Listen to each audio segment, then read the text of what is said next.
Hence the idea of repeated earthly lives in contrast to that of relationships based on inheritance.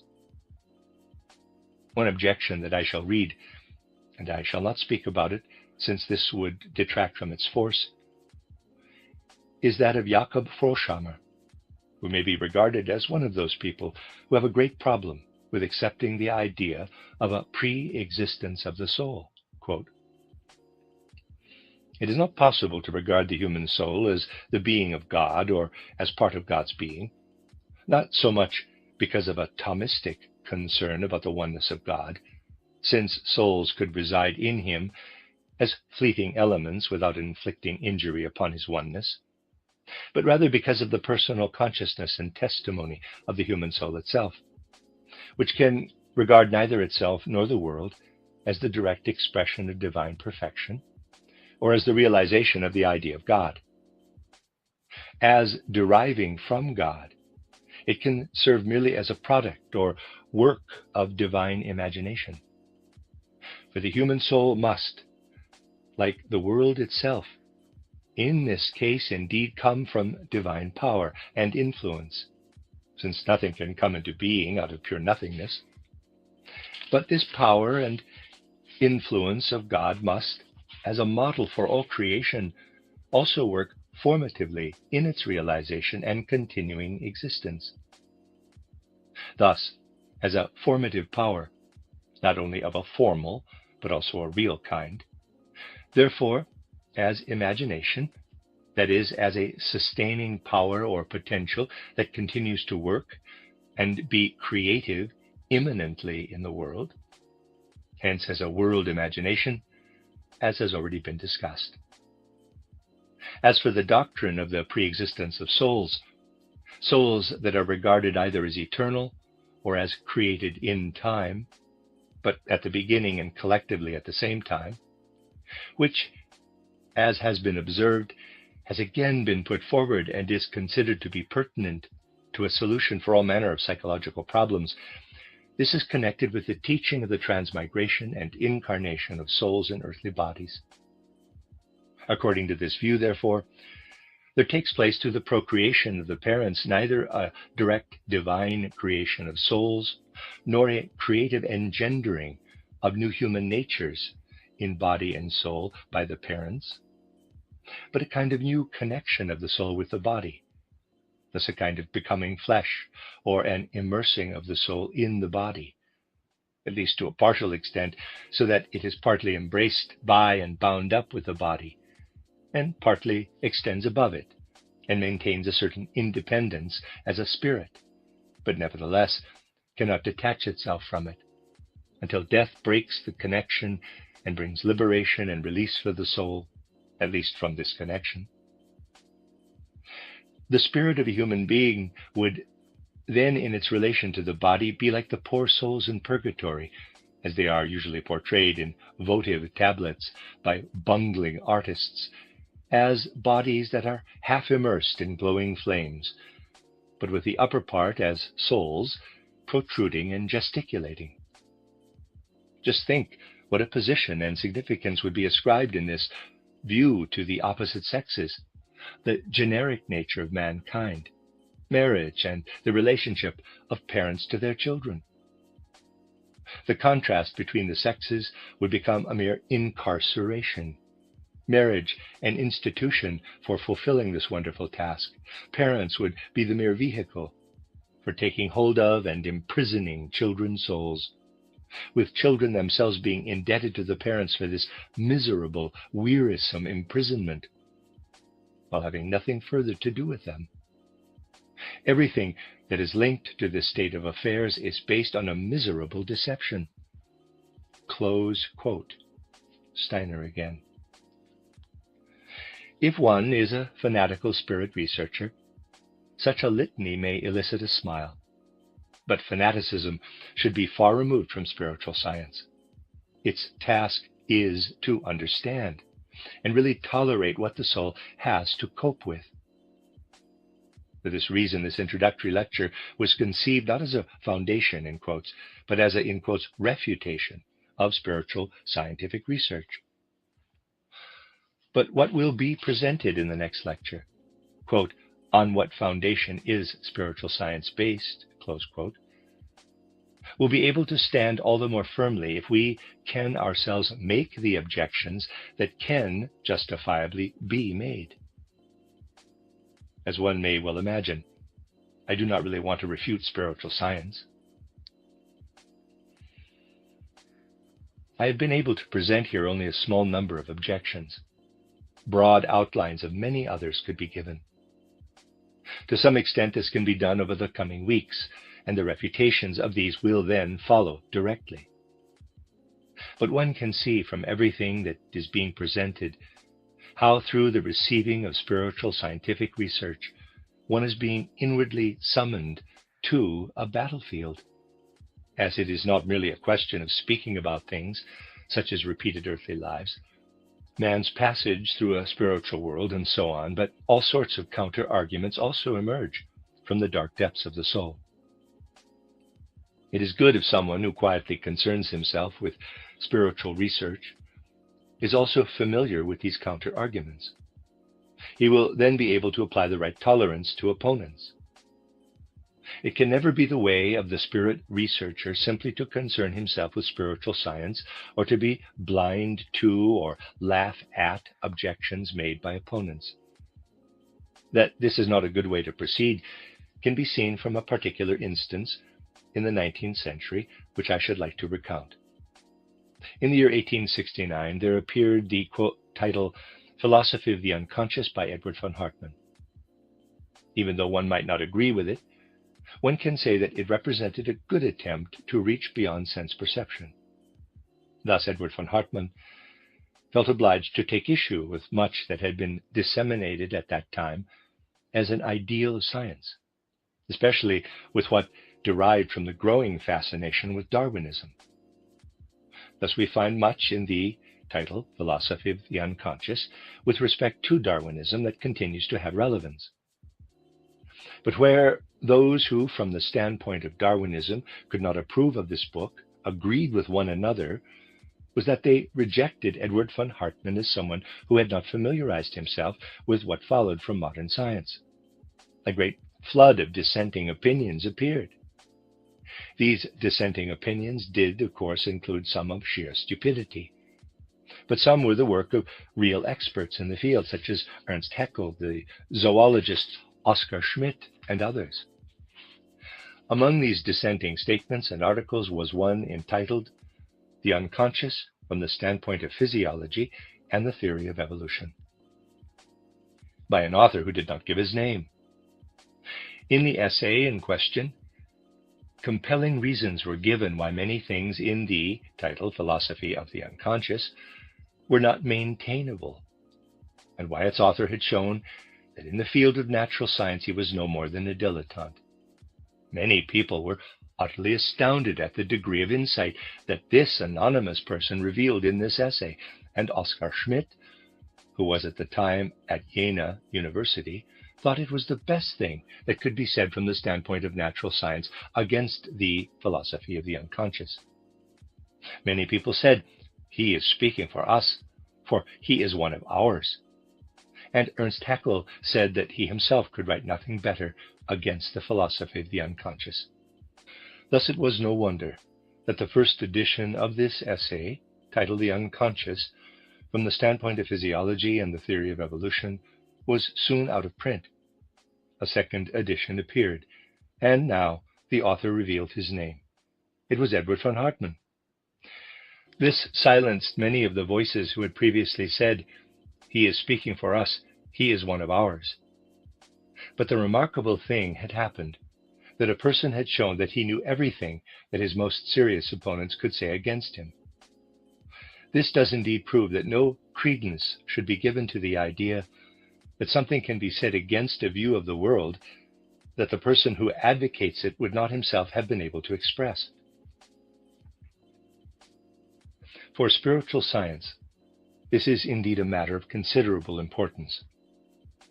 Now, I have not been able to say everything today that I might have said, but spiritual science must know what objections it is open to, and it can only be wished that many of those who believe they have found deep scientific reasons with which to refute spiritual science might sometimes be able to consider how much better the one who is the butt of the objections knows the matter at hand than the person who is doing the objecting. So is it with a conscientious spirit researcher. He can, of course, not bore his audience by always also presenting counter-arguments. But if something is said on behalf of spiritual science, and if many opponents come forward with their views, they should first ask themselves whether what they are bringing could not have been better said by the person speaking on behalf of spiritual science. The task of the next lecture will be to pose the question, what is the right relationship of the soul to the counter-arguments, that it may itself engender from the depths of its being? Should it indeed be so, that since so many objections can be made against spiritual science, people have to regard it in the way that Goethe, in a somewhat exaggerated way, lets his Faust say, quote, "Could I but banish magic from my path?" Close quote. Are the counter-arguments of spiritual science equivalent in nature to Faust's counter-arguments against magic?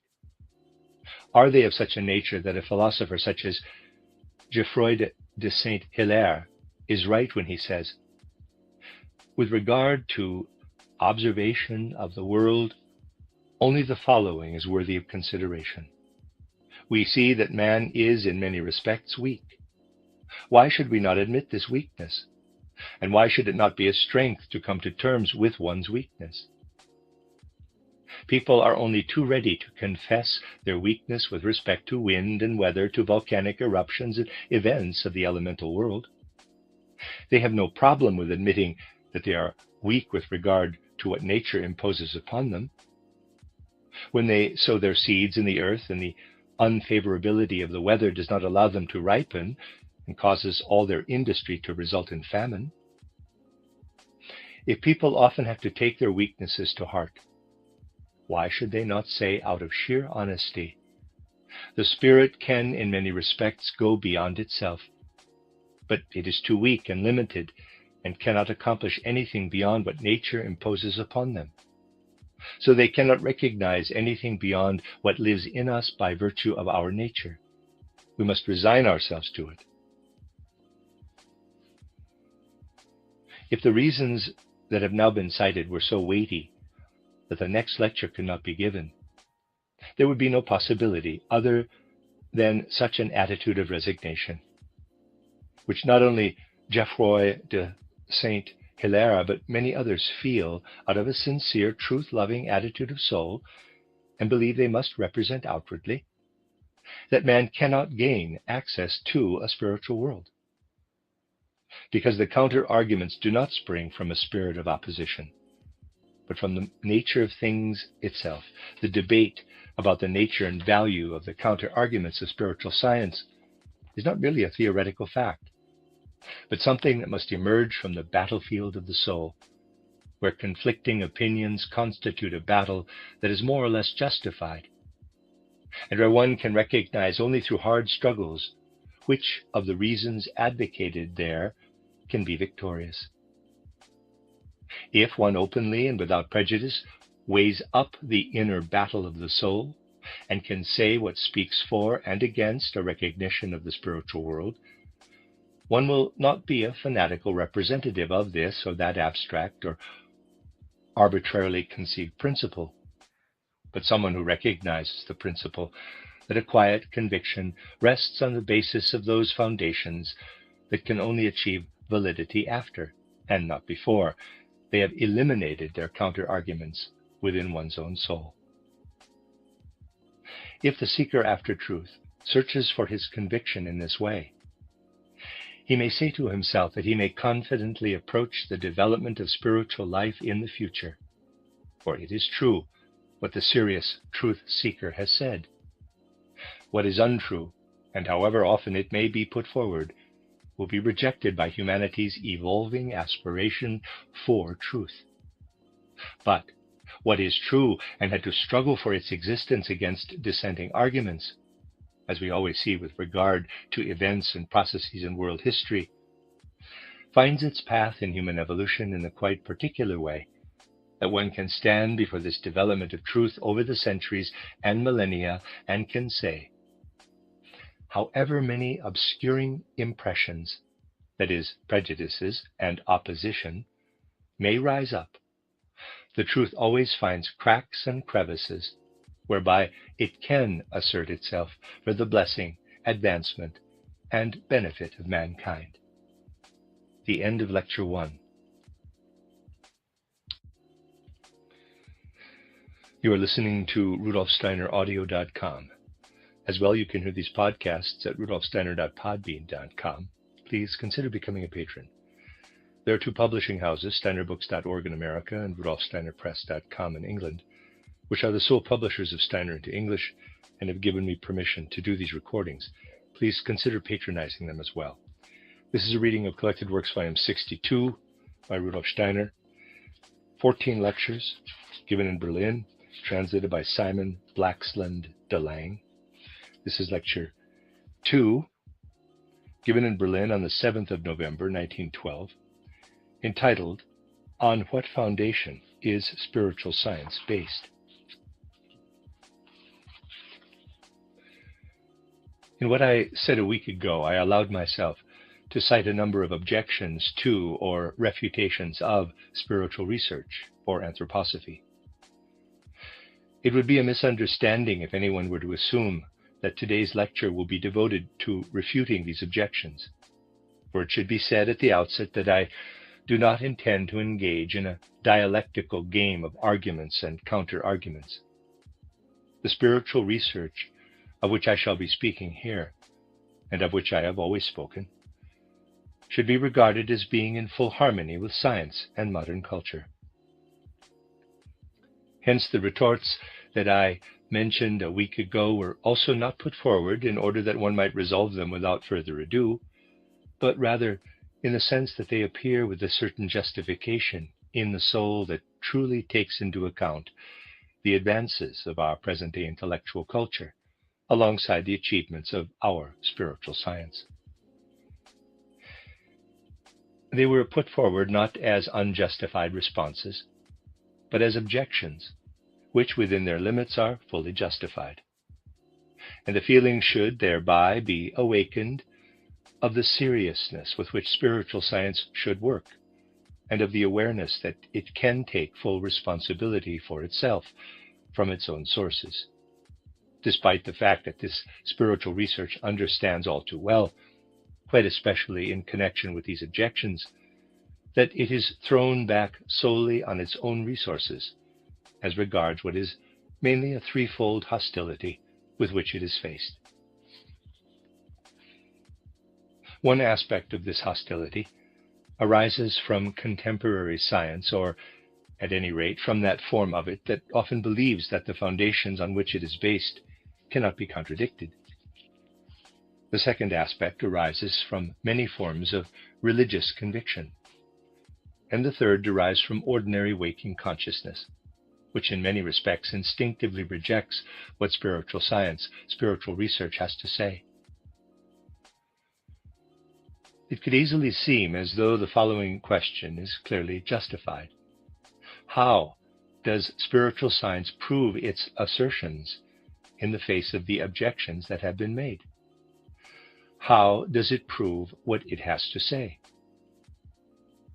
In the course of these winter lectures, we will be hearing much about actual results of research concerning a supersensible world. In these two initial lectures, I need to be allowed to speak in a way that many people may perhaps find abstract, although it is not intended to be, and also difficult to understand or uninteresting. For even if some people cannot follow everything that I am saying in the first two lectures, they may nevertheless come to feel that the intention is to acquire a really good foundation for this spiritual research. Thus, a number of questions will be addressed today, which those who are more interested in receiving accounts of aspects of the supersensible world may find uninteresting. One question that may be raised is whether what are ordinarily regarded as proofs can be applied in a generally accepted sense to the establishing of a world conception. Can one consider proofs to be something that, should they indeed exist, contain the compulsion that every single person should be convinced by them? Everyone who seriously acknowledges a particular conception of the world usually believes that he could prove it, and he will present his proofs for this world conception with full confidence if he wants to be taken seriously. In contrast to this widespread belief, I should like to cite the view of an energetic and active German philosopher, namely Johann Gottlieb Fichte, who says, "The nature of one's philosophy depends on the kind of person one is." If one wants to arrive at the essence of what Fichte is saying here, and ask what he really means, one would say, it is not simply a question of proofs, but of what proofs one considers to be authoritative, what proofs have weight in order that a person may, in accordance with his soul development, gain insight into something or other. Thus we are guided by a philosopher such as Fichte toward our inner nature when it is a question of evaluating proofs. The requirement is therefore that a person has, through his inner development, acquired the capacity to be able to perceive the compelling quality of proofs. Expressed in plain terms, one could say, what ultimately is the use of any amount of proofs to someone who cannot believe in them? And there is much that we can discern about the nature of these so-called proofs from the methods deployed by many world conceptions that would appear to be based wholly on the firm foundation of scientific facts. When I say something in the way that I want to express it now, I always have to prefix it by saying, I believe that there is no one who can have more respect and recognition of the advances in natural science in our time than the genuine spirit researcher. And today I particularly want to say in advance that all the objections that were made a week ago were meant in such a way that they were justified to the extent that any direct refutation on the part of the spirit researcher of what was said last week would be unjustified. For the spirit researcher does not deny what scientific research maintains, and rightly does so. He fully acknowledges it. This fact must also be taken into consideration. Spiritual research is constantly opposed by natural science. On the other hand, spiritual research does not itself in any way oppose natural science, if one is in a position to appreciate the true state of affairs. But there are many scientific facts that are made use of today by streams associated with certain worldviews and seemingly placed in a certain light, such that one can be in full agreement with the facts, but not with the way that these world conceptions sometimes want to prove something on the basis of these facts. The facts that arise from natural science are, for the most part, only confirmed by spiritual research. And it may be said that the time will come when that which finds its justification through Darwinism and through the modern theory of evolution will find its true valuation through spiritual research. It can also be especially clear through spiritual research that the human soul, if it is to be active in the outer physical world, must, for certain mental operations, make use of particular parts or portions of the brain, just as for other tasks one uses one's hands. Just as the hand is needed for certain things that people do, so are certain parts of the brain allotted as instruments for soul experience. Spiritual science is well able to have an overview of the right meaning and significance of this assigning of resources. And it has absolutely no quarrel with what natural science advocates in this respect. On the other hand, the so-called proofs that are put forward are, for anyone who understands such things, often not very convincing. as for example when, with respect to the true facts that certain parts of the brain belong to the life of soul, it is said that the soul activity concerned is eliminated through the illness of these portions of the brain, and one is therefore unable to perceive that the soul manages to carry out certain functions, as, for example, speech, in such a way that the speech center is eliminated.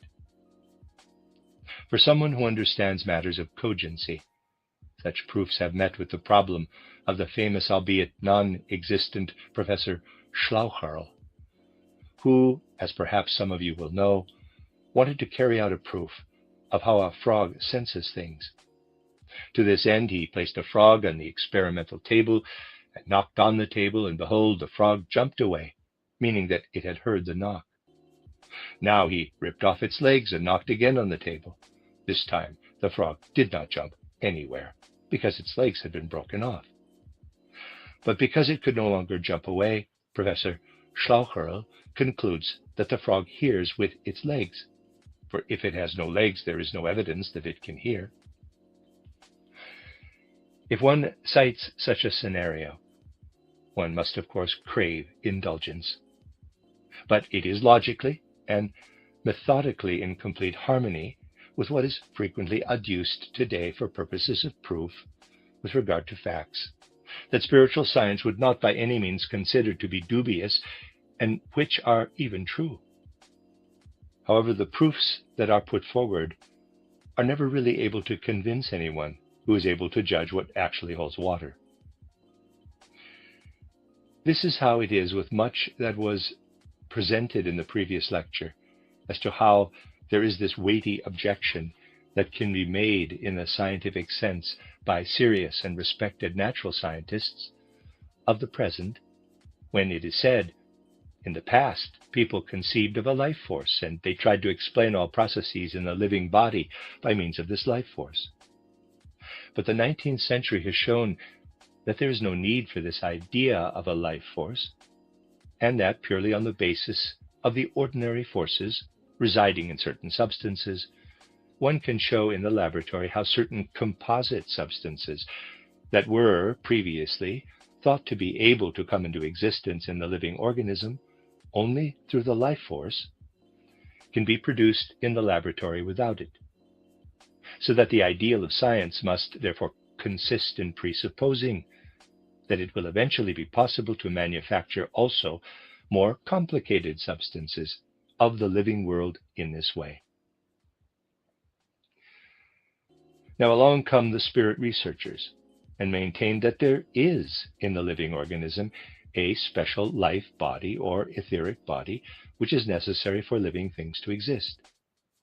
But this is none other than a revival of the old life force.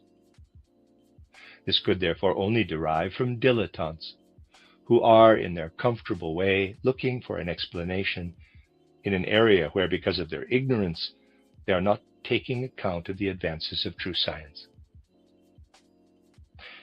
I should first like to explain through a kind of historical testimony how this whole inference has its effect on a soul who, while inclined in this direction by the, may it be said, justified advances of science, does not so readily accept its conclusions. I intend to demonstrate this initially by means of an historical example. People think that the notion of an etheric body or life body has been disposed of when it is said it must be an ideal of science to compose living substance from its separate constituent parts in the laboratory. Hence one can no longer believe that life came into being through something supersensible. But one must regard it as an influence in purely material substance when one works in the laboratory and puts composite substances together from simpler ones. There was a time when people truly believed, more than a serious modern scientist would dare to today, that one could, in a laboratory, make not only a single living substance, but also living beings of the lowliest kind, even a little human being, the familiar homunculus. When people firmly believed that one could give rise to the homunculus in the laboratory, They did not by any means adopt this belief out of the idea that the supersensible aspect of living phenomena was created out of the world. The fact was that they believed precisely in the supersensible aspect of living phenomena. This is an historical objection against the assertion that there is an incompatibility for human thinking between believing in the supersensible origin of life and at the same time representing the view shared with modern naturalists that living things can be produced in the laboratory. The two things are perfectly compatible. And in order to see that this is so, one does perhaps need to introduce an essentially trivial train of thought, which is therefore no less significant for someone who not only does not allow himself to be hypnotized or be open to suggestion by a natural scientific worldview, but who is able to enter into the full dimensions of man's life of soul. Let us suppose that we have before us certain substances. We amalgamate them. We see, hypothetically, that something living arises out of them. Are we justified in drawing the conclusion that from what we saw of the individual substances before us, the life of the resultant phenomenon has come into being? No, we are not. And we are no longer so justified from the moment that we admit that the flies that have gathered after a certain time did not develop from the residues of food lying in the room. When we see a room full of flies, we can say that these flies are there because the room was a mess and bits of food were lying about. These bits of food were the condition, but they did not make the flies. However, flies are always present when the conditions are right, and when this is so, life will appear. But no one should maintain that it has arisen from them, but merely that they have been the cause that life has appeared. A supersensible process should also be assumed when such a sequence of events happens in the laboratory. Hence, from the side of spiritual research, it would be completely fallacious if it were to make a point of wanting, in a more or less ironical or witty way, to rise above what natural science strives towards as its ideal. It fully goes along with this ideal and is in full agreement with it. But this does not render any less relevant what spiritual science contributes to a real, complete understanding of things.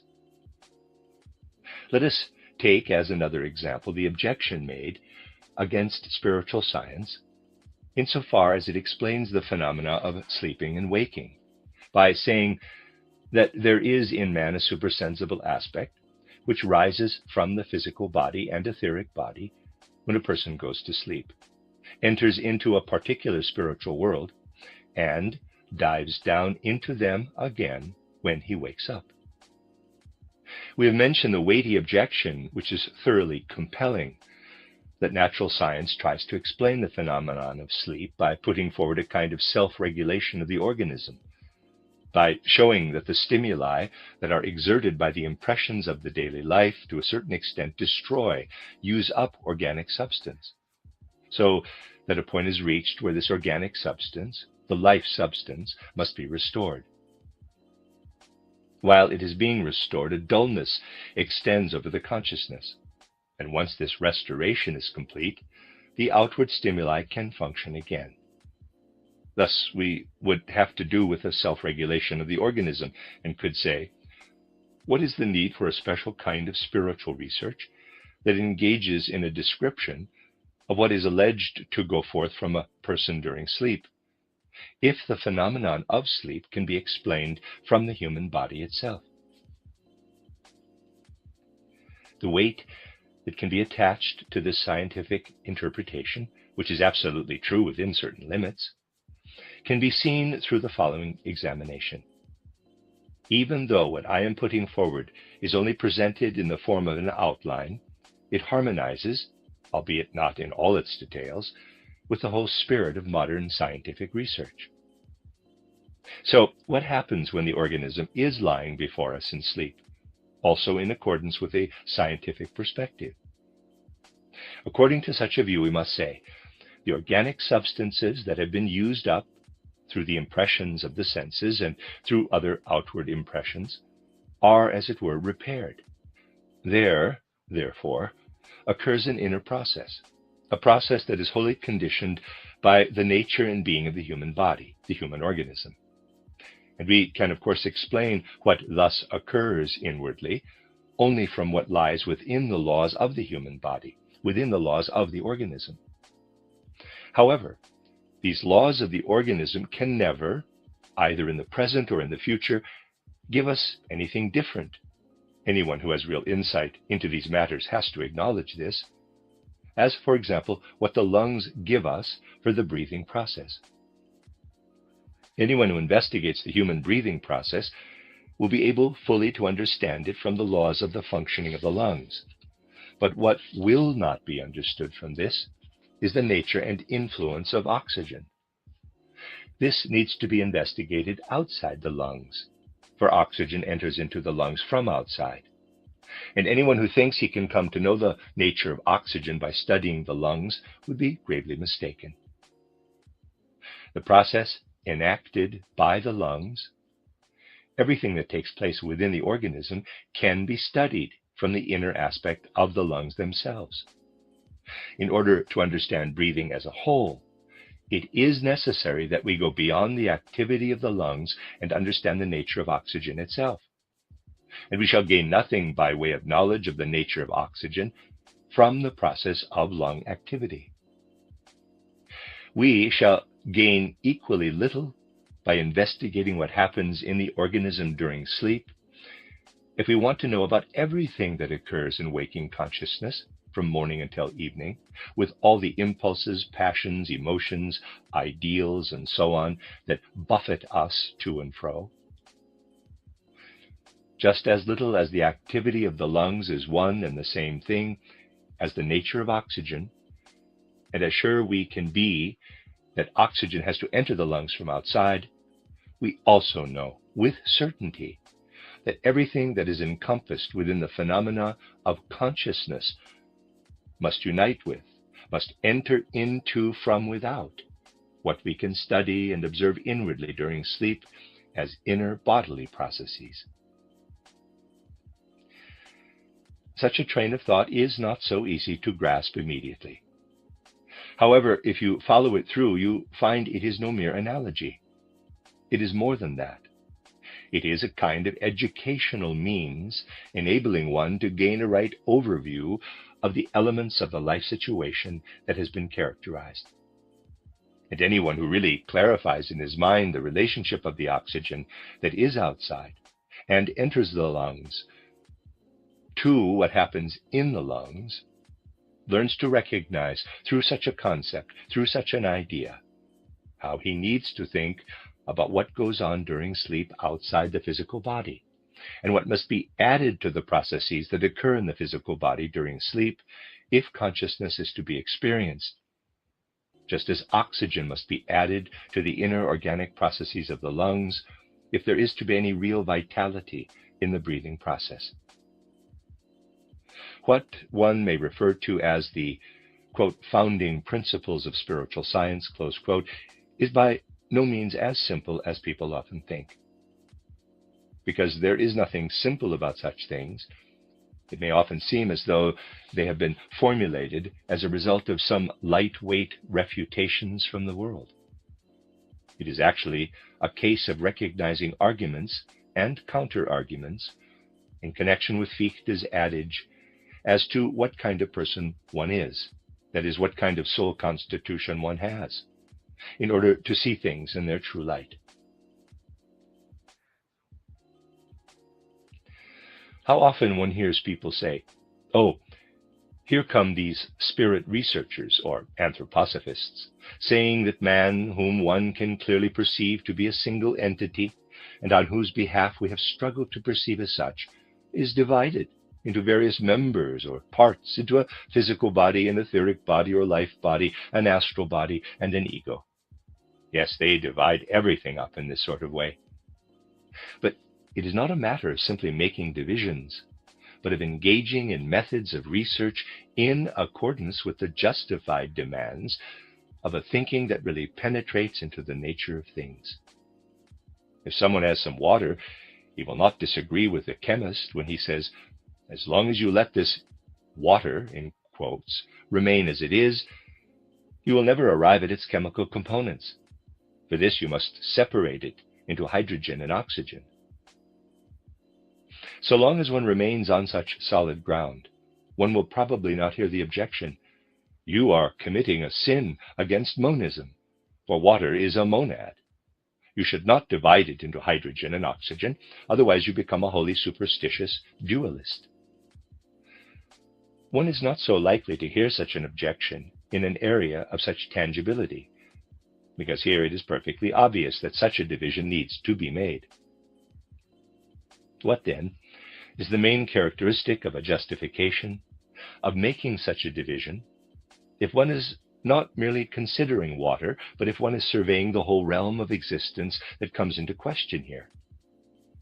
The essential point here is that oxygen can not only be in water, but as the chemist would agree, also in other substances with which it is able to unite, and that hydrogen can likewise unite with other substances, so that one can therefore divide water, and the separate parts can take up quite different connections, and have in these connections their particular destinies. If spiritual science was only concerned with distinguishing the components that make up a human being, thus the etheric body and the physical body, not to mention the other parts, one could say, you are making a division. But if you pursue spiritual research, and it is not possible to consider everything today, the situation is exactly similar to, for example, chemistry. We do not divide man into a physical body and an etheric body because it suits us to separate out the respective phenomena in this way, but because we do indeed need to show, just as hydrogen and oxygen, when they are separated from their water nature, have their different destiny in a variety of substances, so does the physical body in death undergo its particular destiny, as the etheric body and also the astral body form different connections. Just as the chemist pursues the path of water, if he is not content to leave it in the form of a monad, but conceives it as a duality of hydrogen and oxygen, so does the spirit researcher follow the path of the physical body, the etheric or life body, the astral body, and the ego into the most varied areas of life. This gives him the justification to speak of a real division. An objection that he would thereby be infringing against monism would be of a similar significance to the idea that dividing water into hydrogen and oxygen is infringing against it. It is, therefore, a matter of understanding through real insights into the situation, the value, the justification of objections, and also the limits of the objections. It can be seen from any true, serious spiritual science, if one really enters into it, that it does not skim lightly over the objections, but that it tries to find precisely through them the concepts for its results, that it really considers the arguments and counter-arguments. If we again refer today to Fichte's assertion that the philosophy that one has is shaped by the kind of person one is, we could also say what was said a week ago. Everything comes back to an inner subjective quality. The strength of one's convictions is not sought in what is presented outwardly, but in the way one has been able to relate to the phenomena of the world. We then come to a consideration of what was referred to in the first lecture, to the sources of spiritual scientific knowledge. It was said that these sources arise through a development of the human soul. We shall speak later about how this development unfolds, what paths the soul has to follow in order that it actually ascends to knowledge and perceptions of the supersensible world. Today, I shall simply say that the soul has to undergo inner processes such as meditation and concentration on the inner life. What is brought about by such processes? If someone really wants to become a spirit researcher, and wants, so to speak, to make his soul an apparatus for spiritual research, he must endeavor to create for himself a similar state to what is otherwise experienced in sleep. That is, he must, through intense concentration of the will, be in a position to induce a state that otherwise arises only through tiredness in the form of sleep. He must be able to exclude all outer sense impressions, to suppress all brain-bound thinking. And nevertheless, he must avoid that condition that otherwise manifests itself in sleep, the complete emptiness of consciousness. He avoids this by giving himself up to quite definite imaginations. We shall characterize these later on, which are suitable for concentrating, for drawing together his soul forces, so that they become stronger than they would be otherwise. Whereas they are normally, as it were, thin, in quotes, and hence, when they leave the physical body during sleep, are unable to know anything of themselves or of the world, because their inner perceptive power is too weak, they are strengthened and condensed through such meditations and concentrations.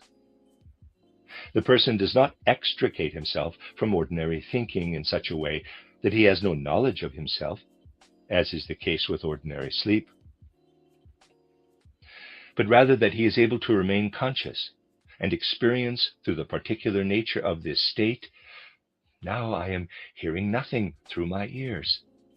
I am no longer seeing with my eyes or thinking with my brain-bound thinking, but I am now experiencing myself in the purely spiritual domain and experience a reality there.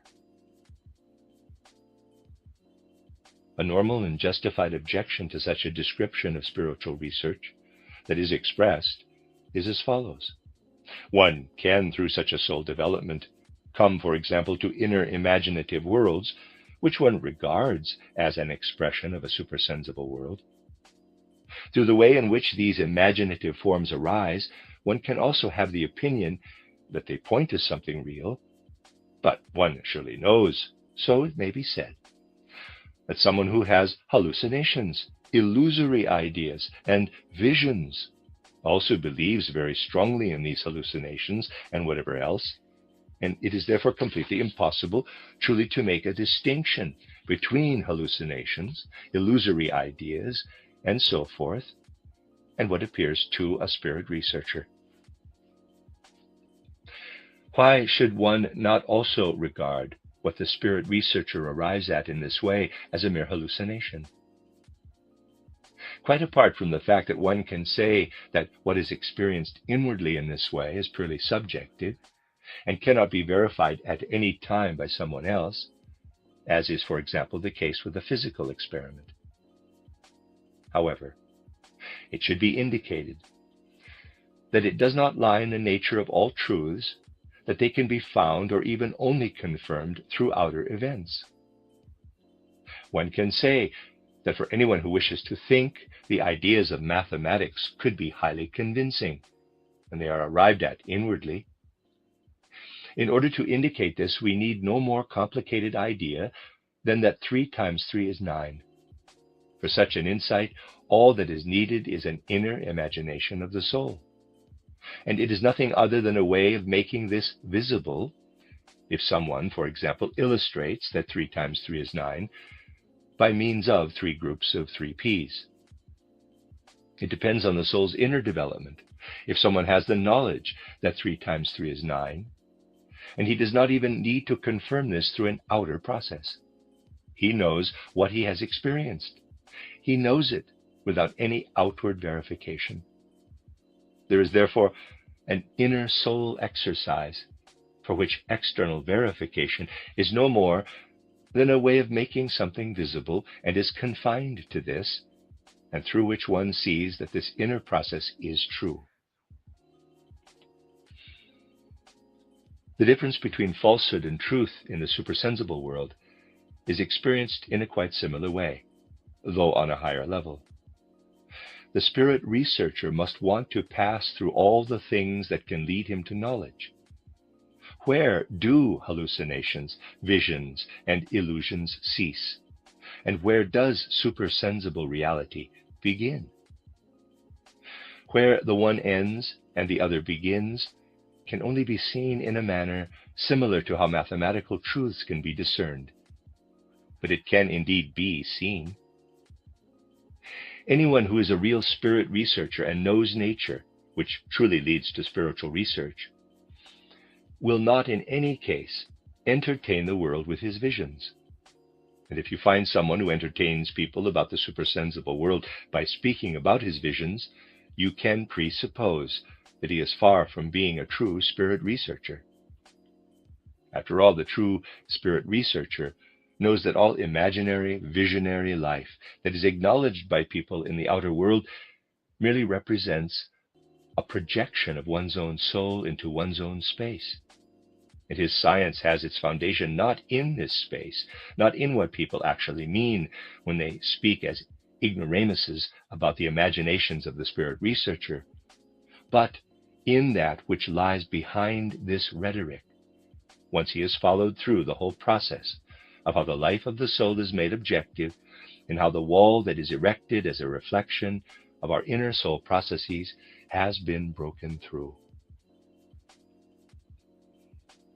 It is particularly important for the spirit researcher that he has recognized the nature of hallucinations, visions, and illusions in their connection with the inner life of the soul, and can say to himself for a sufficiently long time, what happens is something objectively definitive, but which can be grasped purely as an inner soul process. And it does not belong so much to the requirements of real spiritual scientific schooling to bring the soul through certain exercises to the point where it has experiences that are free from the body. It is rather more important that the soul acquires a right judgment about these experiences outside the physical body in the purely spiritual domain. From a certain point onward, the soul knows through what it is experiencing that it is no longer experiencing subjective processes, but that it has stripped away its subjectivity and is entering into an objective space which is objective for everyone, just as mathematics is objective, in spite of the fact that the burden of proof is a purely inward matter. The mistake that people who believe in their illusions make consists in that they are not able to maintain their power of resistance to the world of illusions for long enough. That belief enters in too early in what they are experiencing, that they do not for a sufficiently long time say to themselves about their experiences, this appears initially to be only a reflection of myself, and only when I have stripped away everything of a subjective nature from myself, as I have to do in the case of mathematics, will I enter into the sphere of objective reality. Thus, the objection that with spiritual scientific experiences one is dealing with something of a subjective nature falls away. One has just as little to do with anything subjective as in the case of mathematical truths. When spiritual science is communicated, there is always no question of providing proofs. If this question arises, one needs above all to understand the nature of proof.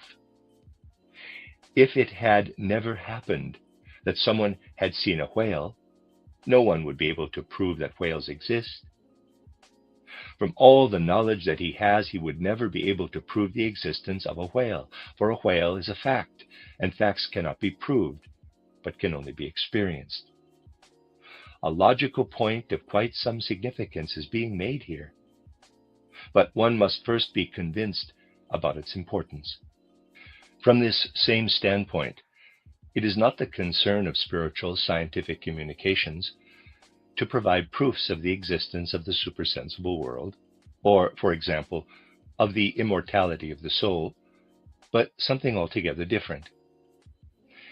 Those who have been involved for a sufficiently long time in the genuine pursuit of spiritual research will come to be convinced of this, It is not a question of a logical, spiritistic tendency, but of learning to know and communicating supersensible facts. If the spirit researcher has, through the soul development previously described, come to be able to survey the life of the soul between death and a new birth, what he then does is to communicate the facts that he has to present as regards the life of the soul in the time between death and a new birth. Communicate what he experiences in the supersensible world. It is a matter of communicating experiences or facts that he passes through or traverses in his soul. One can also say what results with the help of these communications. When it is shown how the soul continues to be a self-contained entity when the parts of the body disintegrate, how the soul then undergoes certain processes, how it experiences something in a purely supersensible world and gathers the forces for a new life in order to enter again into physical existence. When this is stated in all its details, it is indeed being shown how the soul lives when it passes through the portal of death. Then facts are being referred to. This is a matter of referring to facts, of communicating facts rather than an abstract proof. Now, one might say such learning about these facts only has significance for someone who can perceive the spiritual world, someone who has a developed soul. Oh, such an objection appears to be highly convincing, and it should definitely not be thrust aside. But anyone who knows the real life of the soul will also acquire a completely different relationship to this question to what many people think. So we need to raise the question, are we inwardly convinced in ordinary life when someone gives us abstract proofs of something? Let us take an example. Shall we say the picture of the Sistine Madonna? Someone who has no idea of what lies in such a picture comes before this image. Another person is beside him and begins to try to convince him of what is in the picture, while the one who listens understands absolutely nothing of what he is saying. He can spend a long time, in quotes, proving that there is something special in this picture. The person listening is unable to believe his proofs. For what really matters is not that one produces proofs, but rather that the listener has the possibility of believing in these proofs. Someone else stands in front of the picture, a second person comes up and speaks to him, and the listener now has the possibility of perceiving something that is being expressed through the picture. Then, through what he has recognized, the other awakens within him what enables him to believe that it lies in the picture. This other person may not perhaps have been speaking in such a way as to prove something. He merely describes what is actively present within him, describes only that which speaks within him. And once the listener has grasped in his soul what the other is speaking about, and then himself looks at the picture, he then sees something else in the picture, with the result that he knows it is indeed there in the picture. What matters is not an abstract cogency of proof, but that someone comes toward us who knows what lives in the picture, and that we are really able to be receptive to what is in the picture if we have the will to gain an insight into what is there.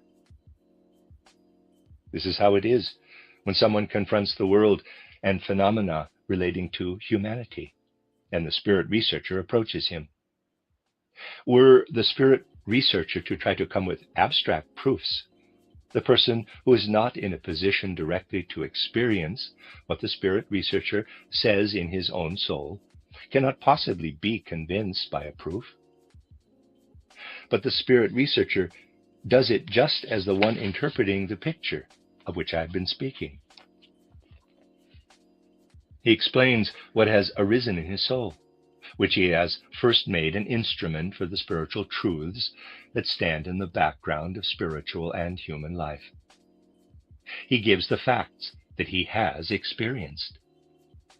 And if the other person is in a position to be able to receive these concepts and facts into his whole life, he now sees the world in such a way that through what the spirit researcher has to say, this becomes the content of his own soul. Of course, it cannot always happen like that. If the spirit researcher, the one who has spiritual experiences, comes to the listener with quite obscure assertions, which for him may well be truths that he has experienced, if he tells him, and he may have experienced much in the spiritual world, about all the beings that are there and what they do, the listener, who may be hearing it for the first time, is not in the least obliged to believe what he hears. He will not and cannot believe it. Why is he unable to believe it? Because the gulf between what he experiences in his soul and what such a spiritual seer has experienced in his soul is too great. It would be equally unjustified if someone believed he could say that in 30 years a new world savior or a new Messiah will come and be expected, who will impart great truths of a quite particular kind.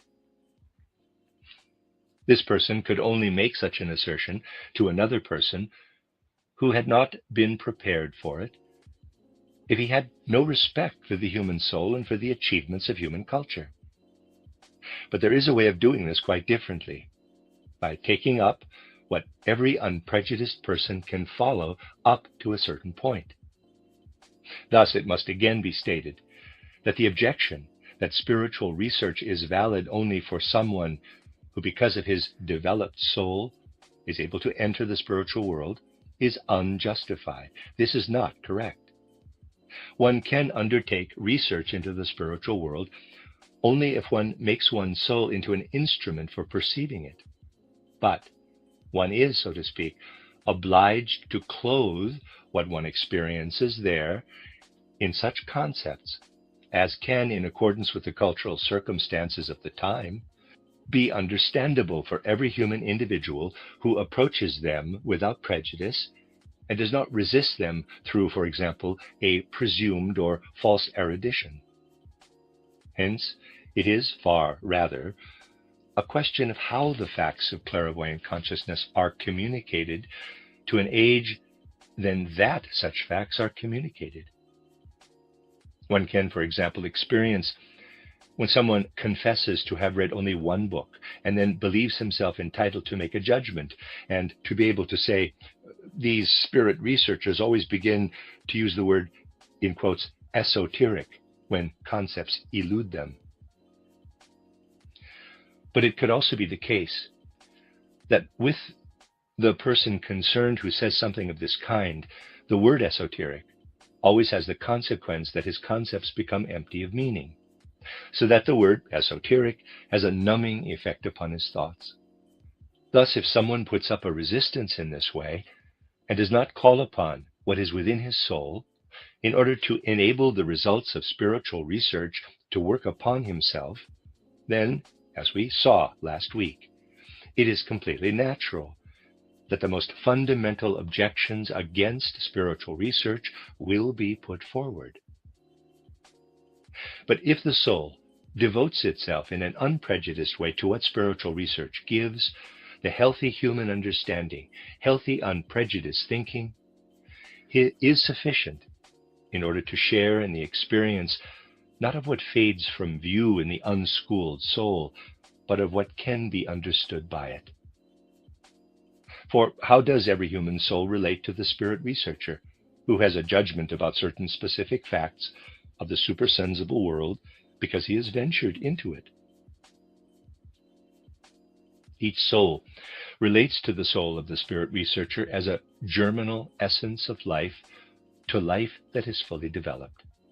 And in the same way that in a germinal essence, for example, in an egg, the complete living being is already contained, so in every soul is there present what only the spirit researcher can ever say to this soul.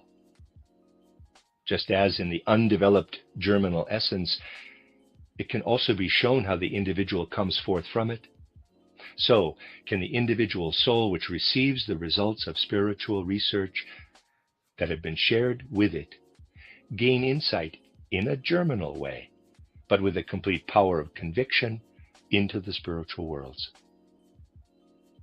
Hence, there is never any foundation for accusing someone who relies not merely upon his intellectual power of logical ingenuity, but upon the full power of his soul, that he must be a gullible person if he lets himself be drawn into what the spirit researcher has to say. The intellect alone will not be able to accept it. Thus, it is actually possible to test spiritual science as opposed to accepting it on authority. This has always been so, and it will always continue to be possible. It should be pointed out that I didn't call today's lecture, quote, on what foundation can spiritual science be proved, close quote, but, quote, on what foundation is spiritual science based, close quote. That is, where does it come from, and how can the human soul acquire a relationship to it? This relation will, for many people, be really difficult to find, for the reason that many objections against this spiritual science seem to carry weight. How should it not have weight? And here I again come to a point where I have to speak abstractly and more uninterestingly. When someone says, the spirit researcher maintains that in his supersensible consciousness he can follow the soul to the time beyond birth or conception, how it lives between death and the next birth, and how it then makes its way into the present life.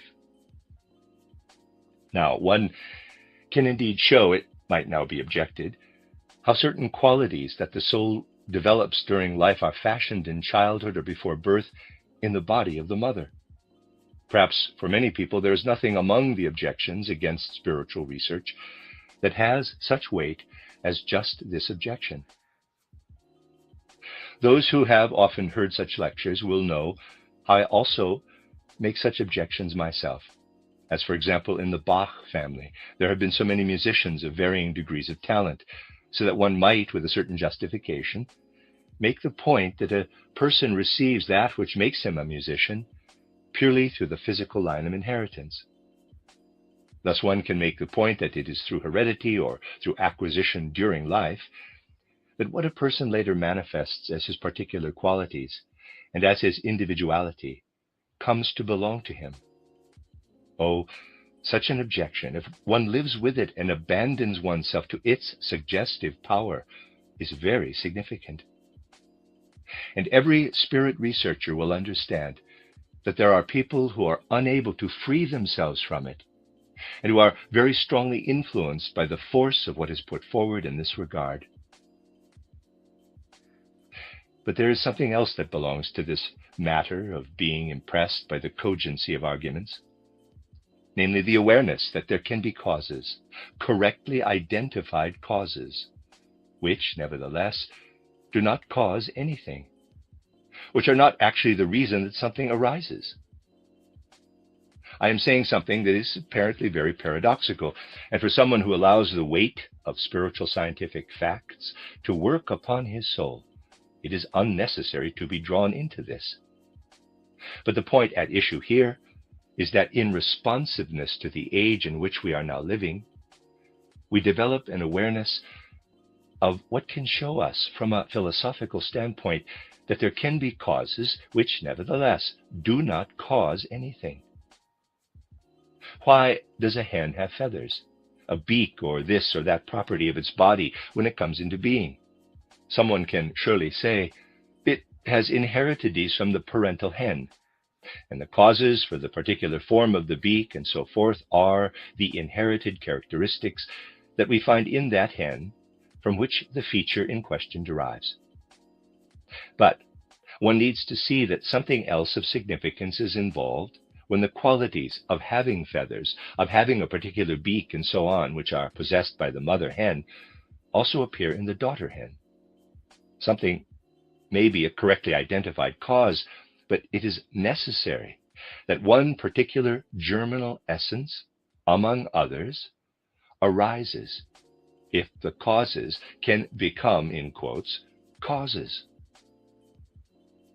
What matters is not that one refers back from what follows to particular causes, but that one shows to what extent the causes also have been able to become causes.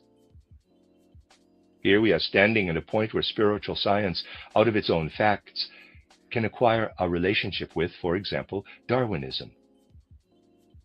No one who is not a presumptuous but a serious spirit researcher will quarrel with the facts and serious observations of Darwin and Darwinians.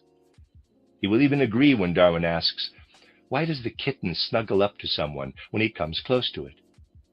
The researcher indicates that it has already been snuggling up to its mother on the bed, and one sees from this that the later event is connected with the earlier one. One can refer to the causes as to how a person has this or that quality, which he has perhaps received through the mother before he was born. One can make such statements.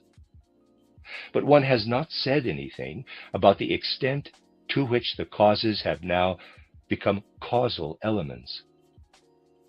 Everything that can be said by a world conception that is seemingly firmly based on the ground of natural science, which can be explained through inherited characteristics and so forth, is indeed readily accepted by spiritual research.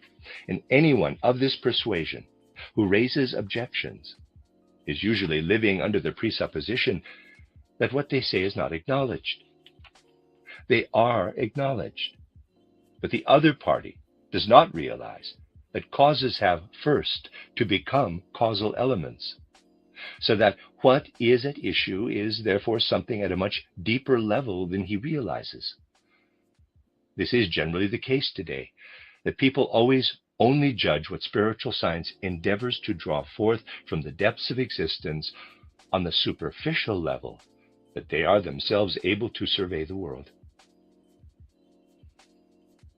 If this were not always happening, articles like the one that appeared last Sunday in the title Berliner Tageblatt, which by its own admission is based only on a single book, would not have to be written.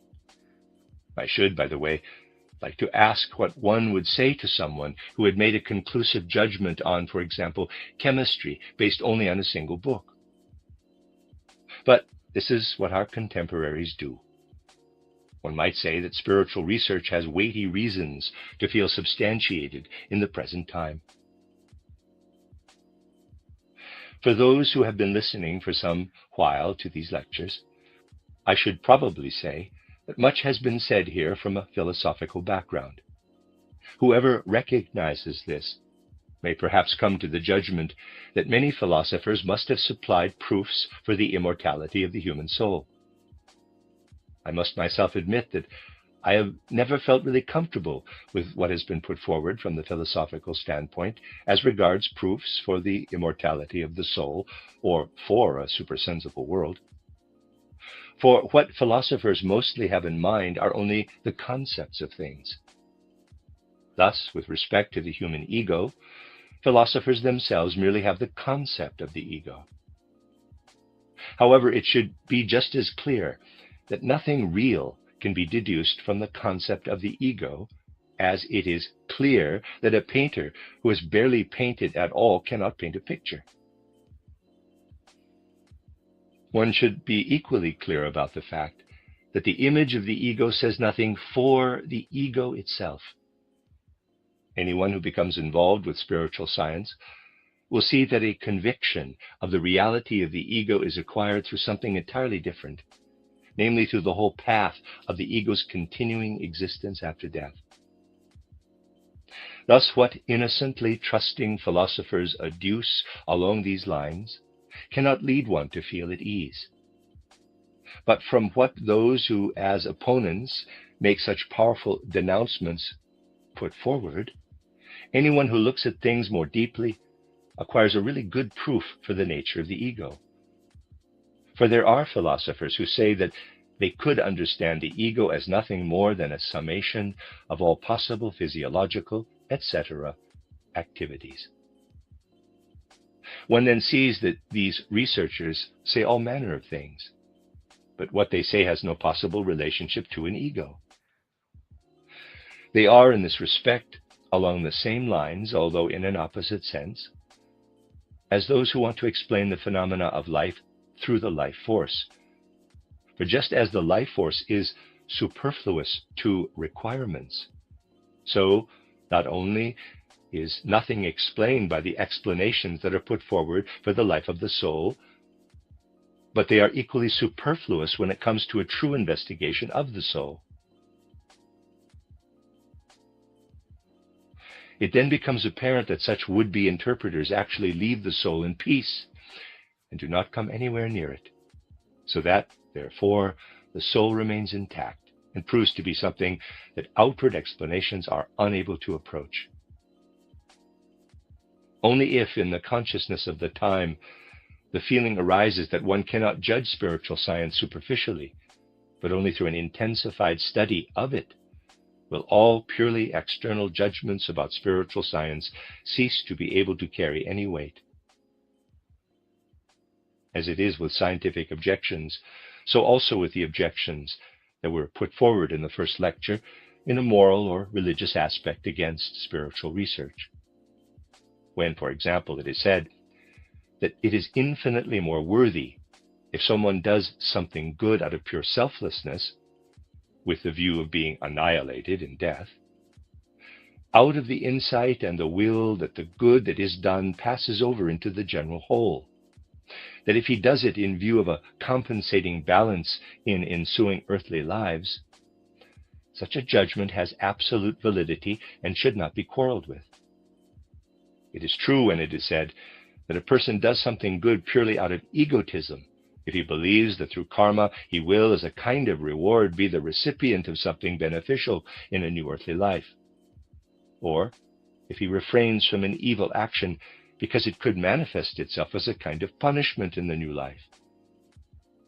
It is certain that one can view such an assertion as grounded in egotism, and that one can therefore say with full entitlement, what spiritual research is alleged to say about man would therefore promote an egotistical quality among human beings. Schopenhauer once rightly said, you know that I do not by any means always agree with him, that, quote, it is easy to preach morality, but difficult to implement it, close quote. What does it mean to implement morality? It means to bring about a state of soul through which a person can accomplish a moral action. Anyone who has experience of people knows that it is not only easy to preach morality, but also largely futile. For people are not very good at knowing all about moral principles and very bad at acting on them. If it were merely a question of listening to moral preaching, there would be far more moral people than is actually the case. Someone might say, for instance, let us take a parental couple who make every effort to encourage their children to become decent and capable people. For, so say the parents, if we make them into decent and capable people, they will be able to be a support for us in old age, and we will be able to derive all sorts of benefits from them. If the parents bring their children up with this in mind, it is a highly selfish point of view to have. But let us suppose that the children do become respectable citizens, so that they are decent and capable people when they have grown up. Then the parents have, to be sure, done something egotistical, but they have not themselves been preaching morality, but have established it. And it could turn out that if they make their children into capable people, and the children then later manifest something quite different than they would have imagined, they may arrive at quite another ethical attitude. This would also be a case of the parents establishing a moral attitude rather than preaching about it. Let us suppose that someone may not have had the opportunity to think in terms of a compensatory balance for wicked deeds in his next life. But by performing actions under the influence of such a perspective of karma, he gradually develops a moral view of the world. It will be established out of human nature. To be sure, someone who is still at a lower moral level will act out of an egotistical view of karma. But a person who has arrived at a higher standpoint and therefore has a higher attitude toward karma will be capable of fulfilling selfless moral demands. Thus, what matters is that one does not refer abstractly to something by giving expression to an egotistical notion of karma, but that one shows how it leads a person toward a higher development. This could be further explained by showing how spiritual research is directed toward the true reality of human nature. If someone were to raise the other objection that many people might say to themselves, I have future earthly lives before me, so I need to become a decent person only in later lives. Now I still have time. Now I can still be a disreputable person. This would be an objection that can also be countered theoretically. But in order to approach it in the right way, one needs to be aware of the practical implications. One must know that someone who is of the view that he does not yet need to be a decent person, but will become so only in his next life, has, through such an intention, exerted an influence upon his next life. If he does not decide to become a decent person, he will not have the necessary basis for his next life either. He therefore now acquires the capacity in order that he may subsequently become a decent person. He takes steps to gather together the forces for this. Thus, little by little, it might become possible again to speak about the justified moral objections. The religious objection can also be taken into account. People say that spiritual research needs to explain that in every soul there is a spark of the divine, and that a human being increasingly develops this divine spark from life to life. A spark of divinity, therefore, comes to dwell within the human breast. I try to show how one may relate to this matter and how one may present it in its true perspective in the first scene of my mystery play titled The Soul's Probation, 1911.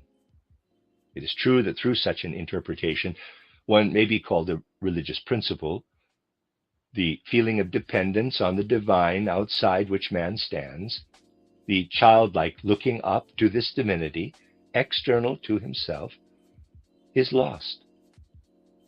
But one should also acknowledge that which can be said from the other standpoint, that a person can fully see that the divine world has implanted a spark within him, which he must experience and must bring to full development, that he can indeed come to see that he bears within him a divine spark, and if he leaves it undeveloped, it will wither away.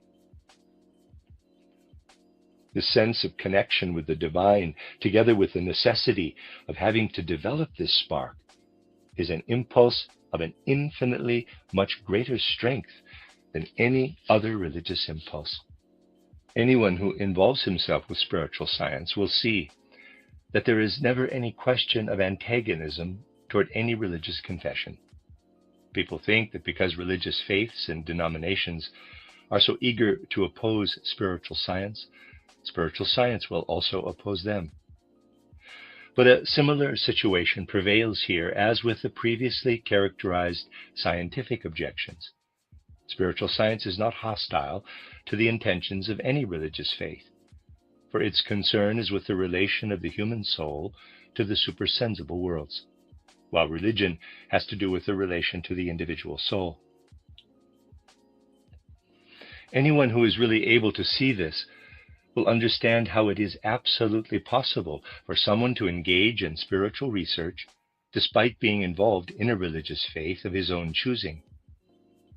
However, as spiritual science becomes established through becoming accepted in the world, it will be able to give man what one may call a deepened conception of the life of the soul, both of the soul life of the individual and of the interaction between individual souls.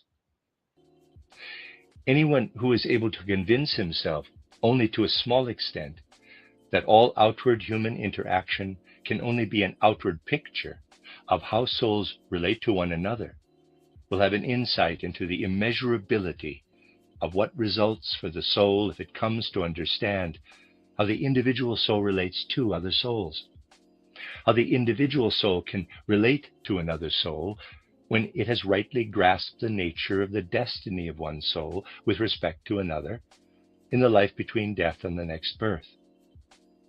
what the destiny of an individual soul is, what it means to be separated from another soul, what it means to acquire a new relationship to the departed soul, if the soul that has remained here is able to know something of the supersensible world. New light will be shed on all human knowledge and on all other areas of human life, when that which can be derived for each individual soul from the depths of the supersensible world can become incarnate in human souls. The recognition, perceiving, and understanding of spiritual truths is not merely a matter of thinking about reality, but of becoming livingly part of it. This has not only been recognized in recent times by spiritual science, but has actually been recognized wherever people have spoken out of a real knowledge of the spiritual world. I say what I have to say regarding the place of spiritual research with respect to those who reject it without really knowing much about it, not on my own behalf, but on behalf of Johann Gottlieb Fichte. If there is much of a serious, perhaps for many wounding, nature in what he says, one should bear in mind that it comes from a man who, with full enthusiasm for spiritual research, wished to proclaim his anger toward all those who, without really wanting to acquire an insight into spiritual research, reject it and think they have to attack it. Fichte makes the following stern pronouncement, quote, "All they can do is to pour their enmity upon that conviction which they find so shameful, of a higher aspect in man, and all those phenomena that would seek to confirm that conviction. They must do everything they possibly can to keep these phenomena away from them and to suppress them. They battle for their life, for the finest and most intimate root of their life, for the possibility of continuing to endure. All the fanaticism and all the rage associated with it has, from the beginning of the world to this day, derived from the principle, if the opponents are right, I am a miserable wretch of a human being. If this fanaticism can attain to fire and sword, it attacks the hated enemy with fire and sword. If these are not accessible, there remains, this is still also applicable to our present time, the tongue, which, if it does not kill the enemy, is nevertheless capable of powerfully laming its activity and outward influence. One of the most used and favored tricks with this tongue is this, that they confer a generally hated name upon the thing that they specifically hate, in order thereby to decry it and surround it with suspicion. The lasting power of these tricks and appellations is inexhaustible and is constantly augmented, and it would be futile to aim for any kind of completion. I shall call to mind here just one of the most usually hated names, that whereby people say that this teaching is mysticism. Observe, first and foremost, in intention, the form of that accusation, that in the event that an unprejudiced person would reply, well then, let us accept that it is mysticism, and mysticism is an erroneous and dangerous doctrine. So let them say his piece, and we shall listen to him. If he is mistaken and dangerous, this will have every opportunity to become obvious. Those people would, in accordance with a categorical decision that they believe, that they have dismissed us with, have to answer there's nothing further to listen to. For a long time, probably from well before you were born, mysticism has been decreed as heresy by the unanimous resolutions of all our reviewing councils and subjected to excommunication. Close quote.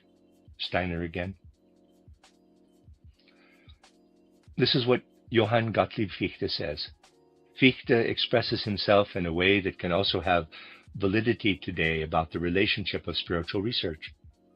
Let us say, to those who want to trust only their senses and want to have the world arranged in accordance with what their senses impart to them.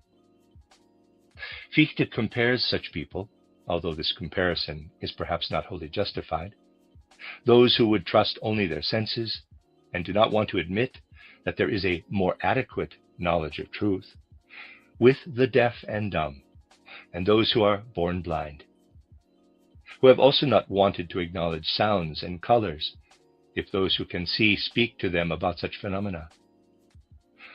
Now someone who is blind and deaf cannot be compared with those who do not want to accept what can be given through clairvoyant research, because every soul is capable of finding a relation to supersensible truths. But Fichte says, quote,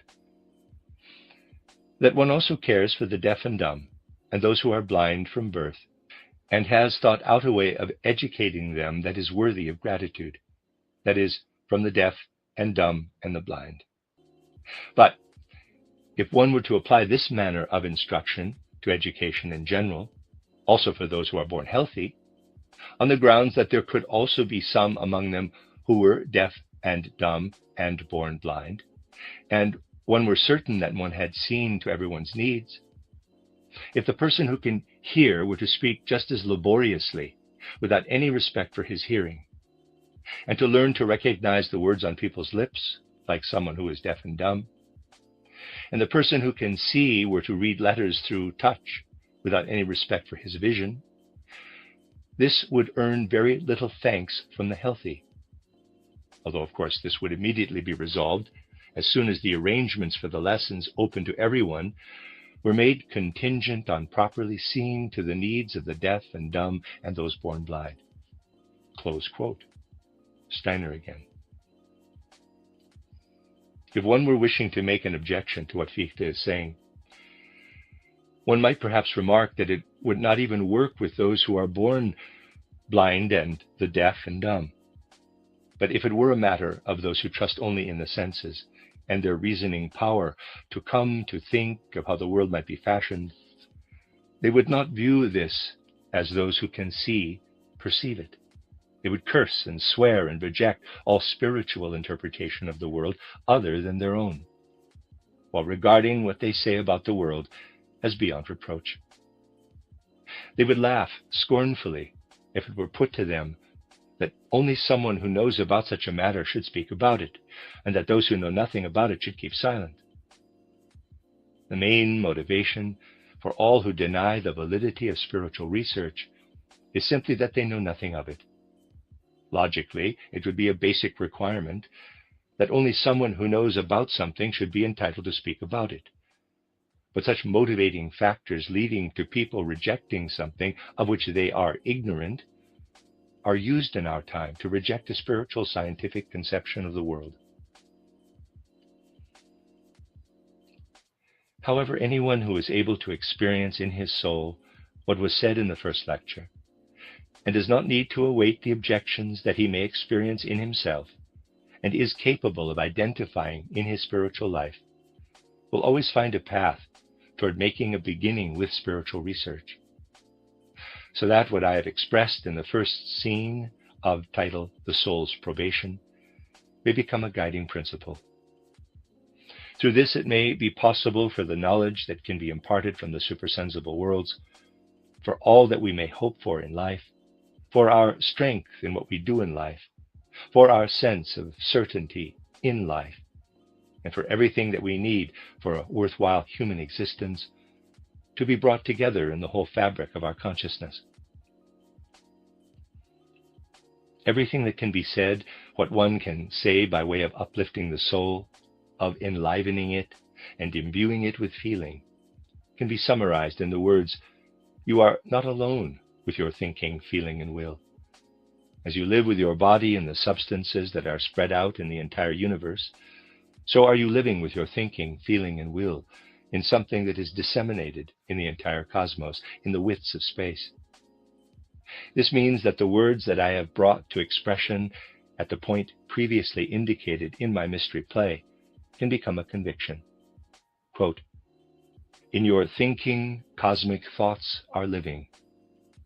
In your feeling, cosmic forces are weaving. In your willing, cosmic beings are working. Lose yourself in cosmic thoughts. Experience yourself through cosmic forces. Create yourself from beings of will. End not in cosmic distances through dreaming play of thought. Begin in widths of spirit and end in the depths of your own soul. You will find aims of God's, knowing yourself in you. The end of Lecture 2. You are listening to RudolfSteinerAudio.com. As well, you can hear these podcasts at RudolfSteiner.podbean.com. Please consider becoming a patron. There are two publishing houses, SteinerBooks.org in America and RudolfSteinerPress.com in England, which are the sole publishers of Steiner into English and have given me permission to do these recordings. Please consider patronizing them as well. This is a reading of Collected Works, Volume 62 by Rudolf Steiner, entitled Results of Spiritual Research, translated by Simon Blaxland DeLange, 14 lectures. This is Lecture 3. Given in Berlin on the 14th of November 1912, entitled The Tasks of Spiritual Research for Both Present and Future. Spiritual science, as it is meant here in these lectures, does not wish to be something that springs from the arbitrary whim of this or that person, and is accordingly based on the subjective idea of an individual or several people, but rather a spiritual conception of the world that involves itself with a certain necessity in the needs and demands of our time, insofar as this time is a recognizable product of the evolutionary history of mankind. Only if a world conception is in a sense demanded by its time can it lay claim with a certain justification to those confident words that were spoken in the first lecture of this winter series. Only on such terms can it be said on its behalf. However much hostility may be directed against it from one direction or other, if it contains something of the nature of truth, it can rely on the fact that truth, however hard people try to bury it, will always find cracks and crevices through which it becomes more widespread in the cultural life of mankind. We shall now try not with vague generalizations, but with concrete facts, to indicate how in the course of the last few centuries, and especially in recent times right up to the present, the seeking human soul has been steadily developing toward what the spiritual science that is being advocated here wants to be for the questing human soul. Anyone who feels inwardly compelled today to seek explanations of life's riddles in order to imbue his life with strength and certainty surely cannot fail to pose questions concerning what natural science, which far from being unappreciated by spiritual science is fully recognized by it, has come to promulgate. Countless people today do, after all, believe that it will depend on a further development of scientific questions, on scientific research, whether it will, by bringing together these scientific facts and laws, also become possible to arrive at a worldview which gives man insight into what lies behind the phenomena that he can perceive with his senses, that he can comprehend with his intellect, and with which he feels connected in his existence. Phenomena that he endeavors to recognize in order that he can acquire a real understanding of the destiny of his soul and of its work in the world as a whole.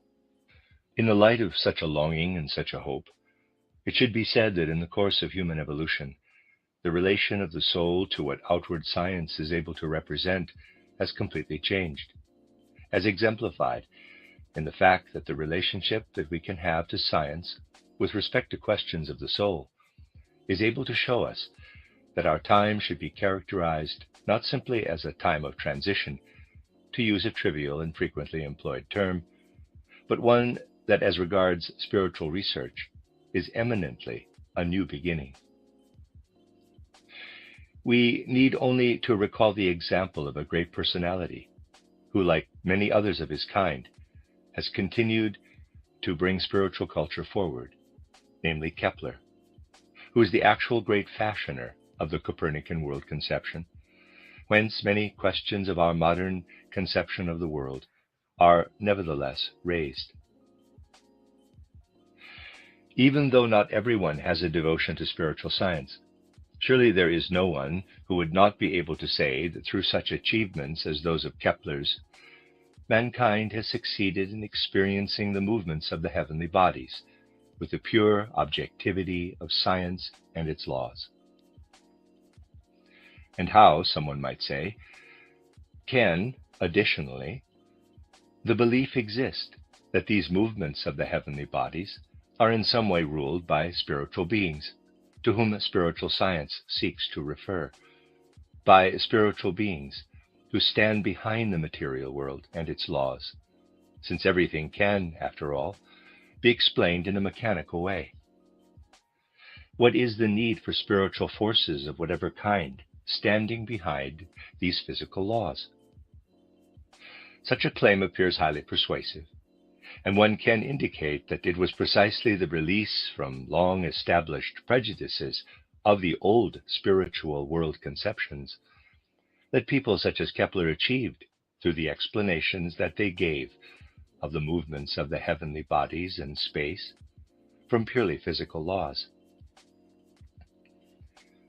But if we study Kepler himself objectively, in his particular soul qualities, and without historical prejudice, we find remarkably that everything that guided Kepler's gaze to the celestial spaces and gave him his real inner impulses to discover his great mighty laws emanated from the awareness of being embedded with his soul in spiritual archetypes of existence, in the influence of spiritual beings who fill the heavenly spaces and exert their influence through time. It was clear to him that what he ascribed to the planetary movements as laws, in quote, could be instilled within him only through the laws being the thoughts of divine spiritual beings. If we investigate what these impulses that Kepler had were based on, we would have to say that they had their origin in that the whole course of human evolution has always maintained the connection of the human soul with the soul's spiritual domain. And in Kepler's time, the existence of such a domain was still naturally accepted as part of traditional general belief, as a means of inspiring and giving wings to the soul and engendering wakeful thoughts within it. But who could deny that this quality, that stood so clearly in the background of Kepler's creative work, has, in the course of recent centuries, gradually faded from view through what has arisen from it, so that today the human soul can very easily believe that Kepler's laws and everything that has come into existence in this way could be used as proof against the acceptance of a divine spiritual world. If we survey the period from Kepler through the centuries to our own time, we see how that which is still born from the consciousness of man's connection with the divine spiritual realm increasingly itself obliterates this consciousness, and how a time is approaching, empowered and enhanced by the achievements of natural science, by the emergence of significant knowledge from the scientific sphere, when the human soul will, because of the abundance of this scientific material, and of what has been discerned on a material level, gradually become incapable of ascending to the spiritual domain. One could say the way that our intellectual development has unfolded in recent centuries can be characterized such that the increase in what it has brought forth is great and worthy of admiration, but that the possibility of the human soul being able to gain an insight into a spiritual world on the basis of these achievements has, precisely through the abundance and the nature of these achievements, been well nigh destroyed. We can come to see this if, for instance, we consider the way that Goethe, with his manner of researching into the processes of nature, was positioned in the whole ideological framework of his time. It is interesting how, for example, Hermann Grimm, this brilliant and at the same time profound student of Goethe's work, feels himself to be obliged to characterize Goethe's place in the scientific developments of his time. Hermann Grimm asks, How did people in the centuries before the time of Goethe think about man's relationship to nature? Anyone who knows these centuries will admit that Hermann Grimm is right. They differed from the later view that man stood on the earth and people believed themselves authorized, in connection with the nature of animals, plants, and so on, to view man as something like a conclusion of the whole of the rest of earthly and indeed world creation. That people believe themselves to be entitled to say, the meaning residing in the whole of evolution is that one can, if one looks upon stone, plant, and animal, recognize how an inner being has gradually evolved, already having man in view, in order to put everything else at the disposal of man and his own purpose. How far there was still an intention to subscribe to the Mosaic story of creation is not the point. But this conviction was indeed present, to see in all kingdoms of the world something like an impulse that already includes man and makes everything else merely the preparation, whereby man, who has been spiritually there from the beginning, is made the pinnacle of the whole of creation. What was it that gradually developed from this? Firstly, as Hermann Grimm also says, astronomy began. The earth became an insignificant cosmic body in the universe, and man's position on the earth was such that without any previous antecedents in the other kingdoms, he had arisen as a necessity of nature, so that he was not justified in associating his significance with the whole origin of the created world. Geology assumes that vast periods of time have elapsed before man appeared on the earth, which in a scientific sense would by no means show any evidence that the purpose of all this was to prepare for a future appearance of humanity. In a certain sense, one may call Goethe a radical natural scientist. I have frequently mentioned here that through his own scientific discoveries, his endeavor was to separate out from opinions about the outward structure of man's being what could distinguish him from the other organisms of the earth. And one may call Goethe an evolutionist before Darwin and the other proponents of the theory of evolution in our time. But Hermann Grimm correctly points out how Goethe did not allow himself to accept that behind where Darwinism sees nothing more than material processes, he could perceive a spiritual world that spiritually evolves in all material processes, so that man comes to find his place there.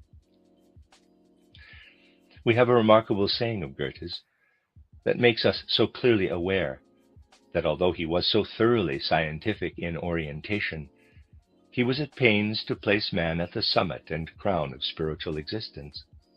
He says, "What, in the end, are all the millions of stars in the world?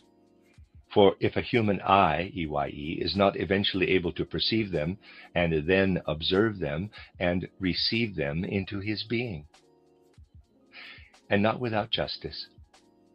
If we peruse all these scientific facts and laws, there is much that can substantiate the right to pose the question, where in this outer world can we find something other than man that could become for us the grounds for the supposition that the Spirit holds sway in all living and lifeless things?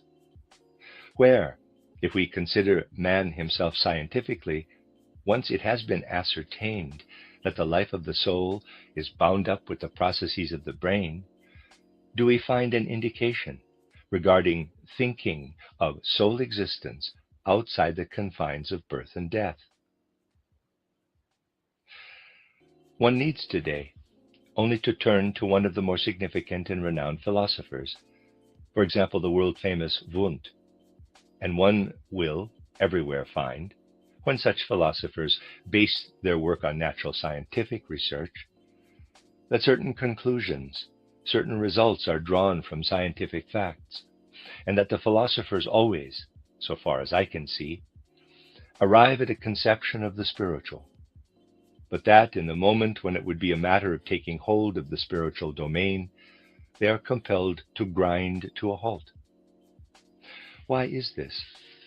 For the simple reason that the whole manner of thinking that has developed with the support of scientific research and accords precisely with scientific facts yields no possibility of finding the path within these habits of thinking, within this whole manner of research, from matter and its laws to real spiritual happenings and their essential nature. Because at every point the thread of thought breaks off. Why did it not break off with Goethe? Because Goethe was still imbued with impulses that had come as primal elements in the evolution of mankind. Because there still lived in him something of what has remained from the historical past, from ancient spiritual perceptions, which we shall come to later. And because his soul was in a certain sense not as yet devoid of what had come toward the soul in a certain spiritual path in the course of the centuries, when its outward perspective was colored by the things of the material world. But our time evolved rapidly, and hence through its rapid development, in those who structured their habits of thought in accordance with natural scientific research, there is hardly anything left of what was still present in Goethe. We have therefore experienced that Darwin has displayed the inner relationships of living beings more fully and searchingly than Goethe, but nevertheless, in the whole significance and manner of his research, he was unable to go beyond a certain point. Whereas in the whole nature and significance of his research, Goethe saw the spirit behind outward phenomena. The Darwinians, not Darwin himself, were obliged to conceive of that which did not prevent Goethe from coming to the spirit as an obstacle to approaching the spiritual domain in some way. Thus we can understand that those who see their real hopes for an outlook on the world as lying in modern science are inevitably largely disappointed. To be sure, something of what existed amongst mankind is not so easily lost. We can experience in the most recent times that even serious researchers who wish only for science are by no means of the opinion that this science must present only outward facts, but could very well serve as a means of substantiating the ongoing course of a world wisdom that lives in material things. It is interesting that an historian from the school of Ranke, Lord Acton, was able to say as a history teacher to his listeners in the course of an important university address in Cambridge in 1895, "I hope that the whole way that historical facts are described will reveal the working of a divine world wisdom." Yes, Lord Acton even spoke in those days of the influence of the risen one, in quotes, in history. Thus we see that from the times when the existence of a spiritual world was accepted as a matter of course, there extends into our time a continuing thread of research, a living echo of the whole scientific thinking of such a set of convictions. That in this sense of being carried by what emanates from former times, the soul continues to feel itself to be imbued by the world of spirit. But it is equally true that anyone who forms a strong link today with the thought forms of natural science, and for example takes up the idea that the various soul functions have their corresponding expressions in processes of the brain or other parts of the nervous system, that such a person may, by working through a series of facts, easily say to himself, yes, for what man is enabled to think, feel, and experience in the material world, there are always factors that the researcher can identify. But as for what might lie before and after it for the soul, natural science tells me nothing.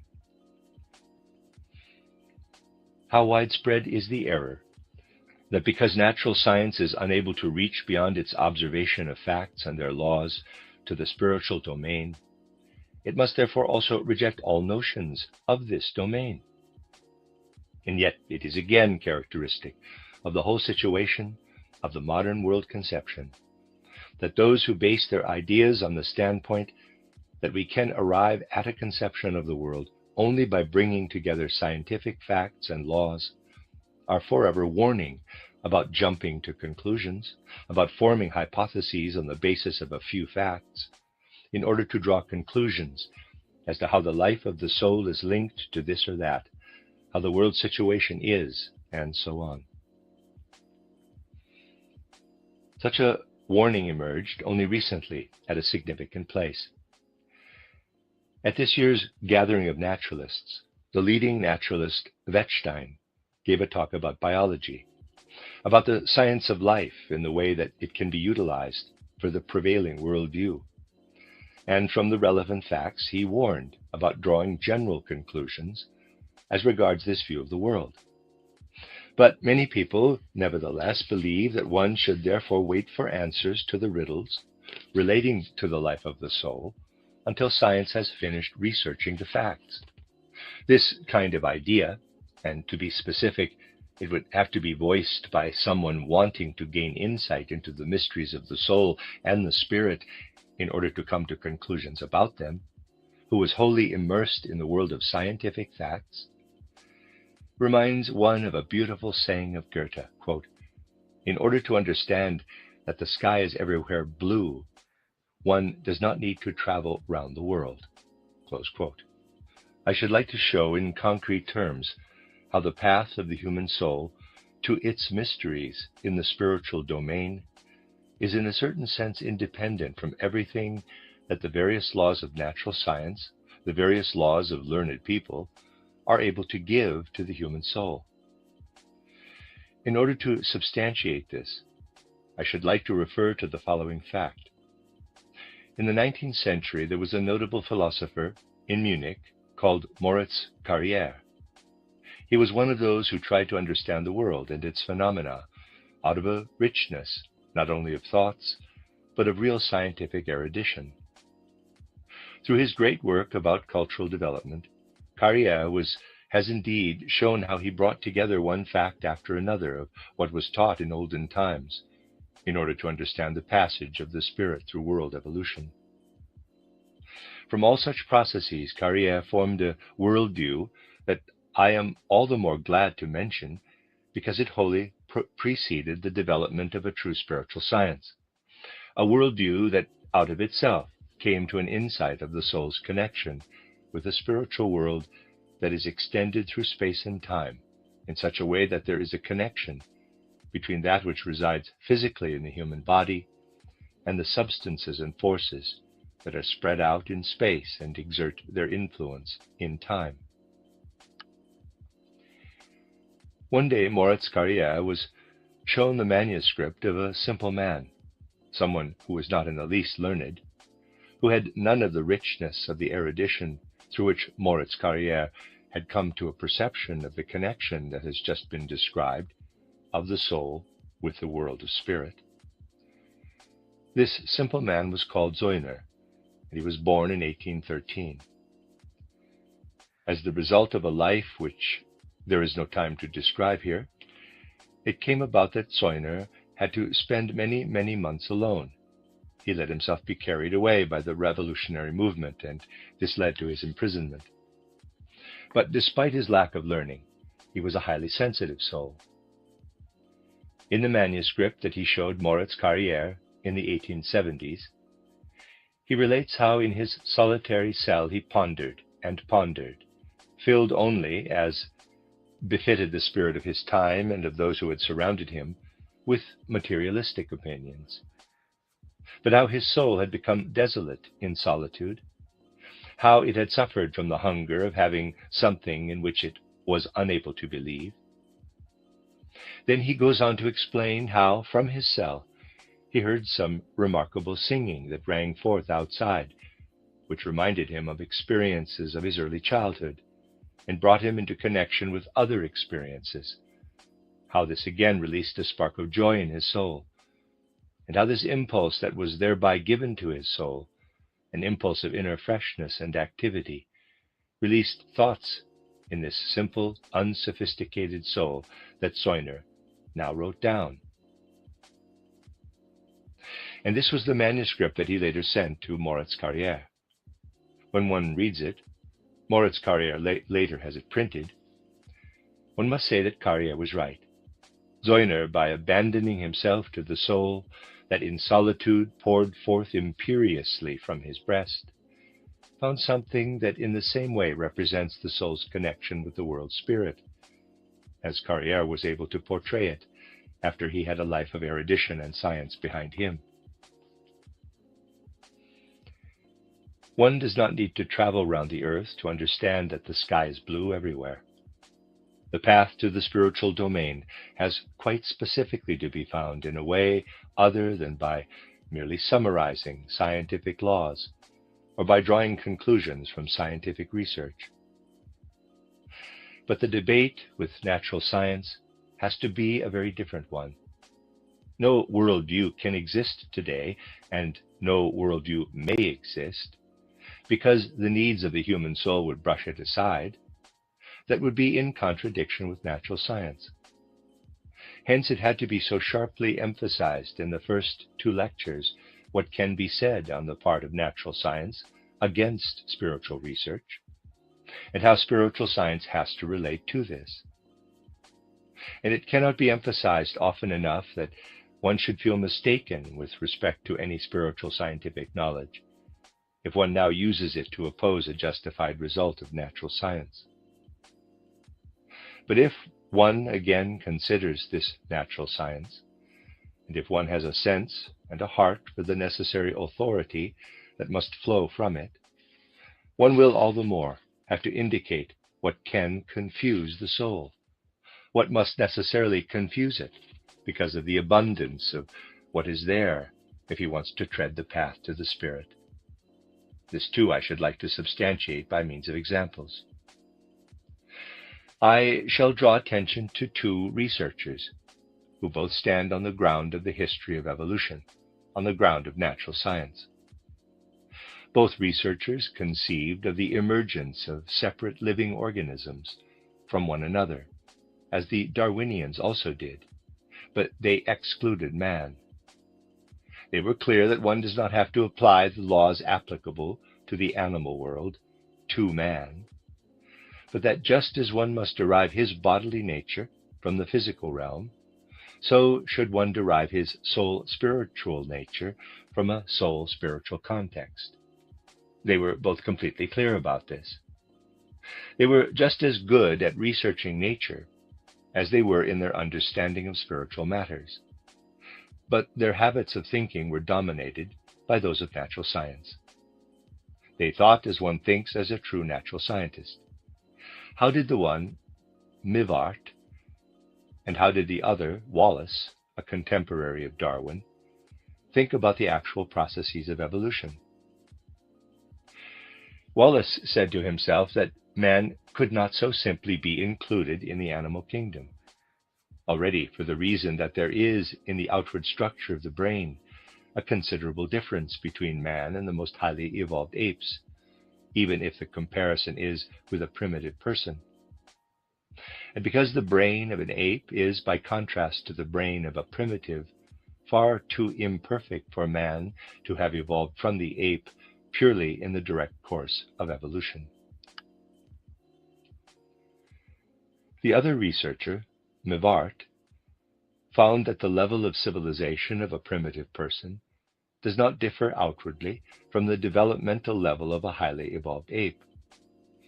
But if one considers the intellectual activities of the primitive, and in contrast those of the highly evolved ape, one would have to presuppose that although the brains of both have so much similarity to one another, man does not belong to the animal kingdom.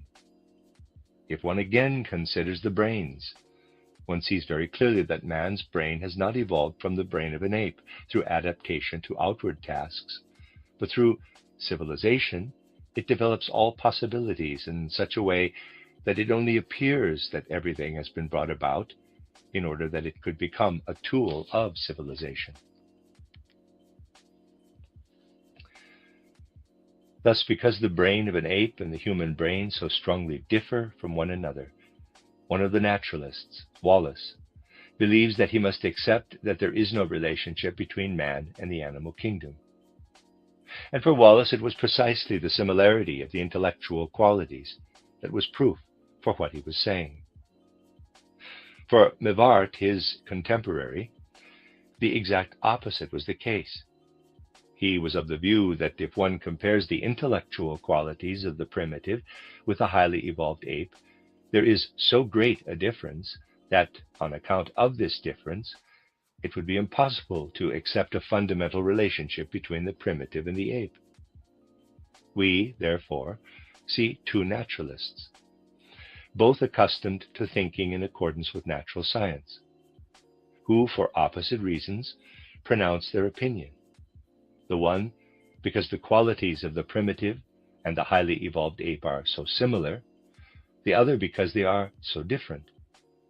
If then two researchers, who are both inclined to derive man from a spiritual origin, can become so confused by the abundance of facts available as regards their grounds for proof, how is anyone who is even more biased in his prejudices in favor of purely materialistic thinking to be not rendered still more incapable of arriving from the sheer abundance of available facts and laws at a spiritual awareness?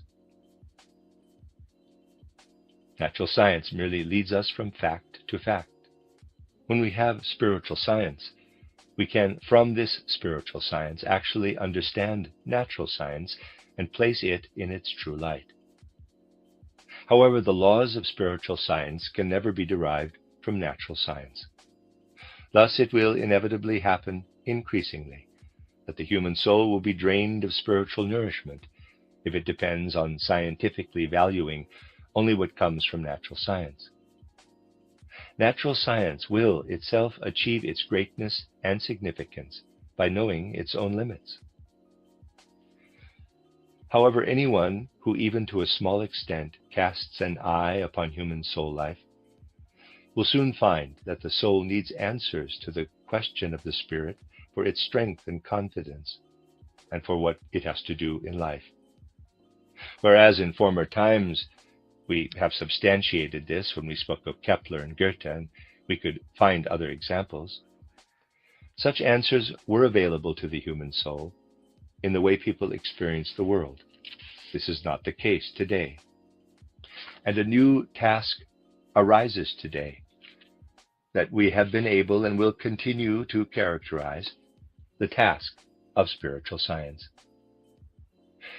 Precisely that which has disappeared through the greatness of natural science must again be found independently through spiritual science. In that, the paths are shown on which the human soul can attain its spiritual home. Anyone who rightly understands the age in which we are living will, once the background to the present situation has been thus described, grasp the extent of the need and longing that manifests itself increasingly to comprehend the world also out of the spirit, and to establish an independent spiritual science alongside natural science. When we enter into specific issues, such as the law of repeated earthly lives, that is probably rejected by many spiritual believers today, we see it gradually coming to find its place in modern culture. For example, in Lessing's treatise titled The Education of the Human Race. Again and again we see, even though there is little awareness of this today, how in the 19th century inwardly consistent researchers of the soul have been led toward the law of repeated earthly lives, which is alone appropriate as a means of understanding the human soul. The more that natural science celebrates its great triumphs on the ground of matter, the more does the longing blossom for the spirit to pursue its own paths. I should like to show by means of a further specific example how the course of modern cultural life is such that, as though out of itself, it leads to what spiritual science wants to be in our time. I want to draw your attention to a thinker and researcher concerning whom I shall be speaking further in the course of these winter lectures, And it was interesting with respect to a yearning for spiritual science, namely Hermann Grimm, the art historian, a person with extensive and comprehensive knowledge. He manifests himself to us as one of those in modern times who strongly feel the urge to go beyond a purely natural scientific view of, in particular, human life, but who are held back by the impulses and forces of the age from taking the final step of embracing spiritual science. Whoever carefully peruses Hermann Grimm's writings will see that he seeks a world principle, though not a dead world principle, but a creative law which the practical historian can adhere to and which must be something different from so-called historical ideas. Ideas are just as little able to create something as, with reference to the image from the last lecture, a painter who has been painted can paint a picture. Ideas are something dead. Only something living can achieve anything. Hermann Grimm looked for the living in history, for what is able to work creatively from one age to another, for what in the primal age of humanity created the form of the human soul from impersonal foundations, and then magically brought forth its individual achievements from age to age, from one popular culture to another. And what did he think that he had as such found? Creative imagination. There was also a German philosopher, Froschammer, who viewed imagination in this way, not only in historical processes, but also as a creative force in nature. Hermann Grimm did not, as he wanted to, manage to show how imagination is actually a kind of divine force that lives in the will and brings forth deeds in human history, just as the individual human being calls forth from himself the deeds that his soul accomplishes. What he did was to enunciate in the light of this view that behind historical development there lies the creative imagination, that everything has come about from the creative imagination. But what is the imagination to him? Do we not see in the urge of a researcher to be able to understand the facts, a drawing towards something spiritual, which, however, is no spirit? For the creative imagination remains a mere abstraction, which is indeed more living than historical ideas, but for someone who thinks realistically is nevertheless only an abstraction. One might say that a researcher, such as Hermann Grimm, is pushing hard at the gate of spiritual science. He cannot remain with outer material facts and external happenings. He sees behind all outer events that which imagination creates, and he objectivizes it in what happens in the world. But no one can recognize anything real, a truly creative force, in the imagination. It remains an abstraction, and only if one penetrates to what is no longer an abstraction, to what is spiritual, which is as real as anything sense perceptible, only if one penetrates to the spiritual facts, which are not ideas that have been written about, but are intrinsically real, can one understand how that which is around us is really happening in the world. Thus we see in such a deep thinker how the longing of our time draws him to the spiritual domain, and how the grounds of hindrance that have arisen through the age are so mighty that human beings are unable to come through the gateway to the world of spirit. Do we not see how this spiritual science has tasks for present and future that correspond to the longing, the urgency, the demands of the age? Let us look at the forces hindering modern souls more precisely. In the longing for the spiritual domain, we can recognize so clearly how human beings can, if they have a clear insight into the circumstances of the age, do none other than wish for the spirit and its laws, but how they are as yet unable to reach the world of spirit and are now, as it were, awaiting it. Wherever one looks, one observes the urge toward that which one does not yet know. But one can see very clearly in the nature of the urge that a time will come that is no longer so far away, when people will understand that spiritual science is the solution to the longing, to the urge that they have.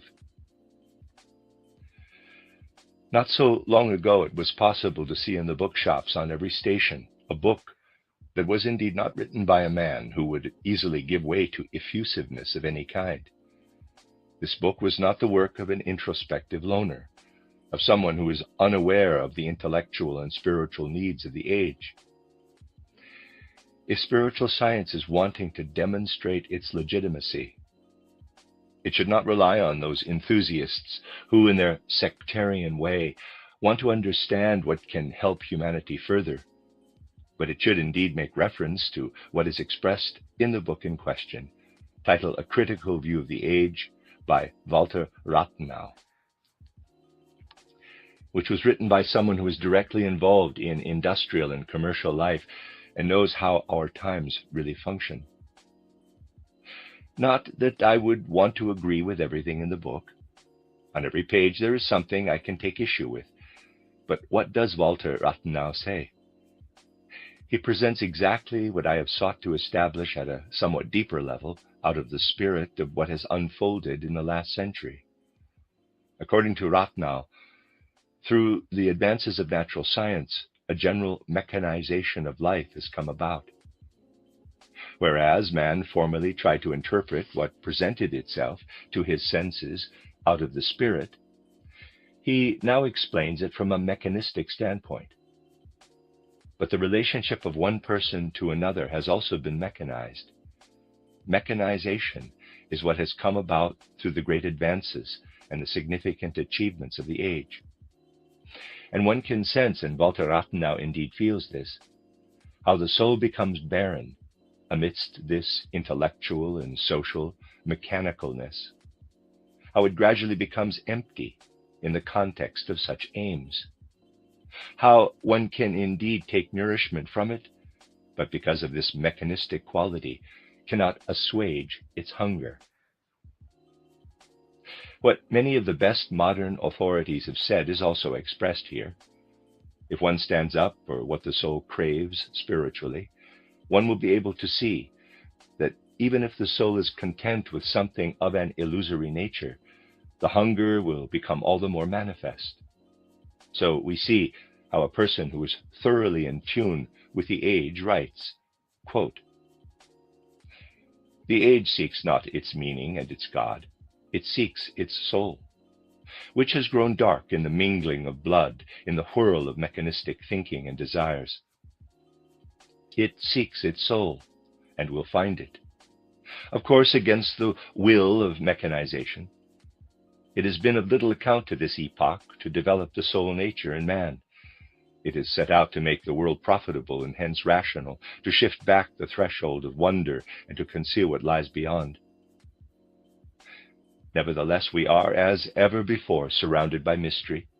It manifests itself beneath every smooth surface of thought, and from every daily experience it needs but a single step to arrive at the center of the world. Mechanization has been unable to rob the individual of the three emanations of the soul: love for created things, for nature, and for the Godhead. For the life of the collective whole, they have been dispersed to the point of insignificance. Human love has sunk down to cold pity and to a duty of care, and nevertheless signifies the moral summit of the whole epoch. Love of nature became a sentimental pleasure for Sundays. Love of God, overshadowed by the ruling operation of mythological dogmatic rituals, was enlisted in the service of this or that interest, and therefore became suspect not merely to ignoble natures. There is probably no single way in which people can render themselves unable to find their souls, if only by having delight in flying. But humanity will not fail to keep to the beaten track.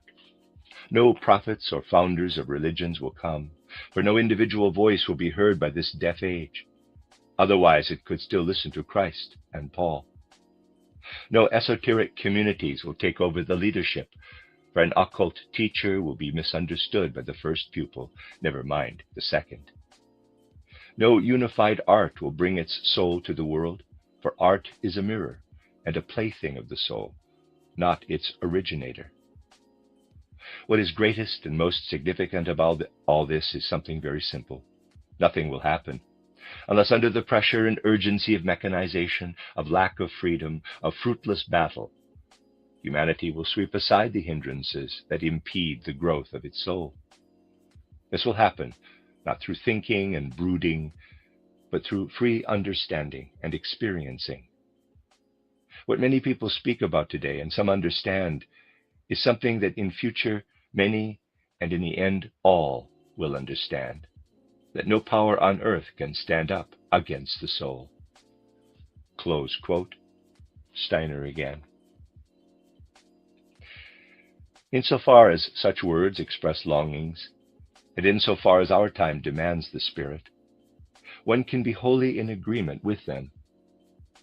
It should only be added, there is a clear sense here that the writer knows what the age needs, but there is a total lack of awareness of what can satisfy this urge and these needs. Also in evidence is a clear judgment that the justified individualism of our time is no longer suitable for receiving an individual religious founder or prophet, or for establishing occult schools on some kind of sectarian basis which seeks to call itself, in quotes, esoteric. True spiritual science will want neither the one nor the other. True spiritual science knows how the truly esoteric has legitimacy if it does not wish to become exoteric, but remains within itself. For it is not a question of what seeks to establish itself as something esoteric, but rather of what wants to find its place in our time, such that it can be accepted by a sound manner of thinking. To this extent, the authority of a prophet of whatever kind will not be able to satisfy the age in which we are living, but only a truth that is wholly independent of a human individual and his subjective individuality, and to which the human soul can dedicate itself if it so wills. To the extent that this is so, what is here intended with spiritual science tallies precisely with the words of this practical person, Walter Rathenau. But why is it so difficult for people in our time to approach spiritual science? Why is there something like an unscalable wall between the urgency of the age and true spiritual science?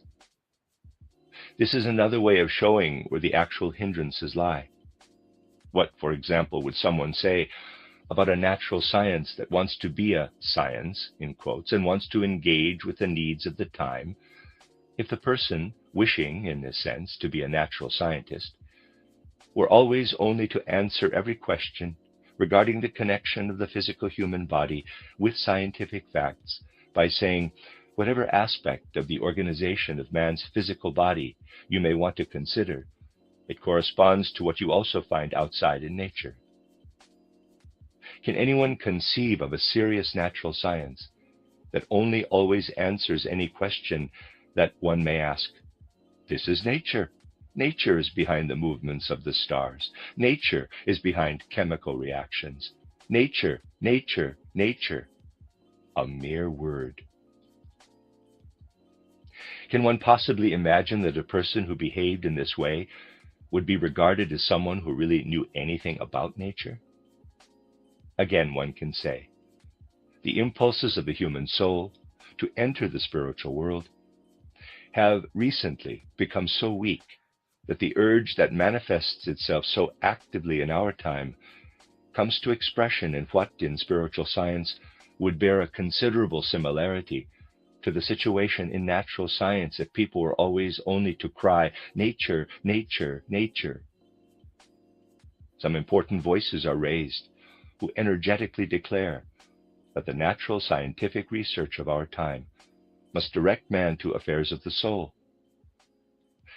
But in demanding this direction of attention toward the soul, They do not go beyond emphasizing, quote, man has a soul, there is a soul, close quote, and so on. Quote, soul, soul, soul, spirit, spirit, spirit, close quote, they say. Just as the somewhat unsatisfactory natural scientist would say, nature, nature, nature. So we see, and the facts that are being stated here are by no means insignificant, how a significant individual of our time gives a lecture at a festive celebration at Harvard University in America about how a general world conception that leads to the spiritual domain must be born out of natural science. Dr. Eliot, a man who stands firmly on the ground of natural science and who is thoroughly knowledgeable about present-day scientific research. I should like to cite a passage from a lecture that has been given at a place of such eminence. Dr. Eliot said, quote, men have always attributed to man a spirit distinct from his body, though immanent in it. No one of us is willing to identify himself with his body, but on the contrary, everyone now believes, and all men have believed, that there is in man an animating, ruling, characteristic essence, or spirit, which is himself. This is something just as real as the body, and more characteristic. This spirit or soul is the most effective part of every human being, and is recognized as such, and always has been. Close quote. Steiner again. Dr. Eliot says nothing further, other than referring to the soul, in quotes, in an analogous way to how someone would always only refer to nature, nature, nature. We have in our time not yet reached the point where the thought habits with respect to the spirit would sink into the same mold as with nature. In natural science, we distinguish oxygen and hydrogen and water, and we do not say oxygen and hydrogen belong to nature. This is how we enter into the specific details of nature. Spiritual science, similarly, has to come to what lives in the soul by way of forces and activities, not only to relate to a, quote, general spirituality, close quote, but to a spiritual world, to a specific realm of the spirit that is distinguished in detail, like the individual facts of natural science. Only when spiritual science comes to contemplate the various facts of the human soul, in the way that natural science studies the various facts of the natural world, will it be able to give the human soul what it demands. The purpose of the next lecture will be to give an indication of this process. But the main thing is to discuss how, in our time, there is the urge toward something regarding whose nature and significance people continue to lack clarity, and how the task that awaits spiritual science in our time is to bring a knowledge of the world of spirit, just as natural science brings a knowledge of the facts of nature. And just as natural science considers its task to be that of tracing a substance that is also to be found in the human body, as it has evolved out in the world, in order to understand the whole context, so will spiritual science consider its task to be that of relating a particular function of the human soul to the spiritual forces and spiritual creative principles out in the universe. From this, it will also recognize how that which lives in the human soul relates to the whole universe, to space and time. Only through this can it arrive at answers to the riddles of immortality and man's destiny between death and a new birth. Abstract references to spirit, in quotes, and soul, in quotes, cannot in general lead to something fruitful. They will always only lead to doubt with respect to the true answers, for example, regarding the question of immortality. Only when one sees that there is a connection with something altogether different that is not subject to the transitory course of time will these questions find an answer from spiritual science.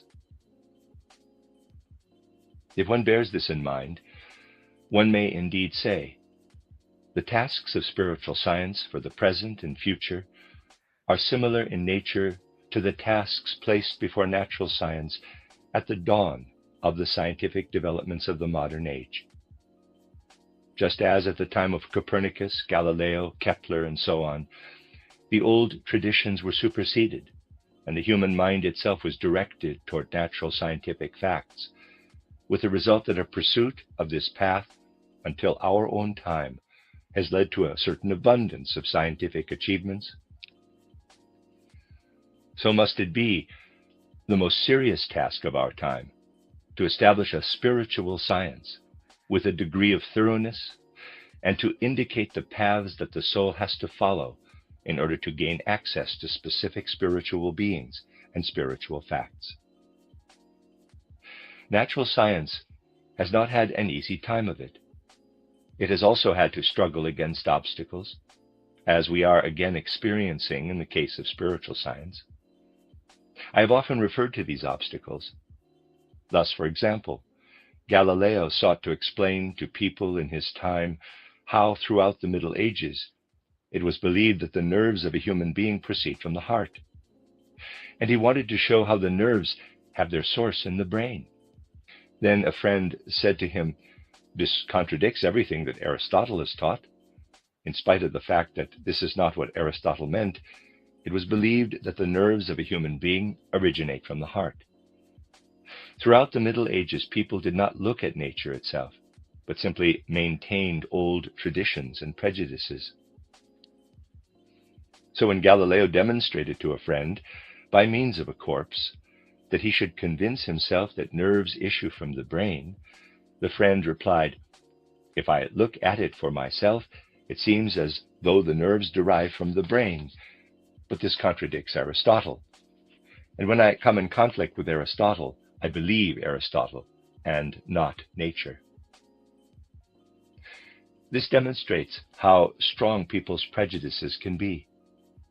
And when later, wholly in accordance with Galileo, Francesco Redi delivered a crushing blow to the prejudice that was still dominant at his time, that living beings could develop from something non-living, that lower animals, worms and the like, arise from river sludge, when he expressed the principle, quote, "Something living can only arise from the living," close quote, and that it is simply a matter of inaccurate observation if one believes that worms could emerge from river sludge, where there is no germinal seed present, he escaped Giordano Bruno's fate only by the skin of his teeth. Now, when today the spiritual scientific researcher says, "If you believe that in a developing child, everything that it manifests in a soul sense is conditioned solely through inheritance from its parents and ancestors, your observation is inexact. It derives, far rather, from a spiritual seed that passed through a previous earthly life, was on the earth, and then underwent a life in the spiritual world." When, in this way, spiritual science refers to a spiritual seed, as Francesco Redi pointed toward a material seed, you are again encountering the prejudices of the age. If today people are no longer burned at the stake, there are now other means whereby such assertions can be made harmless, or at least ridiculous. The way in which the age treats its people does of course change from one epoch to another, but the nature of prejudices remains the same. Similarly, the age in which we are now living is the time for researching spiritual needs, just as the age of the dawn of natural scientific development was the time for exploring natural scientific needs. And if natural science has, through its fruits, brought to mankind a raising of the level of outward culture, the fruits of spiritual culture will be of a completely different nature. They will, above all, be fruits for the life of the soul. How does many a person today suffer because of the prejudices of natural science? Thus, a human individual may, if he believes in the conclusions of natural science and denies the spirit, quite likely say to himself, "I possess individuality of a certain kind. I look at my blood relationships and must recognize that I am the result of the way that I have inherited them. Then a sense of depression, a lack of energy, and an inability to battle against destiny afflicts many a soul. For if it is so that a person is merely the result of inheritance, it would then be impossible to keep the baneful influences of inheritance in check, just as it is impossible to prevent from striking someone. But if spiritual science does not remain a mere theory, but becomes a power within the soul, so that a soul essence lives within us for which we have been given through the line of inheritance is merely an outward garment, and which must seek ever deeper and deeper forces within itself, there grows the courage, the hope, the energy wherewith to master and improve that which manifests itself in outward bodily existence as weakness through spiritual forces. Then there is no longer a moment in human life when, with respect to the spiritual forces within man, one can lack the confidence to overcome outward impediments. So it is on many levels. Thus, merely to believe in the matter in which the life of the soul is said to be entwined is enough to suppress our happiness, our energy, whereas spiritual science, if it becomes a living inner power of the soul, can give us confidence to withstand the mechanization of life. This is another task of spiritual science, that it will create the possibilities in all areas for relating to life in a sure and healthy way.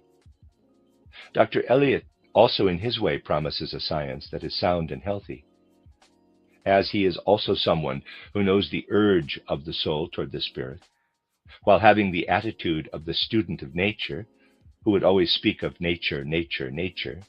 He says, such a new science will not speak of death and sorrow, as does the old science, but of life and joy. I gladly share his view that the soul eagerly awaits a world conception that is oriented toward life and joy, that wants to turn away from and not be overwhelmed by death and sorrow, with which old world conceptions that have specifically confronted man with the riddle of death are mainly preoccupied. I gladly believe that people want to reject death and sorrow, but death and sorrow will come regardless. Human beings are not at liberty to resist to this extent and to say that they want to get rid of death and sorrow and want to have life and joy. But death and sorrow will come anyway, and one must be prepared to deal with them. And yet one can only do so if one knows the living spirit that even takes life beyond where outer nature has placed death and sorrow, and which also knows the creative principle in grief, suffering, and sorrow.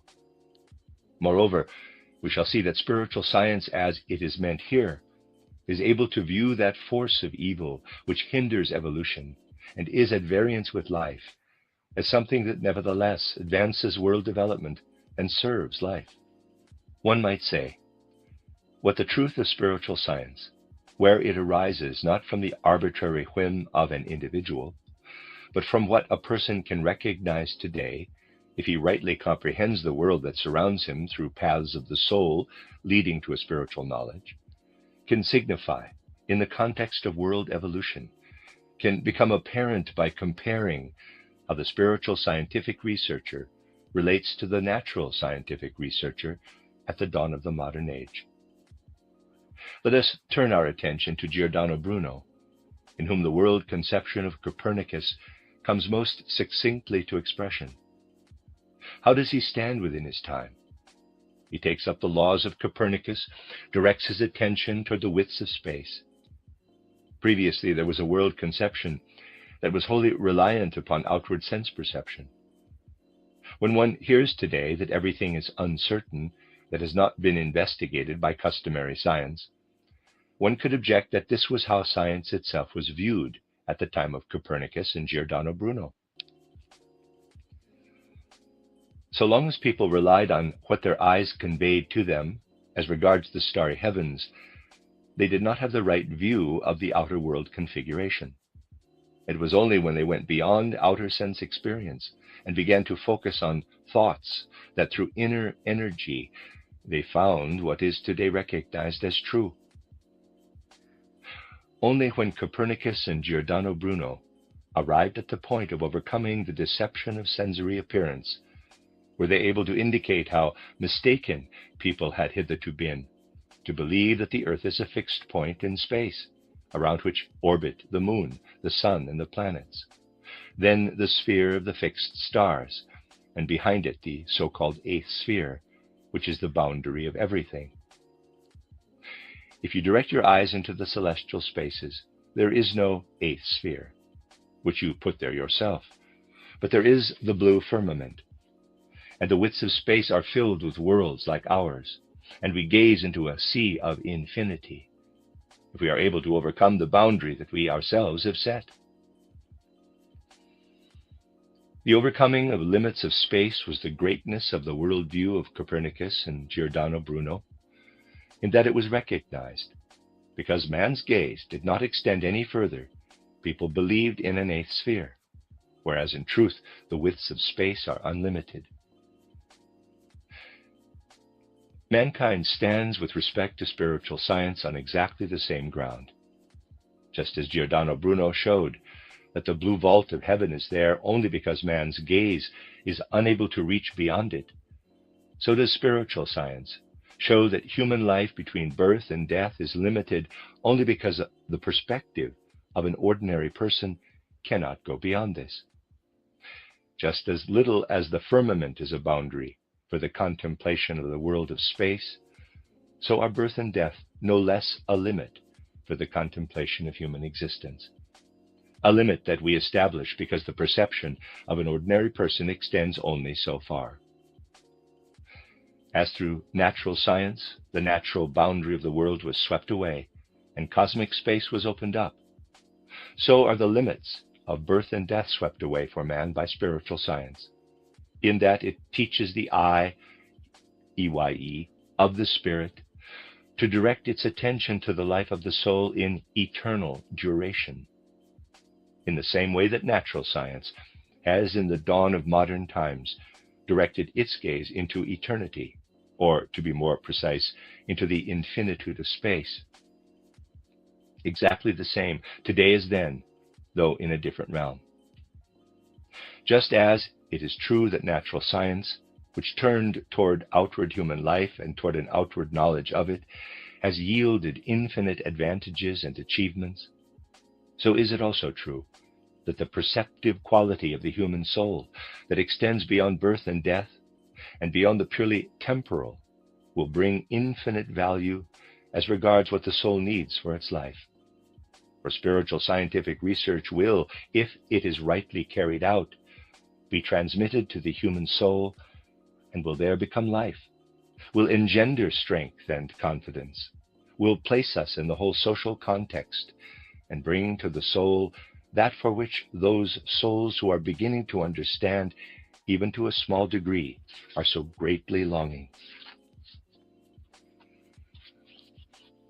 It is absolutely true, not only in theory, but in life and in strength of will, that spiritual science will achieve what I have tried to summarize in some words with which I would like to conclude my presentation today, which was intended to show the nature of the spirit, significance, and purpose of spiritual science, and what it is to mean for the human soul.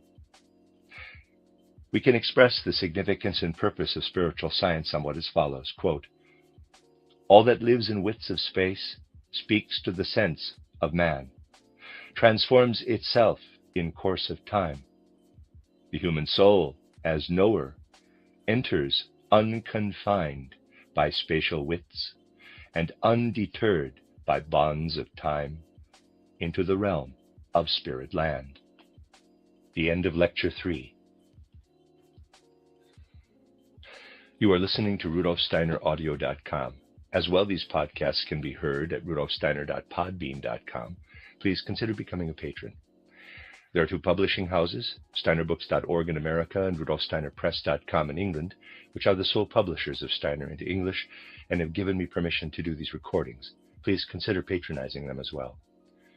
This is a reading of Collected Works, Volume 62 by Rudolf Steiner, 14 lectures, entitled Results of Spiritual Research, translated by Simon Blaxland DeLange. This is Lecture 4, given in Berlin on the 21st of November, 1912, entitled The Paths of Supersensible Knowledge. Already in the introductory lectures to this year's winter cycle, I have frequently made reference to the sources of the supersensible knowledge of man, which, together with its relationship to the world, is the thematic basis of this whole cycle of lectures. I have indicated that these sources of supersensible knowledge reside in the human soul, in every human soul, as slumbering forces and faculties, which can be brought forth in intimate inner experience through appropriate means, so that a human individual can become capable of gaining insight into the spiritual worlds. The development of these faculties will be characterized this evening in broad outline. Further explanations of what I shall present today will be given in the further lectures. If the object is to present an initial understanding of how the supersensible forces of cognition, slumbering in the soul, can be called forth, one can always draw attention to a phenomenon or fact that is enacted in the case of every person in the course of 24 hours, the alternation between sleep and waking. People usually take little notice of these riddles of life that are a familiar part of everyday life, and the infrequency of this attention and the oppressive feelings that can result readily call forth the longing to resolve such riddles. Some of these more troubling riddles of life will be addressed in the next lecture. Today, however, I shall begin with a riddle that, as a matter of fact, only eludes attention for its enigmatic quality because the phenomenon in question is so familiar, namely the alternation between sleep and waking consciousness.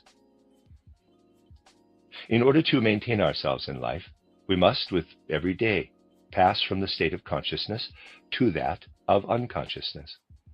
What has actually occurred, we need only to indicate it in layman's language, when someone passes into the unconscious state of sleep. The receptive capacity of the senses ceases. Thinking, which is linked to the activity of the brain, insofar as it is engaged in the outer world, ceases. We feel all the activities and all the acts of consciousness that fill our daily lives sinking into the oblivion of sleep. It would be a logical impossibility for anyone judging without prejudice to think that all our conceptions, our feelings, sensations, emotions, and passions, indeed all that we have by way of ideals and ideas, that surge within us from morning to evening in a conscious state, pass every time we go to sleep into nothingness as far as our being is concerned, and the following morning again come into being. Only a logical bias can deny that a person's soul spiritual essence is also present while he is in the unconscious state of sleep.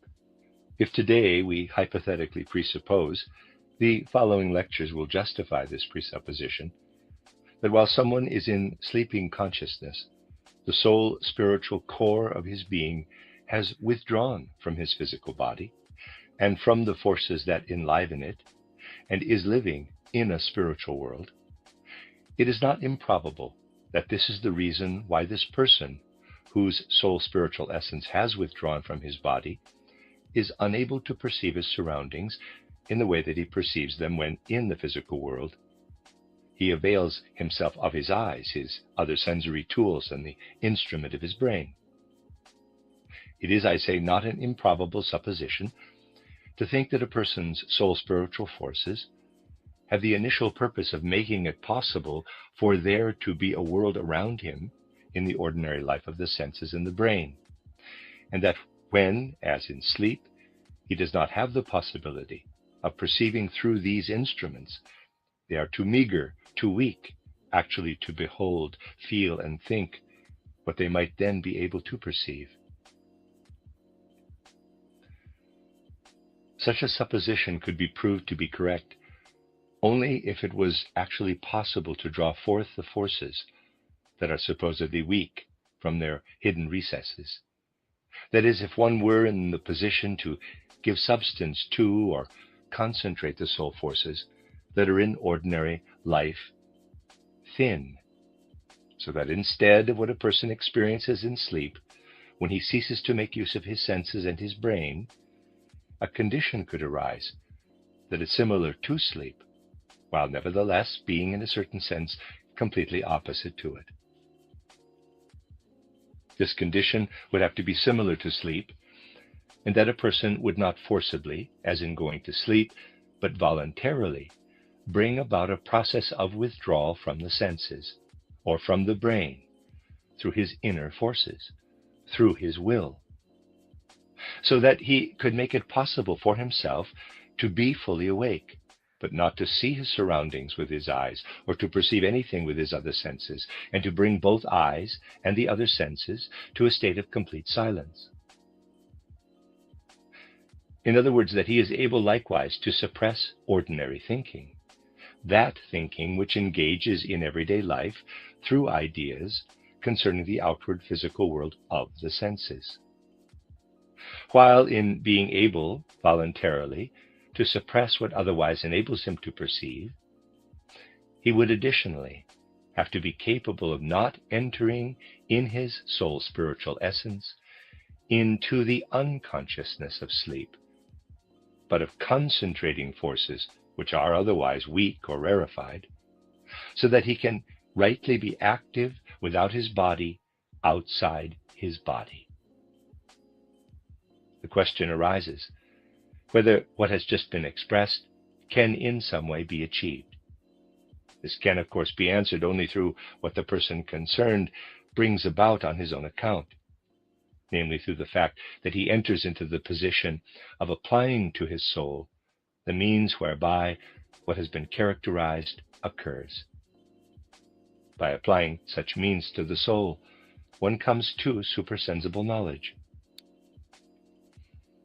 The path to supersensible knowledge is not one that leads there by outward means, that requires all manner of machinations existing purely in the outer world, but it is an intimate, inner path, and everything that must be undertaken for it occurs in the depths of the life of the soul itself. Now, if we are wanting to ascend to the worlds that have the potential to explain to us the outer world in which we live, if, therefore, we want to ascend to the supersensible worlds, there are 3 stages through which we must pass. A fuller description of these 3 stages can be found in the book titled Knowledge of the Higher Worlds, How Is It Achieved? Reader's Aside, also known as How to Know Higher Worlds. End of Reader's Aside. They can be indicated here only in broad outline. In characterizing these stages, I beg you not to become fixed on particular words, partly because the words are habitually used today to mean something quite different, and because these words do not resound well in the thought habits of the present, because they are used for all sorts of things of which one has a vague or imprecise knowledge, and also for certain things that one rightly rejects. Thus, at times, a particular kind of feeling is called forth when one hears these words. And it is easy to see that for the things that are to be spoken about here, it has to be as it is, for our language is there for the outer world. Hence the words for what is to be characterized are derived from the outer world, and cannot ever be precisely suitable for what lies outside the outer world of the senses, for which language has been created. The first stage of higher supersensible knowledge is what is referred to as imagination, imaginative knowledge. And I would ask you not to make the mistake to which I have just alluded of understanding by this quality of imagination, for today's purposes only, what I shall immediately characterize. The second stage of supersensible knowledge is inspiration, and the third stage is what, if one uses the word as we shall later characterize it, and not as it is often imprecisely used, one can call intuition. To these three stages of supersensible knowledge, the outward sensory and intellectual knowledge that we employ in ordinary life and also in acquiring knowledge of the outer world is related as a kind of preliminary stage, so that one can, in all, if one adds the supersensible stages of knowledge, speak of 4 stages of human knowledge. Now, there are many ways, and many ways must also be used, of raising oneself from the ordinary knowledge imparted through the senses and intellect to the first stage of supersensible knowledge, imagination. And because there would not be time for a detailed description, I want to emphasize specifically how the soul can achieve this with one of the means. Others can be found in Title Knowledge of the Higher Worlds, of awakening the supersensible faculties of knowledge slumbering within it. One of the means is what is referred to as meditation. If we pose ourselves the question as to what meditation is in a spiritual scientific sense, we would have to say, meditation is devoting oneself to a mental picture, a thought sensation, or a will content, in so intensive a way and in such a manner as does not happen in ordinary life, but as is suited for concentrating or condensing forces that are otherwise present in a rarefied form in our soul life. Although the alternative path is also possible, it is good not to use for such soul knowledge ideas or mental pictures that one would otherwise encounter in ordinary life or in the pursuit of ordinary knowledge.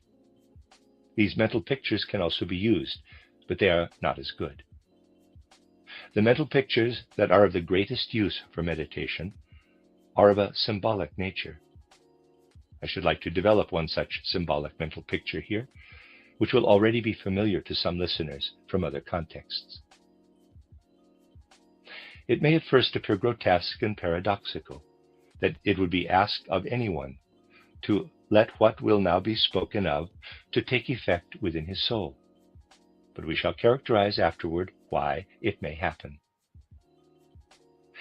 Let us suppose that someone imagines that he has 2 glasses before him, an empty glass and one partially filled with water.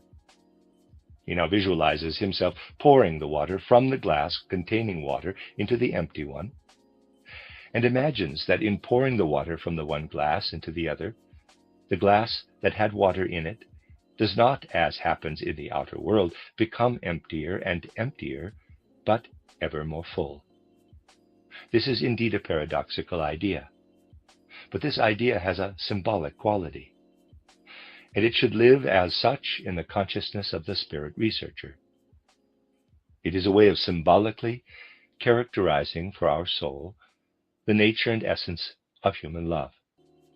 With human love and with everything that has to do with the idea of love, it can be said with certainty that the source of love is so infinitely deep and of such infinite richness that if we see ourselves in comparison with the reality of love in the world, we must on every occasion modestly admit that this riddle of love is in its true essence surely unfathomable for every soul. And the more we have this feeling of unfathomability, the better it is for the content and intensity of our life. But we can know and emphasize one quality of true love with all clarity, and this is the quality that is portrayed to us symbolically through the image of which we have just spoken. A person who behaves lovingly toward another person by enacting deeds of love never becomes poorer or emptier through what he does out of love, but he becomes ever fuller and fuller, ever richer and richer in his soul life. This quality of love is clearly exhibited before us if we imagine the picture of the 2 glasses and of pouring water from one into the other. We do something similar when we apply this to another area of cognition, and thereby arrive at important conclusions for the outer world of the senses. Let us suppose that we have before us a circular plate-like form consisting of an unknown substance. If we have an initial look at this circular form, we can say that the nature and composition of this substance are unknown to us. However, there is one thing that we can do if we want to come to know something about this disk. We can draw a circle. Then we have extracted something from this disk, namely, that it is circular. And what we have extracted from it is definitely true, however little we may know otherwise about the object. This is what we are doing when we think mathematically. And the whole of mathematics is in this sense symbolic in nature, that we emphasize something symbolically. This process of forming images that can be perceived with the senses and then apprehended by the soul is, as regards experiences of a soul and spiritual nature, the preparation for imaginative knowledge.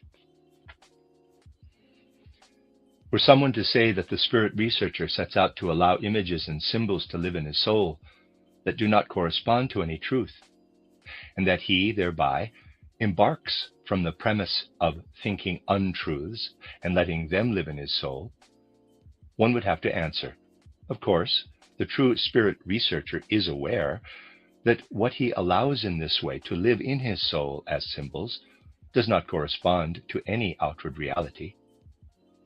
If he were for a single moment to mistake the symbol for a reality of some sort, he would not be someone who was on the way to supersensible knowledge, but rather on the way to illusion. The purpose of these symbols is not to depict outward realities, but to live in our soul, so that we connect and combine them with our soul life and concentrate upon them. Once we are in a position to think about such a symbol so strongly that we employ the whole power of our soul to allow only this symbol to live in our soul and put all other outer impressions and other thoughts aside, so that we bring nothing but this image to the focal point of our consciousness, such an image is for this very reason better than a direct impression of an outer reality, because such an impression always draws our soul forces back to the outer reality and, as it were, takes us out of ourselves. But if, with the full awareness that we have something that is a pure fabrication, we have formed for ourselves a pictorial mental image to which we now devote ourselves, this is something that contains reality only insofar as it is derived from it. Whatever images we may form, we have taken them from outer reality. These images have been imagined in colors, forms, and so forth. They are derived from outer reality, but they are not related to it. For in outer reality, it does not happen that a glass becomes fuller when one empties it of its contents. Such an exercise has the consequence that the soul has to concentrate its forces in a completely different way than if it is helped by what it has otherwise experienced. If the person who wants to follow the path into the supersensible worlds has the patience and endurance repeatedly to practice such concentrations of his soul life, he will be able to have a quite definite inner experience. Having such an experience is the first step toward imaginative knowledge. He will have the experience that he has by this means inwardly change his soul life, and that after some time he can become aware how from his soul itself, without his having brought this about, symbols or images appear, and in such a way that they come before him with all the appearance of reality, as is otherwise the case only when we have had perceptions of the outside world and have formed ideas or mental pictures about them. Whereas in ordinary life, mental pictures rise up from the soul as mirror images of outer reality, through the exercises in question, ideas arise from the depths of soul life that are, of course, initially only images. But the elevation of soul life consists in that the soul feels itself inwardly strong, and that it can enter into a state that is similar and yet of an opposite nature to that of sleep. In sleep we withdraw from all outer perceptions and also from the thinking that is bound to the brain, but we fall into a state of unconsciousness.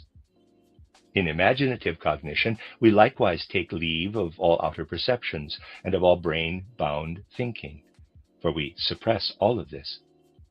But nevertheless, the soul does not become empty, does not become bereft of consciousness, but images rise up from its depths, images that become ever richer and richer, ever more all-encompassing, and that appear like a new world before the soul. This is the world of which indications have been given in these lectures, that can, by someone lacking expertise in such matters, easily be mistaken, also in its true worth, for the world of pathological illusions, hallucinations, delusions, and the like. But only someone who does not know reality on this level, but judges only in accordance with soul pathology, can make such a misjudgment. For there is a great difference between ideas that are even in the smallest degree pathological and those that have been arrived at in the true sense through methodical soul development. Anyone who has learned even only a little about what is referred to as pathological soul manifestations, such as hallucinations, illusions, or delusions, knows one thing, that those people who have succumbed to such notions believe so firmly in their reality that the belief that they evince for experiences of the outer world of the senses cannot compete with it. This is what is characteristic of delusions and illusions, that those who have fallen prey to them also develop an overwhelming belief in them. Nothing is more difficult than to talk a person who has illusions out of them, and they do not even need to be on the level of hallucinations, but may be no more than ordinary delusions, paradoxical ideas. When, for example, a person begins in a pathological way to develop within himself the idea that he is being persecuted by another person, it is extraordinarily difficult to coax this idea away from him through mere persuasion. And what happens is that such a person builds up the most astonishing logical thought structures in order to prove how right he is to perpetuate such delusions. A person can be possessed by what comes over him, and he firmly believes in the objective reality of such ideas.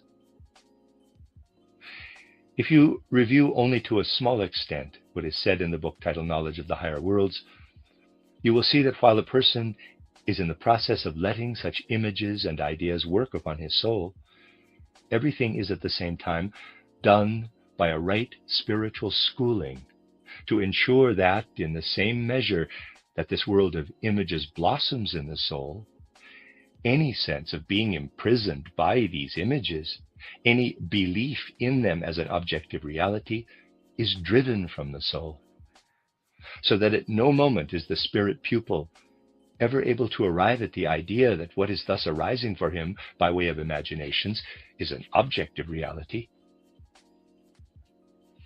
All spiritual schooling is aberrant if it does not at the same time evoke in the soul the clarity that miraculous creations, such as new worlds that manifest themselves from time to time, have, in the way that they present themselves, no objective reality.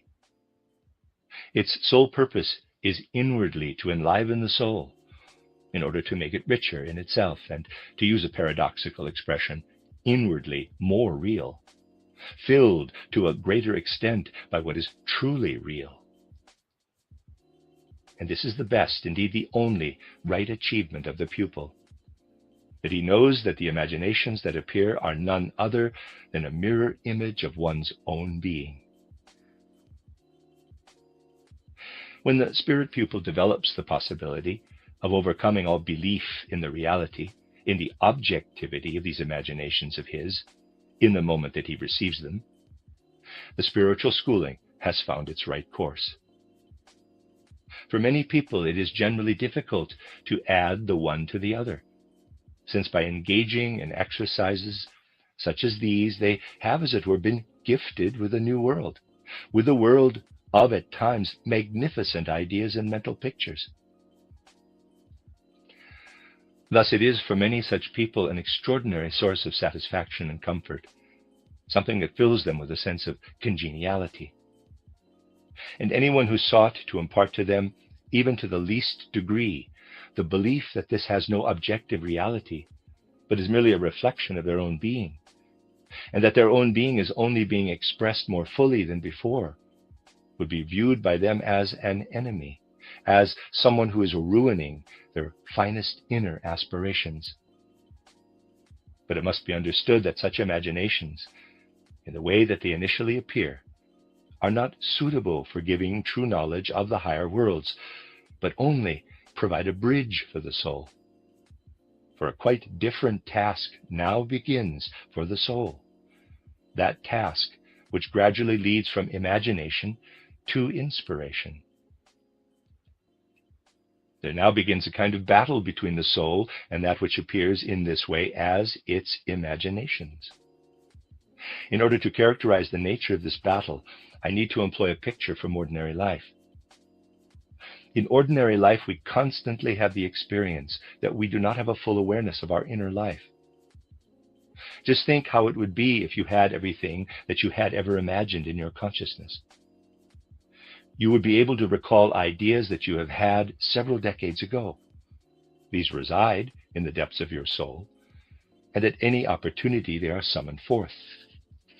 This means that in ordinary life, one has the possibility to forget and to bring forth from the soul what has been forgotten.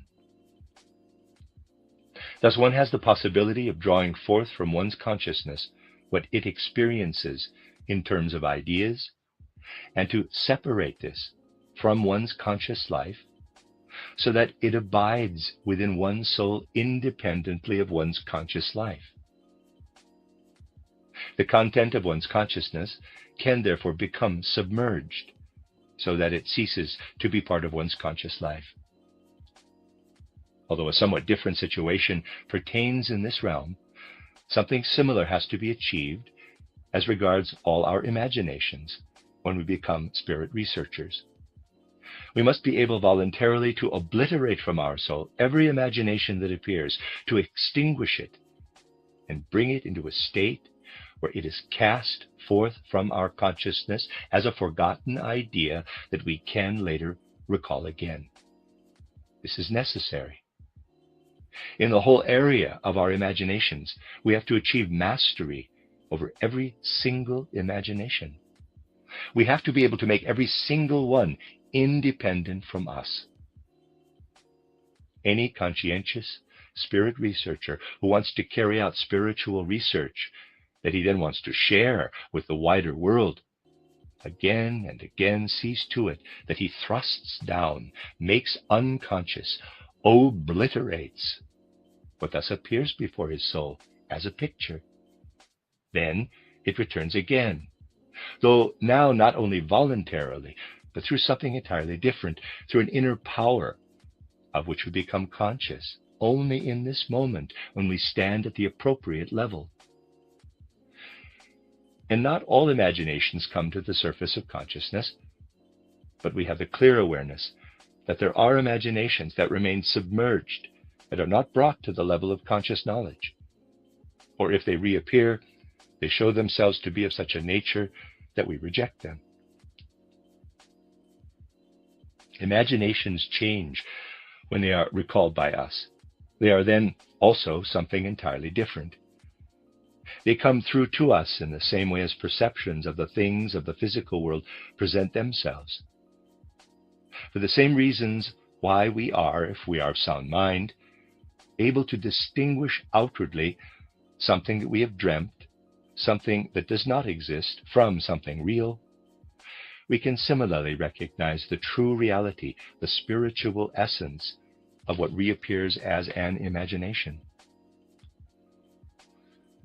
When such things have been discussed, it has been asked, by what means can someone be convinced whether the imaginations that he has cast forth from his subjectivity and has given over to the realm of objectivity in order that they may be given back again, represent realities or unrealities? After all, we know that there are suggestive forces and fantasies that are so strong that they overwhelm a person, so that he experiences as a reality something that is not actually there. This has been exemplified by someone who is so sensitive that without drinking lemonade, he has the taste of lemonade in his mouth by the mere idea of doing so. This is an example of an instance where something manifests itself that does not really exist. One might therefore attribute certain imaginations concerning reincarnation to a similar deception. An objection of this nature can always be made. It can also be maintained in the realm of dialectics through a mere play with words, though not where reality is concerned. For anyone who develops his soul in the manner described arrives at the same possibility of distinguishing between truth and falsehood, just as one distinguishes between truth and falsehood in the outer world, where one also only has the soundness of one's mind, one's common sense, as a basis for distinguishing truth from falsehood. Anyone who, for example, recalls Schopenhauer's proposition that the world with which I am surrounded is my idea or mental picture, can form for himself an idea of what is meant. I do not underrate the philosophy of Schopenhauer, otherwise I would not myself have edited it and written an introduction to it. But great minds often make the simplest errors. For the proposition, quote, the world is my mental picture, close quote, can be refuted if one draws attention to the very trivial fact that if someone forms for himself the idea of a piece of steel heated to 900 degrees and thinks of his fingers as he does so, he does not burn himself. He will never burn himself by having such an idea, however much he may be filled with it. But if he has an actual piece of steel, he will burn himself. Thus he can distinguish the reality of an idea not through concepts and philosophies, but through experience. And there is no other way of doing so. And there is also no way of making distinctions on the supersensible level other than by acquiring through schooling the right relationship with supersensible reality. Thus it is necessary for our consciousness that we know that the way that imaginations manifest themselves initially can be attributed to our soul itself, and they are therefore merely a reflection of our own being. A person can have the most wonderful imaginations, but he would do well to interpret them by saying to himself, what do these images that appear before my soul tell me about my hidden feelings, my hidden suffering, my beliefs and superstitions? When he sees in the images nothing other than the reflection of himself, he has acquired the right state of consciousness to follow the paths into the supersensible world. He must then be prepared by the strong forces residing in his soul to be a fighter against himself. He must tear out by the roots what he has often sought most strongly to believe in, what he most loves, and what for many people could already signify a state of bliss, and be able to let it be immersed in a sphere of forgotten ideas. When he has then so selflessly wrenched from himself what his soul has achieved and has surrendered it to the world, it then comes back to him again as inspiration. He is then at the point of being able to live with those beings, the actual beings and facts of the supersensible world, to whom such ideas belong.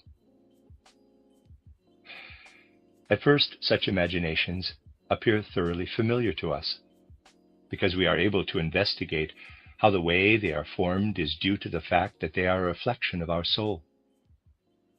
One can always prove from the world of imaginations that their character is a reflection of ourselves and of our state of soul. But when they reappear, the situation is completely different.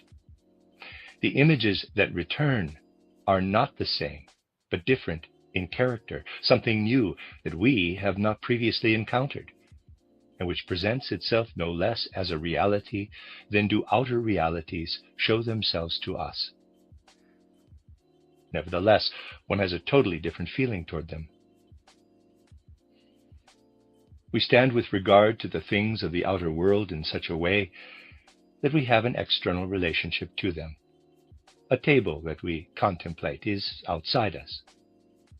Where the facts and things of the higher worlds that we encounter are concerned, we have, if we have prepared ourselves for this in the manner described, at the same time as an inner experience, the awareness that we have been able to gain access to them only by having given something to them that we have first brought forth in ourselves from the depths of our soul.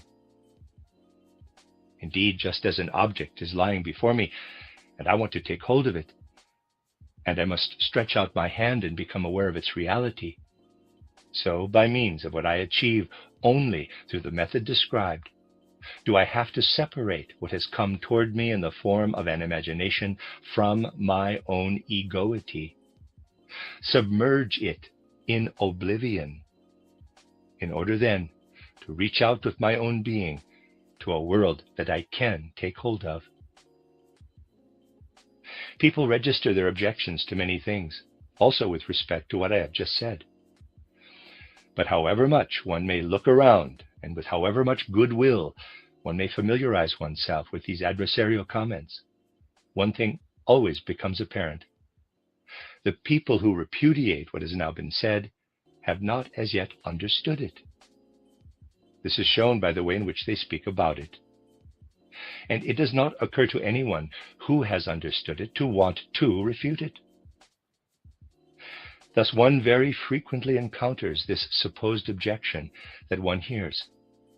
But surely these supersensible imaginations that you have and which you consider to be impressions of beings who inspire you are not to be distinguished from perfectly ordinary illusions or delusions. On the contrary, they differ quite massively from these in that a real spirit researcher has a consciousness that is different from them, a consciousness which enables him to maintain his healthy human understanding with respect to these things, and equally to the things of the outer world.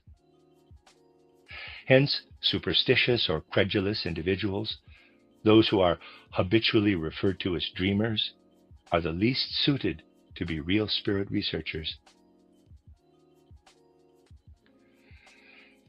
Anyone who readily accepts a truth will quite definitely not be able to undertake proper research in the spiritual world. Fantasy and belief are the greatest enemies of true spiritual research. Despite the fact that fantasy in art and belief in reality can be the most wonderful gifts to spiritual research. For what can be researched in the spiritual domain can be transformed into something imaginative and into a work of art. Similarly, when it is said that what spirit researchers impart is something that speaks only to belief, the following principle applies. The spirit researcher believes what he knows. He would, however, also be a fool if he did not believe what he knows, but he believes nothing other than what he knows. What is actually being said is that we have to draw forth from the soul what we have acquired, that we must extend organs that have, as it were, become spiritual, and through them receive back the spiritual reality. When we increasingly come to live into such a soul life, we also grow more and more together with the beings and things of the spiritual world. It then comes about that what occurs in our consciousness is that we do not associate with these beings as one human being associates with another through outer organs, but through what speaks directly from being to being. What is, as it were, perceived directly by the beings, in that our soul is in immediate proximity to the being whom it perceives, so that it is, so to speak, not outside this being, but within it. Then initiation ensues, which is actually the conclusion of supersensible knowledge, of that supersensible knowledge that leads not into a vague, nebulous spiritual life, but into one that is penetrated with being and filled with reality. There is no other way of really coming into proximity with the spirit and its existence than, as it were, to merge with it, as has now been described. But everything with which we do not fully unite ourselves can never serve as a proof for the spirit, for there is no other proof than finding the point of coincidence between one's own experience and the experience of the Spirit. Anyone who wants to gain knowledge of a spiritual being must bring his soul to the point where he is able to let his own experience come together with the experience of this spiritual being. The whole course of spiritual experience, as it has been described, can make it understandable. It would serve no purpose to obscure the actual realities, and one must rather express them openly. That a person can most easily, already through imaginative knowledge, come to a knowledge of what I might call pure, in quotes, spirits, whose existence is purely spiritual, and who are not enshrouded with any mantle other than that of a soul spiritual nature. Spiritual beings who do not enter into incarnation, who do not manifest themselves in outer influences of nature, can be recognized already at the stage of imagination, if we do not yet have the capacity to reach through to inspiration. Thus it happens in such a way that the imaginations that we have submerged in forgetfulness return to us in a transmuted form, and we recognize them as images of spiritual beings who are as spiritual as our soul spiritual nature, as conceived without a body. On the other hand, one has to rise to inspiration if one wants to come to know beings who are, for example, connected with the elements of nature, with what radiates within nature, with the warmth relationships in nature, and so forth. In short, creative powers and beings who express themselves in outer existence and can be recognized there only in their outer manifestations. This is possible only through inspiration. To this end, what we have in our soul must be drawn forth more intensively so that it reaches down further than in the case with beings who have a purely spiritual existence. And the strongest forces of seership must be used if one wants to come to know those creative forces which outer intellectual consciousness identifies only as materialistic nature forces, which are, however, in truth, creative beings. If we want to recognize these creative beings who lie hidden behind all outer existence, we must be able to draw our inner soul life forth from ourselves as strongly as is the case when we have ascended to intuition. This means that it is one of the most difficult challenges to come to know about the previous incarnation of a particular individual. For in the case of someone whom we encounter in the world of the senses, we are also dealing with what manifests itself in the effects of nature, in bodily influences. Behind these bodily influences, there lies something of the nature of creative powers.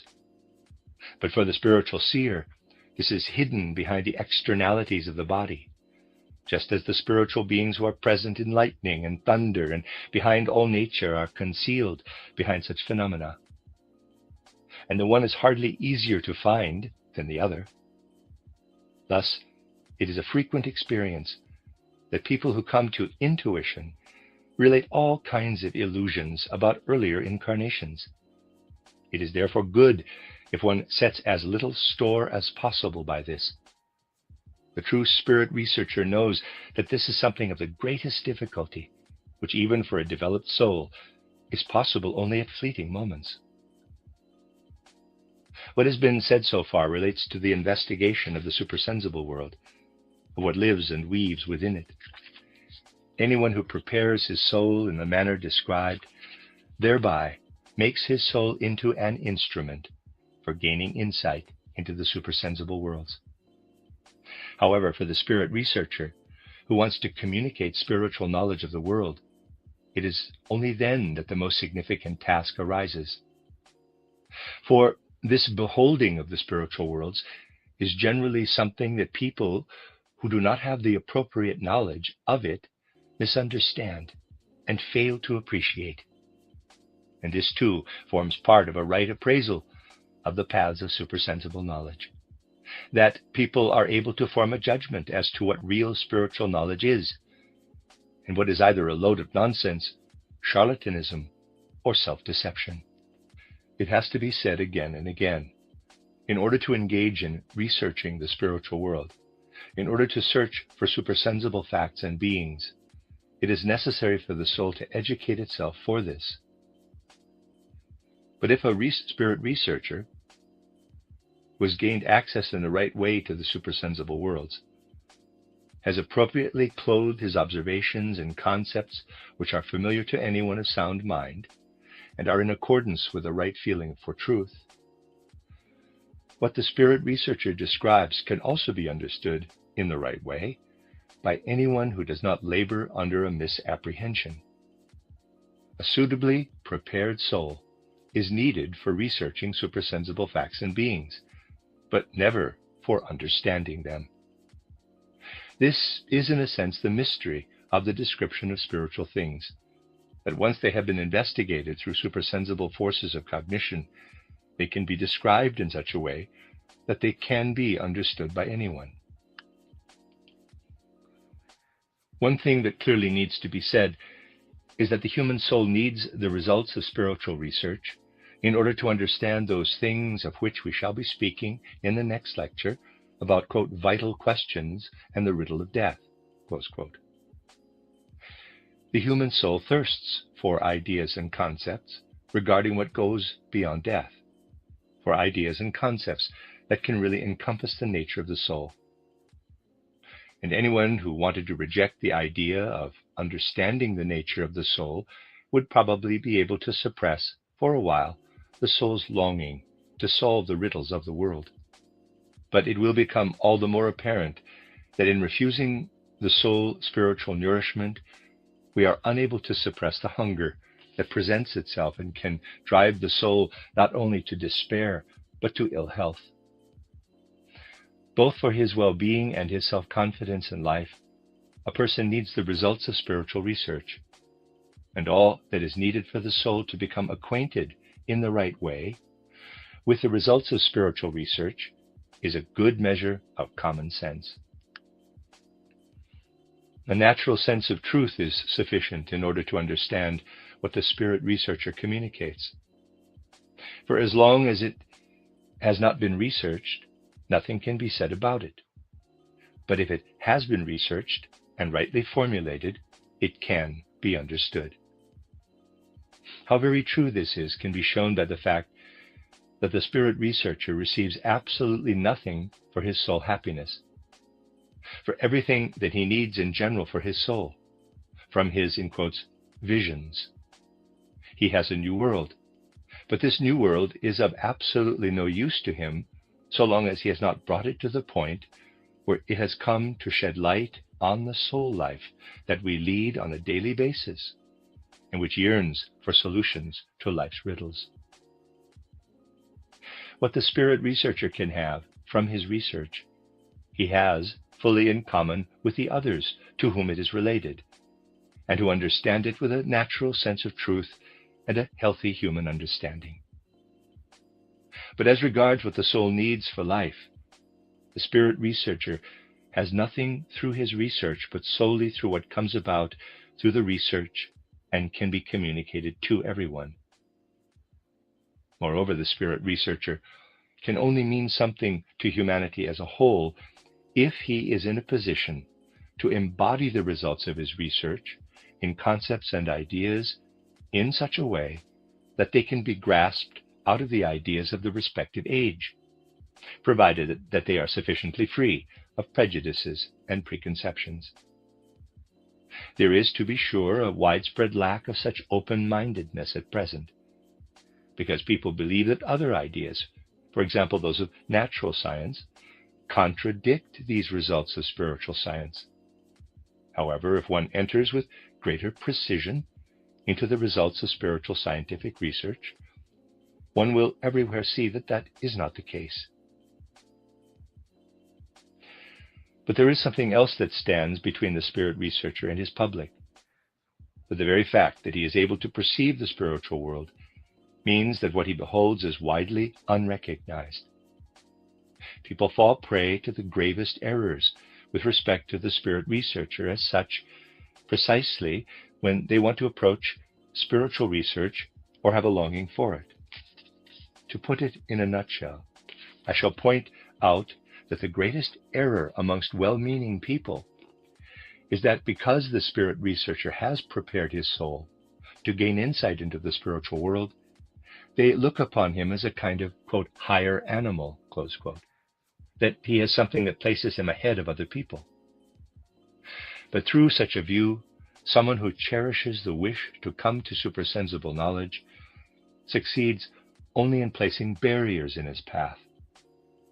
Out of a certain goodwill, it comes to be thought that the spirit researcher, because he can see into the spiritual world, is therefore a step above other people and is of greater worth than they are, that it is a particularly worthy aspiration for the human soul and its true significance to be able to gain insight into the spiritual world.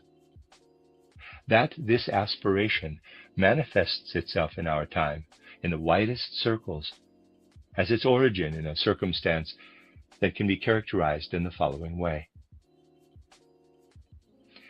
In former times, we also find communications from spiritual research that have been made to human beings. For the most part, however, only the results were communicated.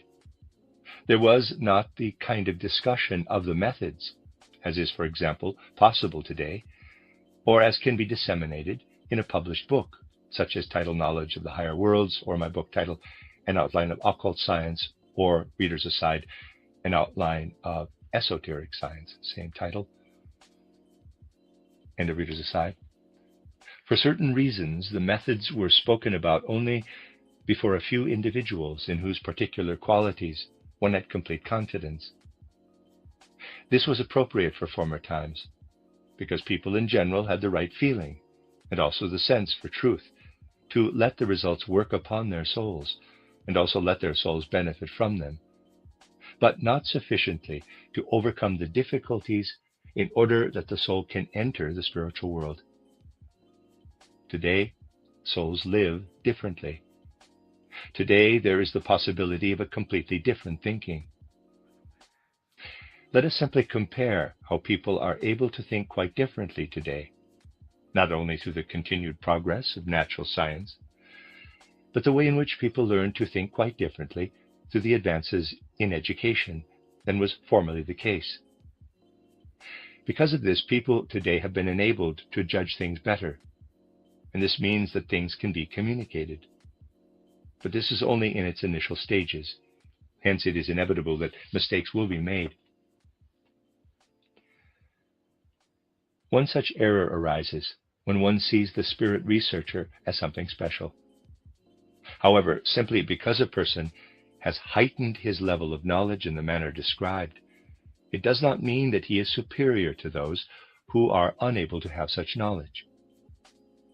Just as a chemist is no different from other people because he knows about chemistry, so is the spirit researcher also no different from the rest of humanity. The worth of a person is not determined by such things, but it is defined within certain narrower limits through intellectuality, through the power of sound thinking. A person who can think is of greater value than another person whose thinking is of poor quality. And in a wider sense, a person's worth is determined by his morality, through the fact that he fulfills moral acts and has a moral soul condition. He gains an advantage not through a particular soul development, but solely through intellectual and moral qualities. For this reason, the bad habit of considering that the spirit researcher who can behold the spiritual world has a particular authority, is someone special, simply because he can do this, a habit that is such a barrier to the path of supersensible knowledge, must be completely eradicated from those who want to approach such knowledge. This habit calls forth a belief in authority and a quality of blind discipleship, which are already bad enough in other areas, but which are worst of all in the realm of spiritual scientific research. For with regard to the matter of spiritual research, experience attests to the following. Anyone who has acquired healthy, sound, and logical thinking within ordinary life, as do other people who stand within ordinary life, carries this logical, healthy thinking also into the supersensible worlds. It is therefore able to judge what is real, what is right and true, and is, as a result, able to convey right judgments to his fellow human beings from what he has come to know. It is not by beholding the supersensible worlds that one formulates right judgments, but by entering into the situation with a right understanding, with good logic. A fool who is able to perceive a great deal in the spiritual world, who beholds vast amounts of all manner of spiritual things, because his soul has some sort of proclivity for this, will also speak a lot of pure nonsense as to how it is in the spiritual world. Whether one comes to the truth depends on how one is able to judge. Thus, someone with a sound mind, even if he cannot perceive the spiritual world, is at any time able to judge whether that which someone who claims, however ardently, to have seen, in quotes, in the spiritual world, is nonsense, or whether it makes proper sense. If someone shows that he is unable to think properly, that he cannot connect things in the right way, then instead of listening to the spirit researcher, he would do better to pay proper attention to this problem. For then he will always know whether something is coming from an intelligent or a foolish source. Even more significant in this respect is one's moral state. Anyone who approaches the spiritual world with passions and unpleasant feelings and emotions, especially if combined with vanity and inordinate ambition, will see what is presented to him in a distorted and untrue fashion. He will perceive the worst parts of the spiritual domain, and these will appear to him in such a way that they do not impart truth to him, but bind him to illusions. His moral state has a decisive influence over what, as a spiritual seer, he is able to behold in the spiritual world. Thus, spiritual seership in itself is by no means a reason to set up someone as some kind of authority. It is far more important that we pay attention to the way in which spiritual research is prepared. And we must know that we wreak the greatest havoc if we do not watch attentively with our healthy powers of reason and see only what has to be objectively evaluated. This is the path for forming judgments about spiritual knowledge on the part of those who long for such knowledge for the benefit and happiness of their souls. When someone relates in this way to the spirit researcher, this relationship of the world to the spirit researcher is no different from the relationship of the world to other sciences and disciplines. Just as not everyone can go to the observatory or to the laboratory, relatively few people have real insight into the spiritual world, although a certain depth of insight is always possible today. However, it is not necessary for everyone to have such insight, for the fruits of spiritual knowledge can be understood by an unprejudiced mind when they are communicated. This can become the right relationship of the spirit researcher to his audience, and this is also the right way for human interaction to proceed. The more one endeavors not to regard the spirit researcher as an authority, but to rely on one's sound common sense to examine everything, and the more one measures everything that the spirit researcher says by how one views it, if one compares it with life, if, in other words, one uses one's sound common sense, the more firmly one stands on solid ground. We should make it very clear that spiritual science, to the extent that the world needs it, is accessible today to every human being because of the fact that it can be comprehended, even though not everyone can perceive the spiritual worlds.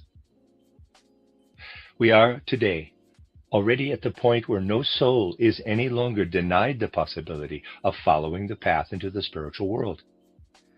It is a demand of our age that human beings are increasingly convinced that the path into the supersensible worlds is one that can be explored. This is the right course, in contrast to that which leads a person to a blind belief in authority. And only what is right has value for the happiness and benefit of the soul. These are some indications about the paths to supersensible knowledge. To that knowledge, which truly leads us into a spiritual world that lies behind our sensory world, and which also enables us to comprehend this spiritual world. The spirit researcher himself only has something from the spiritual world for his own being and personal circumstances if he is not only able to perceive it, but can also understand what he has perceived. For to perceive everything without enabling it to be understood is of no value.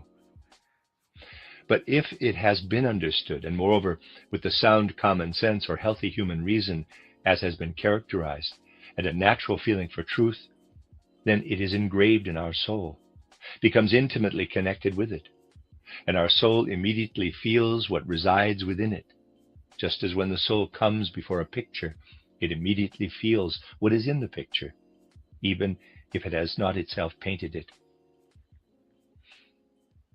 Just as in order to receive something from a picture, it is not necessary that one must be a painter, it is equally unnecessary for the purpose of gaining insight, or at least sufficient insight, into knowledge that is highly necessary for the soul, for example, of immortality or passing through repeated earthly lives, that one can oneself form this knowledge in visionary perception, although it would be good if more and more people were able to do so.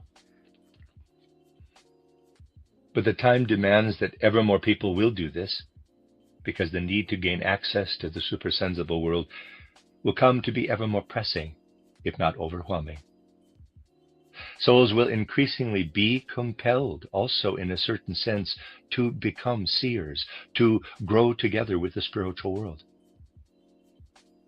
This makes possible, whether in the form of an understanding of oneself or of another person, the possession of the supersensible truths, the supersensible knowledge that our soul knows, just as we know through outer science how all the outer substances that are in our body are present in the whole universe, so that we are, as it were, embedded in the likeness that is spread out in the entire universe. Investigations that have been made possible only through spectral analysis, how man has been fashioned out of the universe. Thus he also learns, through spiritually based research, that in everything that weaves and surges in his consciousness or in his subconscious, he is connected with a world of spiritual beings, who are indeed more real than the substances with which the body is connected.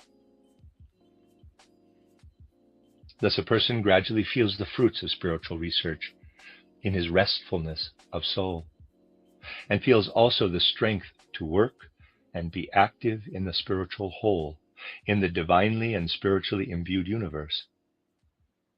But this enables him to know for the first time what he is, and what knowledge is necessary for him, that he lives calmly and actively, thinking, feeling, and willing in the spirit-imbued universe, and feels and knows himself to be connected with it. And this constitutes what the soul cannot do without, what it seeks, if it does not have it for a certain length of time. This requires the soul, if it is not to become a desolate, and through desolation not to become incapable, to work together on behalf of humanity, lest it does not only enter into a state of desolation as regards divine powers, but also into decadence. The awareness of this affinity with the supersensible worlds lies at the foundation of what was instinctively living in Goethe when he said, quote, "Were not the eye not sun imbued, it could sun's glory ne'er perceive. Were God's own power not in us laid, how could we God's delights receive?" Close quote. The eye is indeed sun imbued, EYE. The same power that is in the sun is in the eye. In this way, like can, as the old philosopher said, be recognized by like. There is a divine power within man. The whole world is impregnated with divinity. And because of this, the inner divinity can comprehend the divinity without. But Goethe recognized that the opposite is also true. Although he makes the whole world into a manifestation of the will, Schopenhauer is unable to see that not only is what is within us necessary for knowledge of the world around us, but on the other hand, the outer is also necessary for the inner world. Schopenhauer would say that the sun is there only because we have an eye. Through this reasoning, the strange philosophy has arisen which regards the world as without sound, without warmth, and so on. And all this is enabled to begin only when the human organs make their presence felt in the world. But Goethe rightly knew that not only do we see things because we have eyes and hear sounds because we have ears, but that an eye can come into being only because the sun is there. From his previous eyeless state, man became a being who can see through the fact that light filled space, and from the organism that as yet had no eye brought the eye forth. The power of the sun created the eye through the light that it radiated. Thus, it is not a matter of our bearing the divine within us and of simply projecting into the world the divine that we have first created within us, as is, for example, indicated by Feuerbach. But we must know that we would not have the, quote, this sense of God, close quote, within us, if the divine spiritual powers did not fill the world and had not created an organ for the spirit within us, just as the outer sun has created the outer eye. So we can say, the consciousness that soul and world belong together, that gives strength and power to the soul, and enables it to rest and be active in the spiritual universe, is composed of two things of which we can characterize one with Goethe's beautiful words, quote, were the world not sun-imbued, it could sun's glory ne'er perceive. Were God's own power not in us laid, how could we God's delights receive? Close quote. But it is wholly in accordance with what Goethe says, if by complementing this one-sided truth with another that makes it into a complete truth, we add another verse, which could be worded thus, quote, were the world not sun-endowed, how could eyes from beings bloom? Were existence not God's revelation, how could men come to fulfill God's word? Close quote. The end of Lecture 4. You are listening to RudolfSteinerAudio.com. As well, you can hear these podcasts at RudolfSteiner.podbean.com. Please consider becoming a patron. There are two publishing houses, SteinerBooks.org in America and RudolfSteinerPress.com in England, which are sole publishers of Steiner into English and have given me permission to do these recordings. Please consider patronizing them as well. This is a reading of Collected Works Volume 62 by Rudolf Steiner, entitled Results of Spiritual Research, 14 lectures, translated by Simon Blaxland de Lang. This is Lecture 5, given in Berlin on the 5th of December, 1912, entitled Results of Spiritual Research for Vital Questions and the Riddle of Death. The greatest riddles of life that are of general human significance do not arise as a result of any particular scientific research, but confront us in the daily course of life. And the greatest poser of questions is life itself, with its constant flow of questions that not only arouse our curiosity and our thirst for knowledge, but can signify happiness and sorrow, satisfaction or despair to our soul. Spiritual science, as it is presented here in these lectures, is primarily concerned with resolving these questions posed by life itself, insofar as it falls within the scope of human knowledge, with gaining insight into the mysteries of existence. Even though this spiritual science appears as something new and unfamiliar, as compared with the ordinary science of today, this can be understood by anyone who merely casts an eye at those branches of ordinary science that concern themselves with questions of the soul, with questions of spiritual life. What people today call psychology or soul science can, in what it presents to a large extent, be investigated, and one will find that the great questions of existence, the great riddles of life, are dealt with very inadequately in science, as we ordinarily know it. One of the greater soul researchers of the present, Franz Brentano, has remarked in his title Psychology on how one finds questions answered, or how, at any rate, people attempt to answer them, in ordinary psychological research. How one idea follows another, how one feeling awakens another in the soul, how those soul forces may perhaps develop within our consciousness, to which we give the name of memory. All this, says Franz Brentano, could not possibly be a substitute for what psychological research formerly sought to establish as, in a certain sense, a solution to the mystery associated with the notion of the immortality of man's being. Similarly, today, one will search in vain in ordinary treatises about psychology for answers to questions such as the immortality of the soul, and also to other questions. Indeed, such questions are not even raised in the context of ordinary research. One very basic way of approaching the most everyday, great riddles of life is to raise the question: how is a person supposed to cope with himself and with the world when his experience of himself is such that at every age he becomes different, that as he grows older, new tasks are placed before him in his life between birth and death? How should a person answer the great riddle of existence that presents itself to him every day, and which, as anyone can observe, is intimately connected with a person's entire being?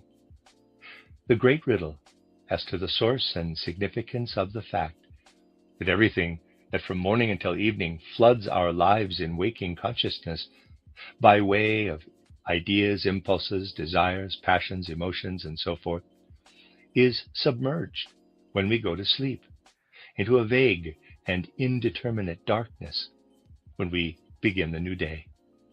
Sleep and waking, which are so intimately connected with the riddle of human existence, are phenomena regarding which science must confess and must continue to confess that it has hardly anything to say by way of an answer to these riddles. And then there is the riddle of death that was mentioned previously. That riddle regarding which a significant researcher of recent times already referred to here has nothing further to say other than what results from the observation of the outward nature of the body. At the very beginning of his title, Principles of Physiology, Huxley cites the words of the melancholic Prince of Denmark, quote, "Imperious Caesar, dead and turned to clay, might stop a hole to keep the wind away. Oh, that that earth which kept the world in awe should patch a wall t'expel the winter's flaw." Close quote. And he goes on to explain what he wants to say by showing that the separate material parts of which man is composed are, when he crosses the threshold of death, so to speak, gradually scattered to the four corners of the earth, and turn into other material substances which are all around us. And how, if we would seek what has become of a human being, we would have to look for the material atoms, where they are to be found after a certain time in the cosmic expanses. That what has become of the atoms of the great Caesar is certainly not the question that actually concerns the human soul, is something of which ordinary science is blissfully unaware. For the real question is this: where are the soul forces that were active within Caesar? What has happened to them? how are they working further in the world? That this is the great question is something that ordinary science can no longer even feel. And then there is that question which is included in the significant word, in quotes, destiny. The destiny question that pursues us at every step in life and which presents us with a riddle that manifests itself to us everywhere. We see a human individual enter into existence, born in a state of misery and need, so that we can predict at his cradle that the lot that he has been granted will not be favorable. Or we see him enter life and with seemingly little in the way of attributes, so that we can again foresee that he will be of small advantage to himself or to others. In the case of another person, we see that he enters life amidst good fortune and abundance, surrounded by caring hands from his cradle, endowed with attributes which show from the outset that he could, both for himself and his fellow human beings, become a useful part of the world order. How much of everything that we associate with happiness and sorrow, and which comes toward us on a daily, even an hourly basis, is included in this question of destiny? One could say that the great questions of existence only begin from where science stops. And anyone who tries to familiarize himself with a world conception that is predicated by purely scientific foundations will say to himself, what has been presented to me in terms of a summary, however well expressed, of scientific truths shows to me only the beginning of the questions that I must raise regarding the great riddles of existence. I find little by way of answers there.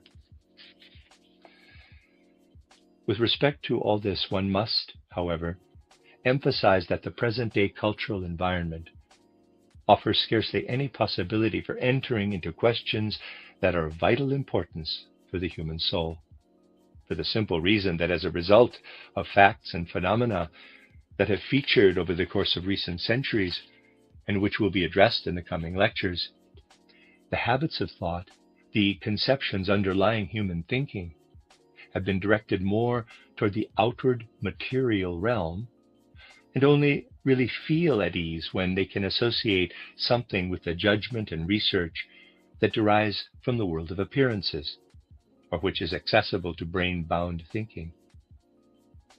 For the most part, these habits of thought have been deprived of the possibility of acquiring insight into the human soul, of perceiving those events that are enacted specifically within the soul as opposed to the body. It is probably already apparent from the lectures given this winter that the answering of these questions does not have so much to do with whether a person is, through following the paths into supersensible life, as have been indicated in the last lecture, able to gain insight into those realms where answers can be given to the questions referred to. It has been emphasized on several occasions that certain things have to be researched on this path, but that the unprejudiced human understanding, one's unprejudiced judgment, is thoroughly capable of seeing what supersensible research is able to give.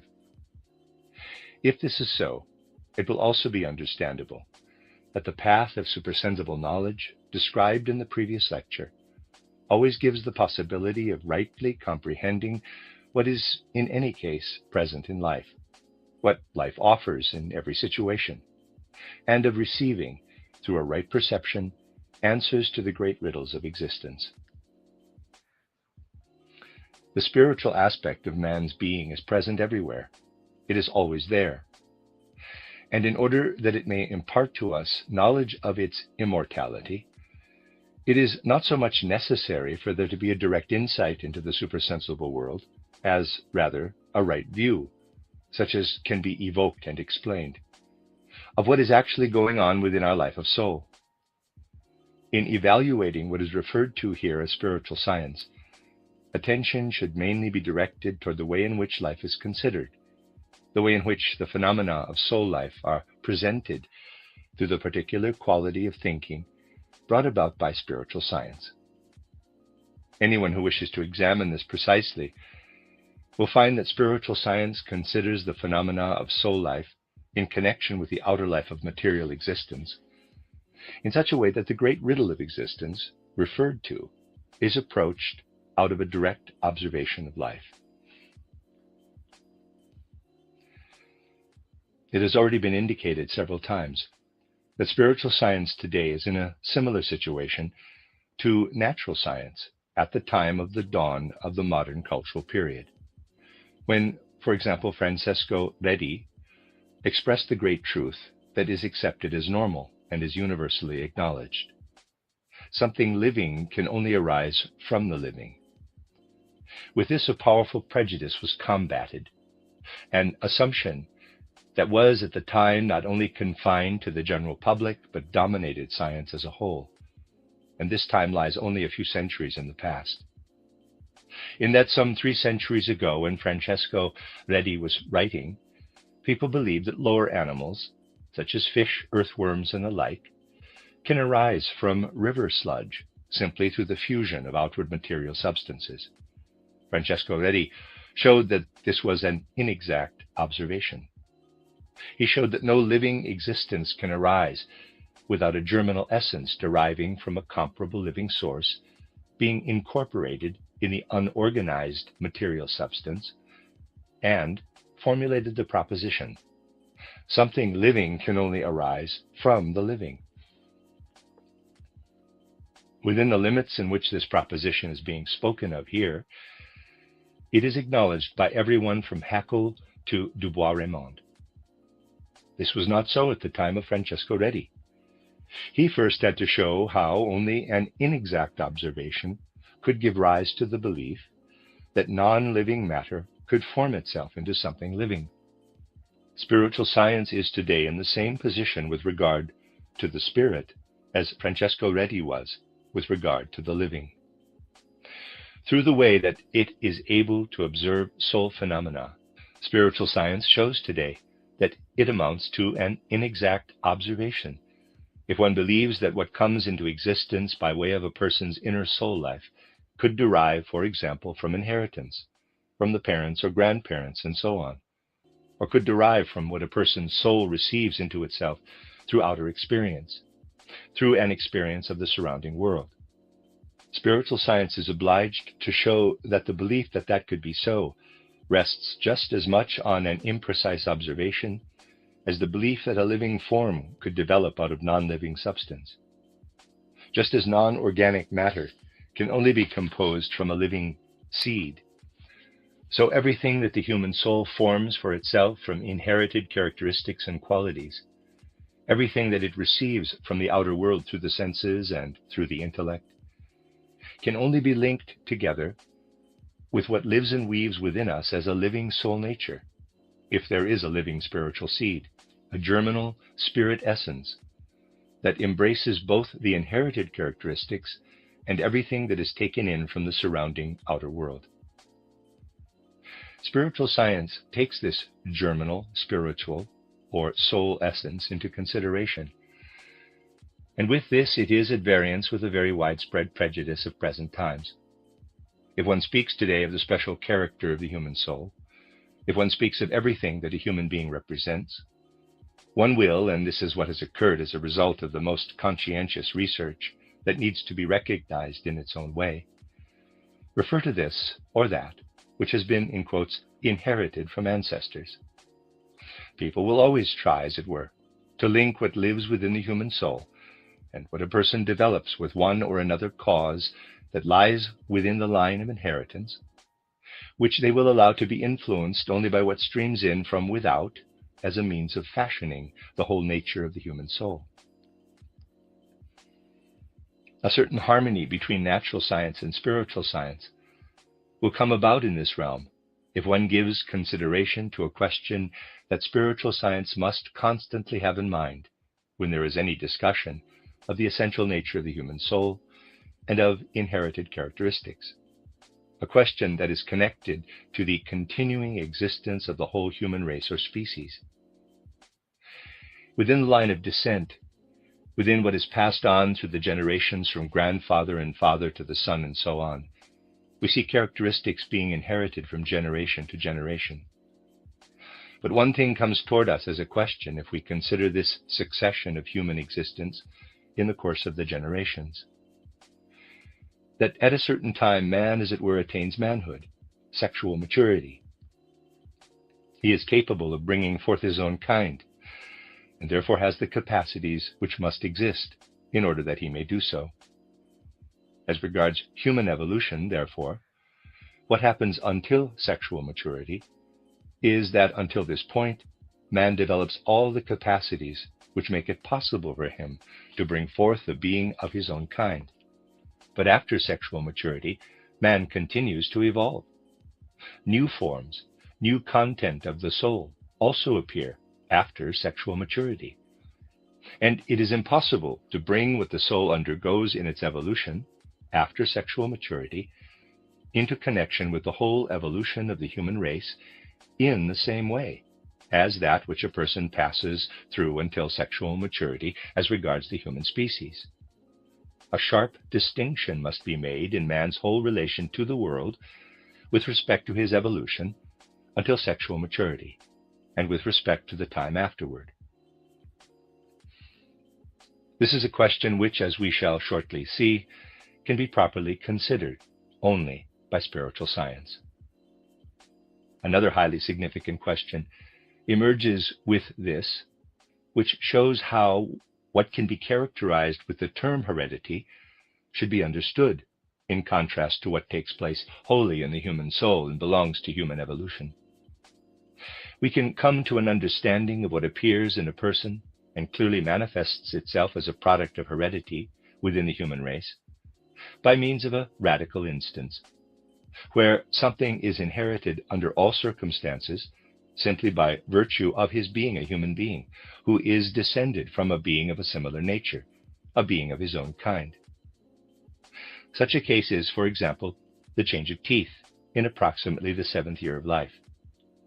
This is something that lies within the forces that the person has inherited and which manifest themselves under all circumstances, even if we separate the individual concerned from the human community and deposit him on a solitary island where he would grow up in an uncivilized manner. So is it with all qualities that have their origin purely in the line of inheritance. But if we take something that is as intimately connected with the human soul as language, we immediately find that the concepts of inheritance are of no avail. Where it is justified to speak of inheritance, the inherited features appear, as in the case of the change of teeth. Whereas, if we take someone to a solitary island and let him grow up without human contact, so that he does not hear the sound of a human voice, he will not develop language. This means that there is something here that shows us that there is something in the human soul that is not linked to heredity in the same way as the forces that we have primarily to regard as being inherited.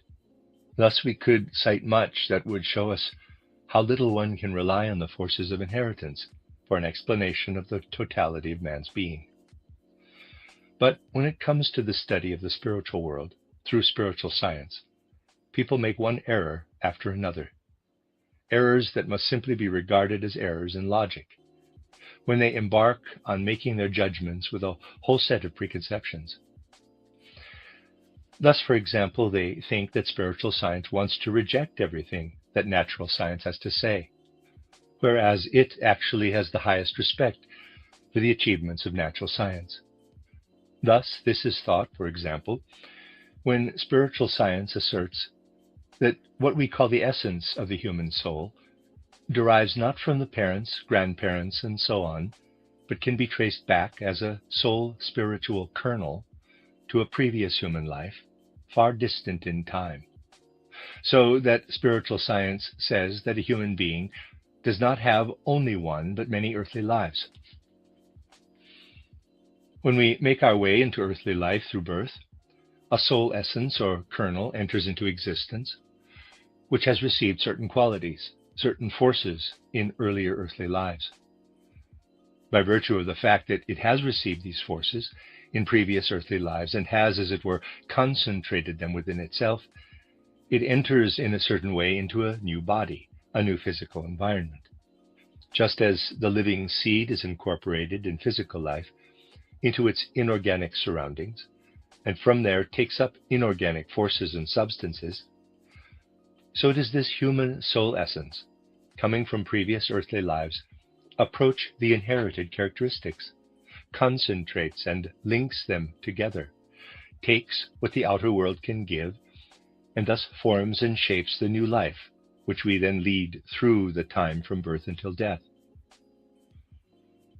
The present life is again such a drawing together, partly of the inherited characteristics, and partly of what the outer world offers us. And when we pass through the gate of death, this soul essence is at its most concentrated.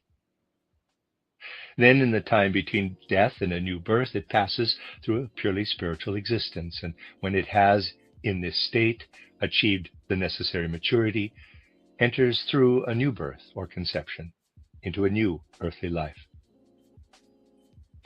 That any aspect of conscientious and well-researched scientific results should be at variance with or even only affected by such insights as spiritual science is an unfortunate but nevertheless widely held prejudice. As has already been stated, spiritual science fully understands when a scientist comes along and shows how, through the mingling of the paternal and maternal seed, a particular individualization of the child's germinal essence takes place in each individual case,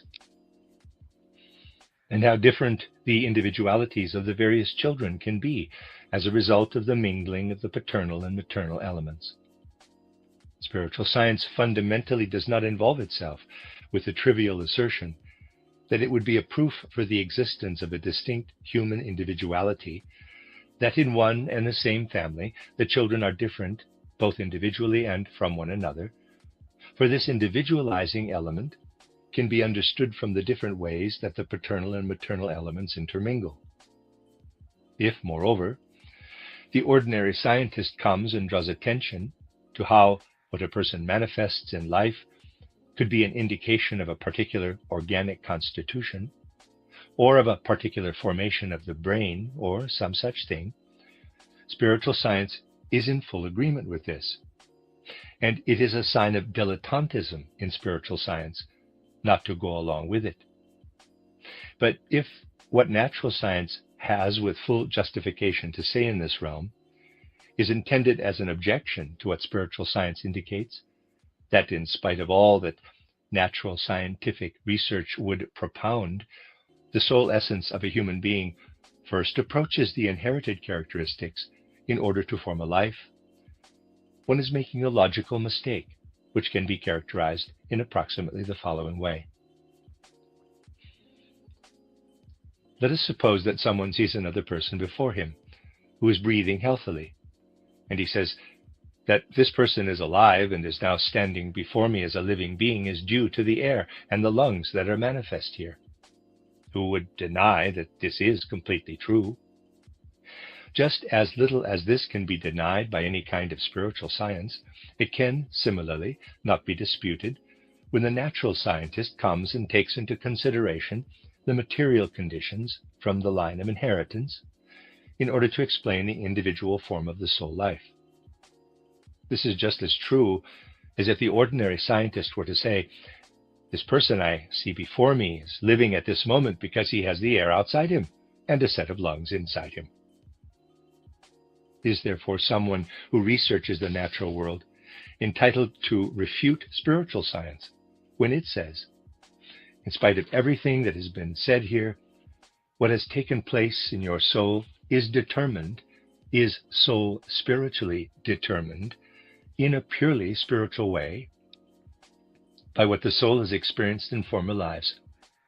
In spite of everything, the whole of a person's destiny is determined by the fact that he has himself prepared this destiny in previous lives?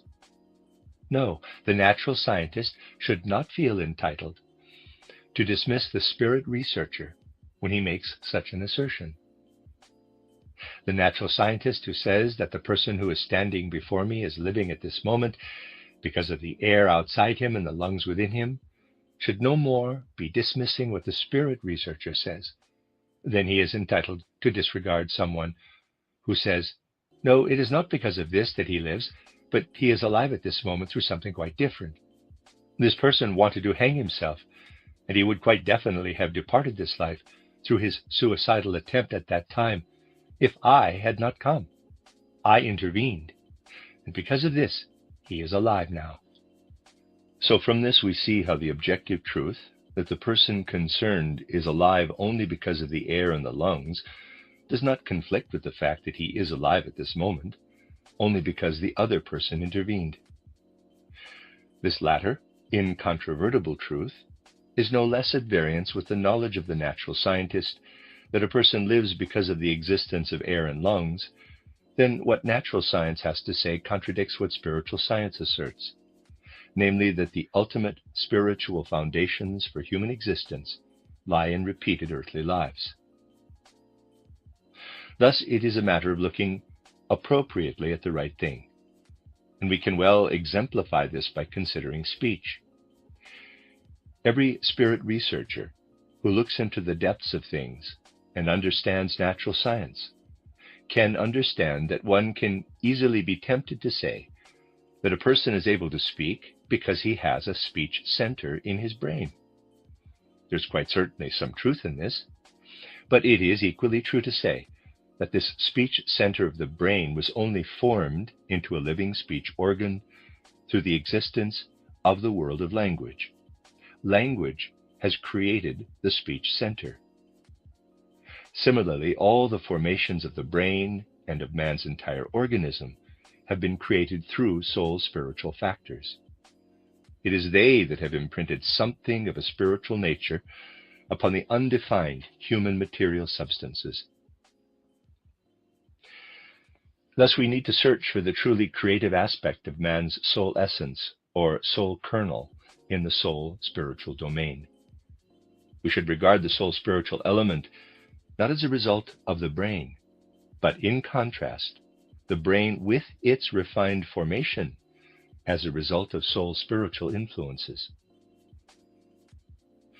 When we consider human life, it manifests itself to us at every point, such that we feel that what has just been said is reinforced by looking at life in a balanced and healthy way. Let us, for instance, again consider what we may call human evolution as it unfolds in terms of the species, what therefore also develops within a person when, so to speak, the forces working within heredity are fully developed, when he has developed the sexual maturity to bear within himself the forces that are able to bring forth a being of his own likeness. In contrast, the soul forces that constitute human evolution manifest themselves quite differently if we compare them to those forces that are present throughout human life, as those that are, for example, developed in maintaining the species in reproduction. Within what lies in the reproductive forces, we see how, as it were, everything develops from within outward, how through the forces that are active in this realm, a person brings forth beings of his own likeness. That is, how what is within him is externalized. The forces that belong to inner human evolution take the precisely opposite path. One has but to be able to regard the spiritual domain in general as something real.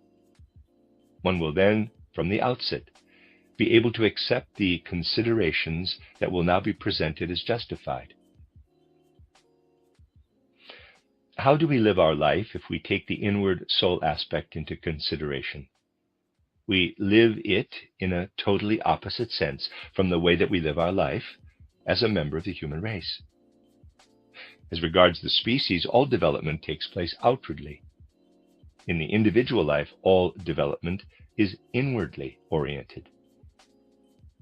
It occurs in such a way that we take that which comes toward us from without into ourselves and develop it further, and do not thrust it out as with reproduction, but that we concentrate what we experience in this way with ever greater intensity within ourselves, as it were.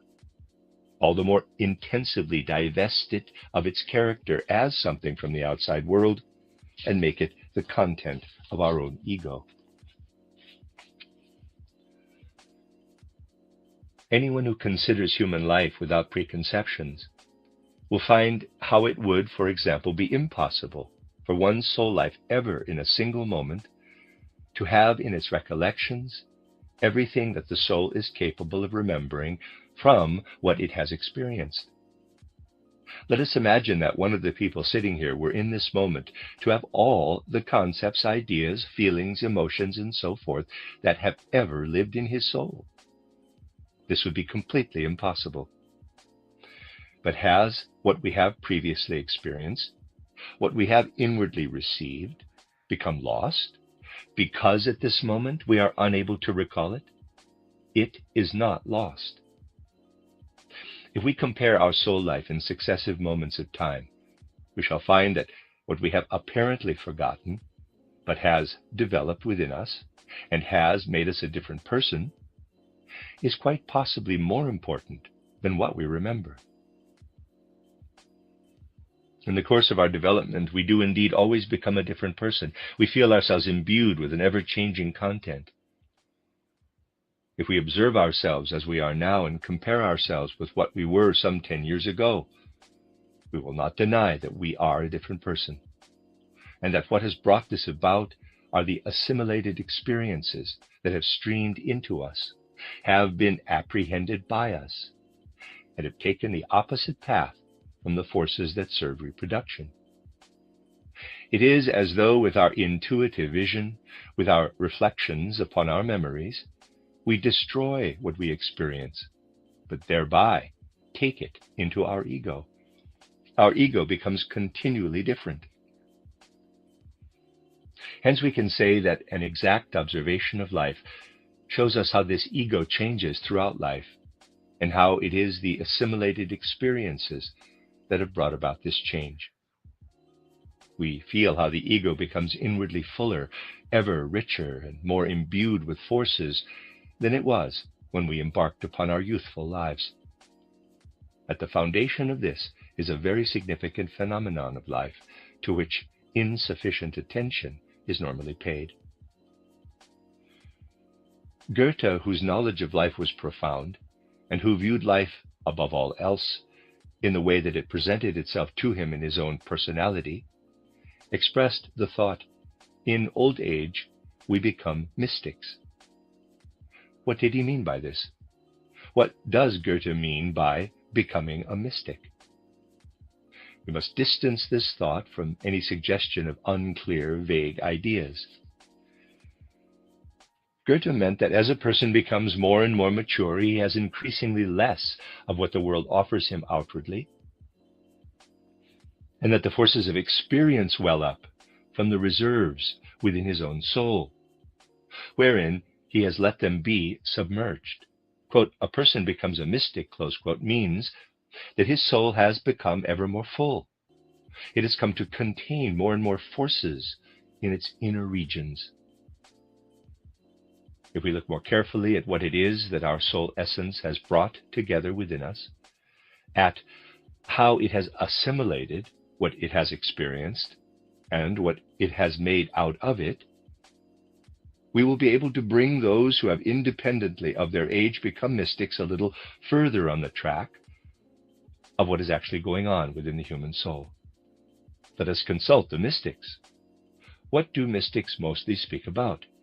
They speak of a, in quotes, second self, of a, in quotes, higher man within a person, of how in this human ego that develops within us from our youth onward, a second ego or self can unfold, which many mystics interpret as being divine. But the point is not to emphasize this, but rather, as they have felt, that as a person grows up, something akin to a second human being matures, that he takes hold of, that concentrates itself within him. We see the exact opposite with reproduction, whereby a second human being is born alongside the first and is thrust away from it.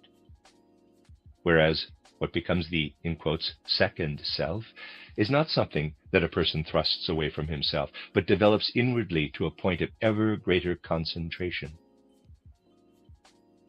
Thus we can actually say that as a person lives his life, he develops within his individuality something that works in the opposite direction to reproduction. He does not give birth to anything out of himself. He concentrates something within himself. He does not let something go forth from himself, but imbues himself with something that the mystic can well relate to as a second man, who, as it were, develops within the skin of the first and attains an ever greater degree of soul spiritual definition. This is in the case of different people either more or less obvious, but the significance of such a course of human development is that the germinal process that we undergo is of an opposite nature, where we do not unfold, but on the contrary, concentrate something within us. If we call the direction associated with reproduction one of evolution, of unwinding or unfolding, we can call that which the ego undergoes as involution, an inwinding, an inner forming of experiences. And it is natural that the inner vigor which the developed ego bears within itself as a second ego or self is the greatest when we are at the end of our physical life, thus when we pass through the portal of death. If we examine this and submit to greater scrutiny what has in this way come into being as a second self, we would have to say that people are not always inclined to look at this more closely. They become taken up with their lives, and they do not pay sufficient attention to the second being that is being developed. But if they devote enough attention to it, they will find that this second being has quite particular qualities. Above all, a very significant urge to have an independent and free relationship to what we are able to receive in later life. In life, as it proceeds, we will be living in a particular linguistic environment. However, what we have developed inwardly aspires toward a certain liberation from what only one particular linguistic environment can give, and to nurture a view of life that is free and independent from any specific linguistic environment. We want to grow beyond what one particular linguistic environment can give, and we thereby grow beyond that in which we had grown up when we were young. In our younger years, for example, we have to develop a certain formation of the ear. From what we develop within our ego, we notice that it is something that always wants to be freer and freer from our outward bodily nature. We are forming a new human essence that is independent of what has been fashioned from the outward physicality of our early life. This is what spiritual science would guide the soul toward. That from the human ego, a second ego or self is developed in the course of life, whose nature consists in that it feels itself all the fuller and all the more intense to the extent that it can feel itself independent of what has grown up from its early days. And if we consider this second ego that has been formed within our ego more carefully, we will see that it is endowed with such forces that we can characterize its whole nature by saying, this ego bears within itself the forces to form a new, a different human being from the one through which it has itself been fashioned. It is not an analogy, but merely a clarification, if we say that the ego that we have within us can be compared with the seed of a plant that has been formed from the root through the stem and the green leaves to the blossom. It is then most fully endowed with life and provides the foundation for a new plant. The whole being of the plant has come together in the seed, and when the seed is ripe, the stem, green leaves, and blossom die off. It is thus that a soul's spiritual essence matures with us. Just as the seed of the plant continues to grow when the leaves fade and the outer physical form of the plant approaches death, so does the soul spiritual essence within man mature as the outward aspect gradually dies when the organs gradually lose their vigor and approach their demise. With this we have a right soul observation of the distinctive fact that comes to expression in that the inner strength of a new ego is at its greatest when we pass through the portal of death.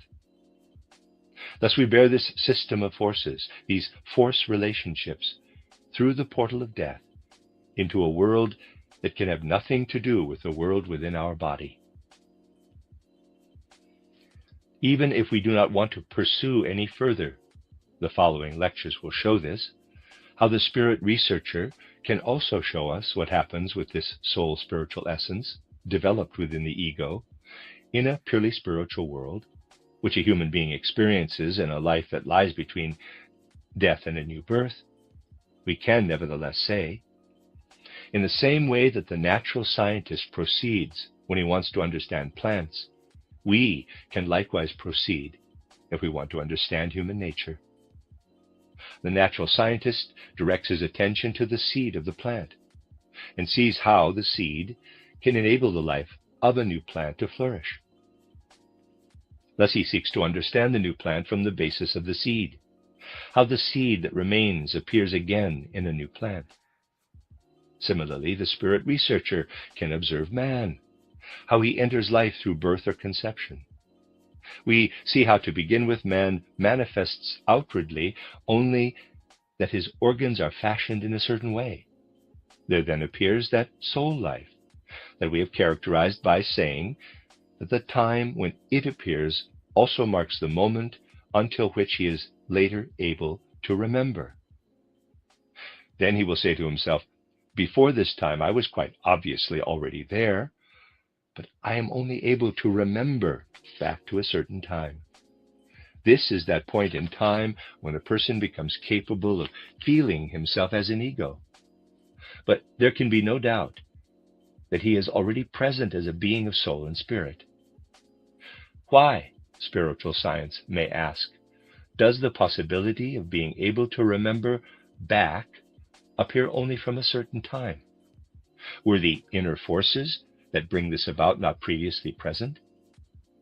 It would be a completely illogical thought to conceive of the soul spiritual dimension of man's being as beginning only at the time back to which a person can subsequently remember. The sleep of every day can teach us how the soul spiritual forces live in us before retrospective memory awakens. People today have all sorts of strange ideas about sleep. The right way of looking at it has already been partly addressed in the lectures about waking and sleeping.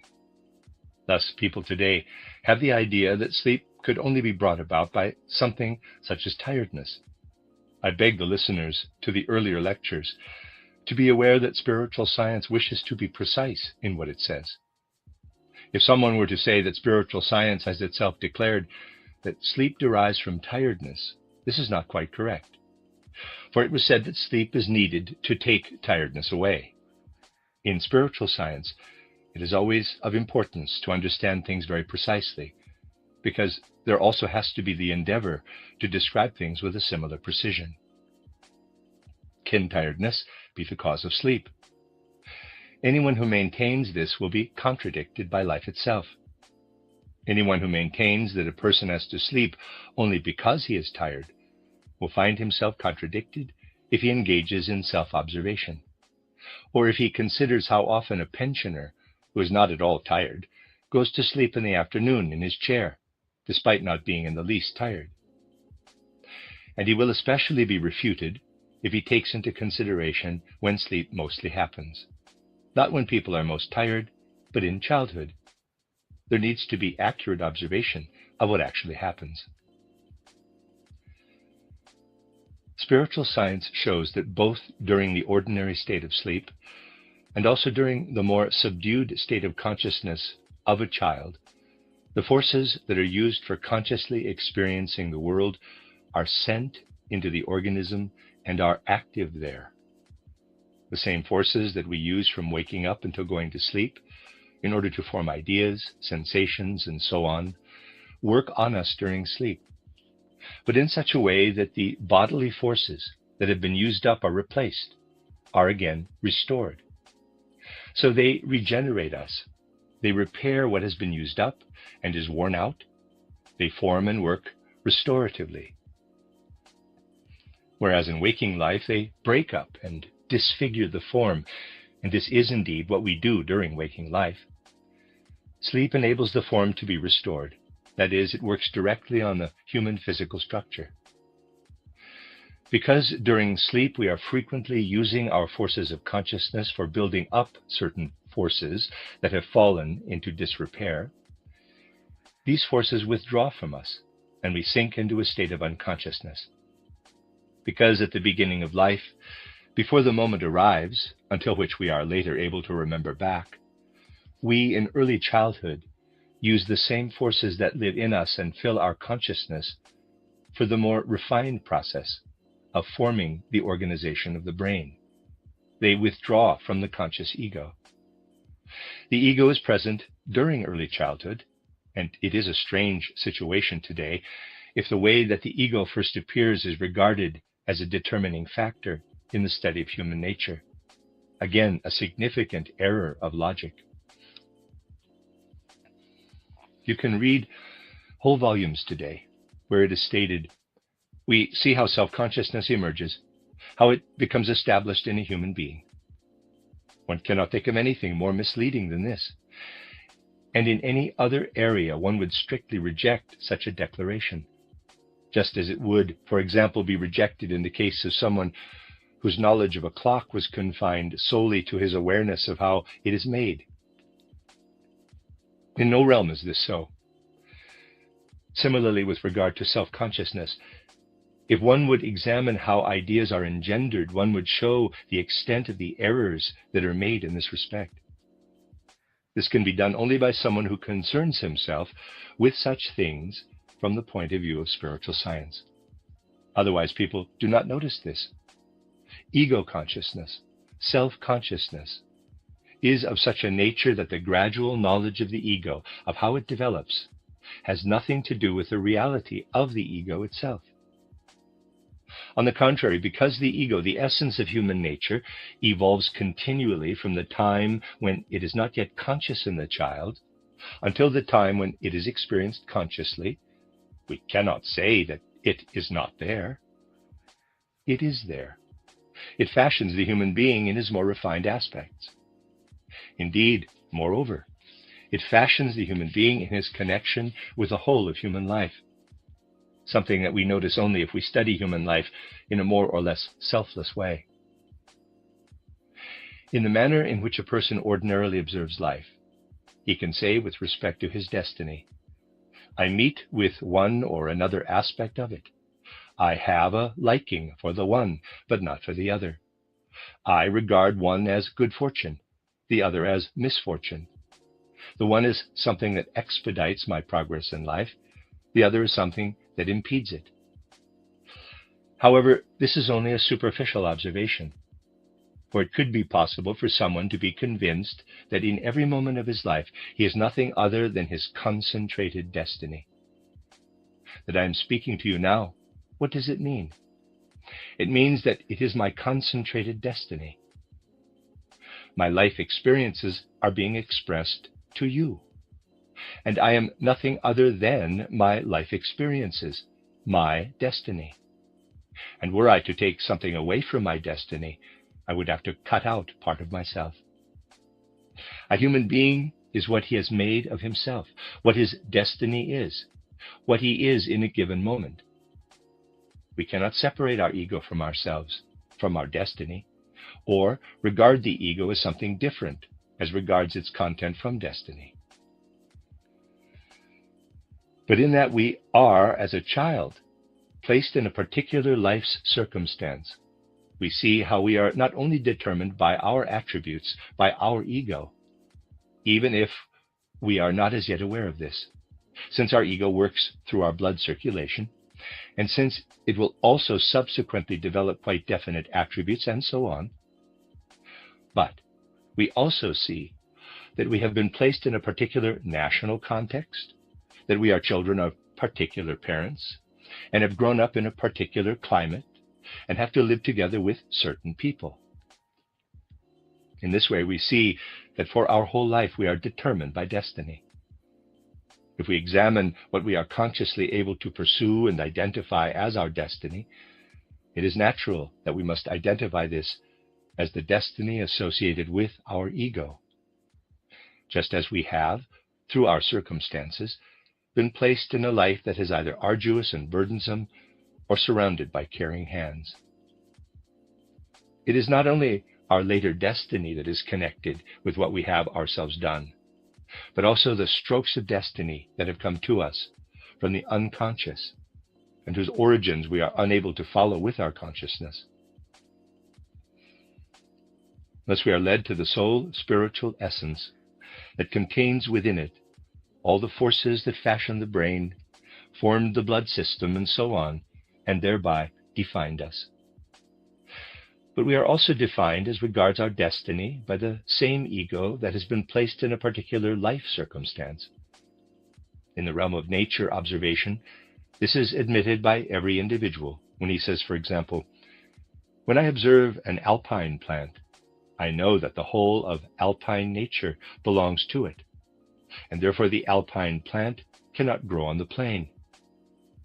What everyone admits in the realm of nature observation needs only to be applied to the soul spiritual essence. One will then see that the soul spiritual essence, which pervades its bodily nature, seeks out this bodily nature and enters into it, while on the other hand it also seeks out its destiny. If this destiny is felt to be harsh, and it is then said to the person, "You have created this situation for yourself. You have brought this upon yourself through your soul spiritual essence." If one ascribes the full responsibility for the harshly experienced destiny to the person concerned, this feeling is nevertheless based on a short-sighted observation. A deeper principle would judge differently, and we can gain an understanding of how it would do so if we draw a comparison from life by way of an example. Let us imagine a young man who, having a prosperous father, has been living at his father's expense and has not needed to worry about anything. Then the father, for some reason, loses his means of livelihood, and the son can no longer live in the way he did before. He will perhaps say, "What a bitter blow I have suffered! How unfortunate I am!" But if he has learned something, if he has been buffeted by life and has become a capable person, will he, when he has reached the age of 50, say something of that kind? No, he will now perhaps say, "That turn of destiny was something of a blessing for my personal life, for I would otherwise have become a good-for-nothing. This misfortune of my father has contributed to my happiness." What can be said from the standpoint of 18 years is not especially far-sighted. At 50, we can see further. The deeper life principle within us seeks out misfortune. It seeks out hardship and misery, because it is only through the overcoming of hindrances amidst hardship and misery that we have developed further, and thus become something that we would not have become otherwise. Viewed from a higher vantage point, and once we have admitted that there is in a person a deeper essential nature that goes from life to life and makes it necessary for us to regard life from a higher vantage point, much immediately becomes understandable to us.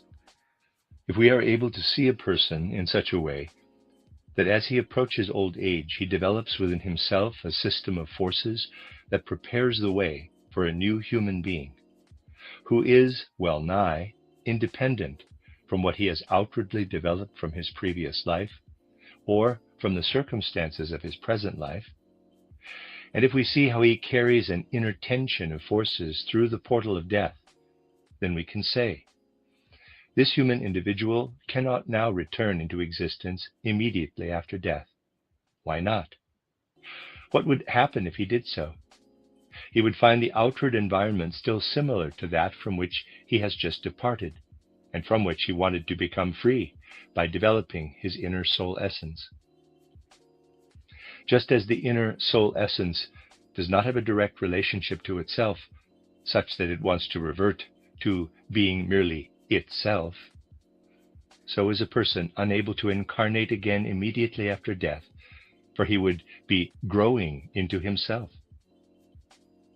This means, however, that the inner soul essence can reincarnate only after a certain time. During this time, he lives in a purely spiritual atmosphere, not in the physical world.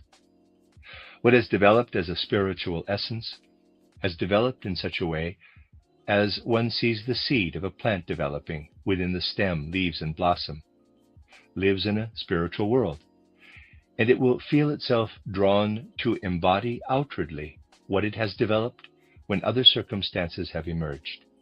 That is, when the earth has changed such that the person concerned is growing into different circumstances, thus enabling him to develop further. Thus, between death and the next birth, so much time will elapse that we will, for example, not be born into the same linguistic area, and that other associated circumstances will also have changed. We know that outward earthly circumstances change over the course of centuries and millennia. We learn about what has taken place in the meantime, outwardly, in cultural terms, through being informed about it, through education. Thus, with our soul spiritual essence, we, therefore, take our leave from a particular time in history with the forces that we wanted to make free, and wait until new circumstances have been brought about on the earth, whereas we have to catch up on what we have not in the meantime been able to participate in through education. Thus, education and instruction have to supplement the attributes and capacities that we bring as the fruit of previous lives. In the relatively short time available, I have only been able to indicate what one may call a way of observing the circumstances in which the human soul finds itself. I have sought to ensure that this study is, on the one hand, strictly scientific, but that, on the other hand, something real is seen in these soul spiritual experiences, and that it can be perceived how in a person, as he lives amongst us, there is already being developed what will appear in a next life as a seed that draws upon the forces of inheritance together with the forces of the outward environment in order to develop further. Such a way of looking at the world as emanates from spiritual science can have an eminently sound influence, not only upon theoretical life questions, but upon strength and certainty and upon the power of life itself. Anyone who, for reasons of his own, does not want to familiarize himself with spiritual science will not see that a sound and healthy outer life is conditional in many essential ways on a sound and healthy soul life. That such a soul life raise its forces into one's bodily nature. And that if the soul has become empty and desolate and is unable to draw forth from itself what fills its consciousness with a sense of satisfaction, then dissatisfaction, disconnectedness, a tendency of the soul life to be engulfed in confusion, manifests itself in nervousness and other unhealthy symptoms right down into the physical organism. Someone who does not see this may nevertheless experience it. Life poses the greatest riddles, and in instances that have significance for everyone, something occurs which one can only express by asking, from where else do certain illnesses afflicting a life that is discontent with itself derive then from the fact that the soul life is unable to regain health, is bereft of inner substance, and is therefore incapable of exerting its influence upon the bodily nature? But someone who finds the possibility of bringing the health-giving influence of a healthy soul life to bear upon the physical body will also be able to say the following. When a person in our time refers again and again to inherited qualities, and with respect to one thing or another, for example, to a disposition toward a certain illness, claims that this has been inherited from his ancestors, and there's nothing he can do about it, this idea is one that inevitably oppresses him in his deepest inner soul life, and signifies a depressive soul condition, which rapidly exercises an unfavorable influence upon the outward life of the body. And this is felt by the person concerned as a dispiriting influence that cannot be changed, because it lies wholly in the line of physical inheritance.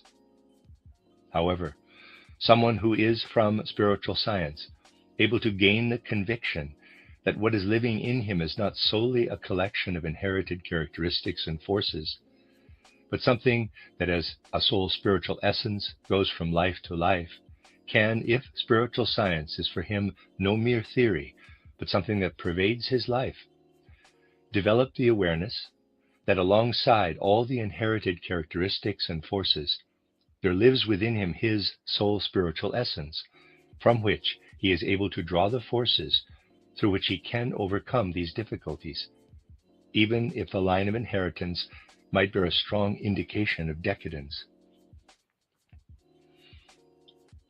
The awareness that one can gain from spiritual science does not only answer riddles of life of a theoretical nature, but answers all questions that influence our entire feeling life as riddles, to which we have to have an answer in order to live within our soul. If we know nothing of that soul spiritual essence that hastens from life to life, we feel ourselves weighed down beneath the yoke of heredity, which oppresses us and makes us weak. We only feel ourselves to be strong and actively alive, and to be living as people with a soul and spirit, if we keep an upright stance with respect to our soul spiritual essence, and are able to say to ourselves, the forces of our soul spiritual essence are unconquerable, for it is they alone that bring together what we have been given through the line of inheritance, and through them we are able from the center of our soul to bring what is seemingly doomed to decline to a true ascendancy. The solutions that spiritual science brings are inscribed into life itself. But spiritual science will only be able to bring its true fruits if it can be linked in this way with the whole orientation and inner conviction of the soul. And if we become strong and not only clever through spiritual science, but we also become more capable in our thinking, especially with regard to certain more delicate distinctions that life asks of us, and gain in strength and judgment for a more refined conception of life. Just one example of this. When those who love to trace everything back to heredity investigate some significant individual with respect to his or her ancestral line, they will probably say that there are certain qualities that this person possesses which can be found in one ancestor, while other qualities can be traced back to another ancestor. And they may then say that this has all accumulated and been passed on, and the inherited characteristics have come together in this individual soul. They then coin the proposition. So you see that the genius stands at the end of a line of inheritance and has been inherited from the ancestors. When expressed in this way, the lines of the thought have, so to speak, become crossed. For who would have proved anything through this succession of ideas? Something would only have been proved if one were able to show that the genius stood at the beginning of a hereditary sequence, though not if he or she appears at the end of it. For if the genius appears at the end of a sequence of ancestors, if you will forgive my saying so, this proves nothing more than if one were to speak of someone falling into the water and being wet once he has come out. This proves only that he has passed through a particular element and has taken something from it, since someone who has emerged from water is indeed wet. If one wanted to prove something through the line of inheritance, one would have to show that the genius stands at the beginning and not at the end of a line of inheritance. But people will leave this well alone, for the world speaks otherwise. Spiritual science seeks everywhere to pose and answer questions in the right way. One will then see that spiritual science is not at variance with natural science, but also that an answer does not suffice. Probably the greatest wisdom for life will be drawn from spiritual science if the whole of human education can be placed in its light, if man advances in his development in such a way that this is translated into becoming conscious of the soul's spiritual essence. The soul's spiritual essence will then develop with the person between birth and death in such a way that not only does that fullness of the soul that was spoken of earlier become a reality, but that the soul also becomes conscious of the second self, that germinal essence that becomes ever more concentrated. The awareness of this will then pass over into a different form of life. The person concerned will indeed see how the time is coming when his hair loses its color, his face becomes wrinkled, and the forces that support the outer organs wane. But he will then look at what he has been developing from when he was young, at what is for him the residue and inheritance of an earlier life, and will feel in the way one does with the seed of a plant, when the falling leaves signal the end of the plant's form, but the seed grows ever stronger.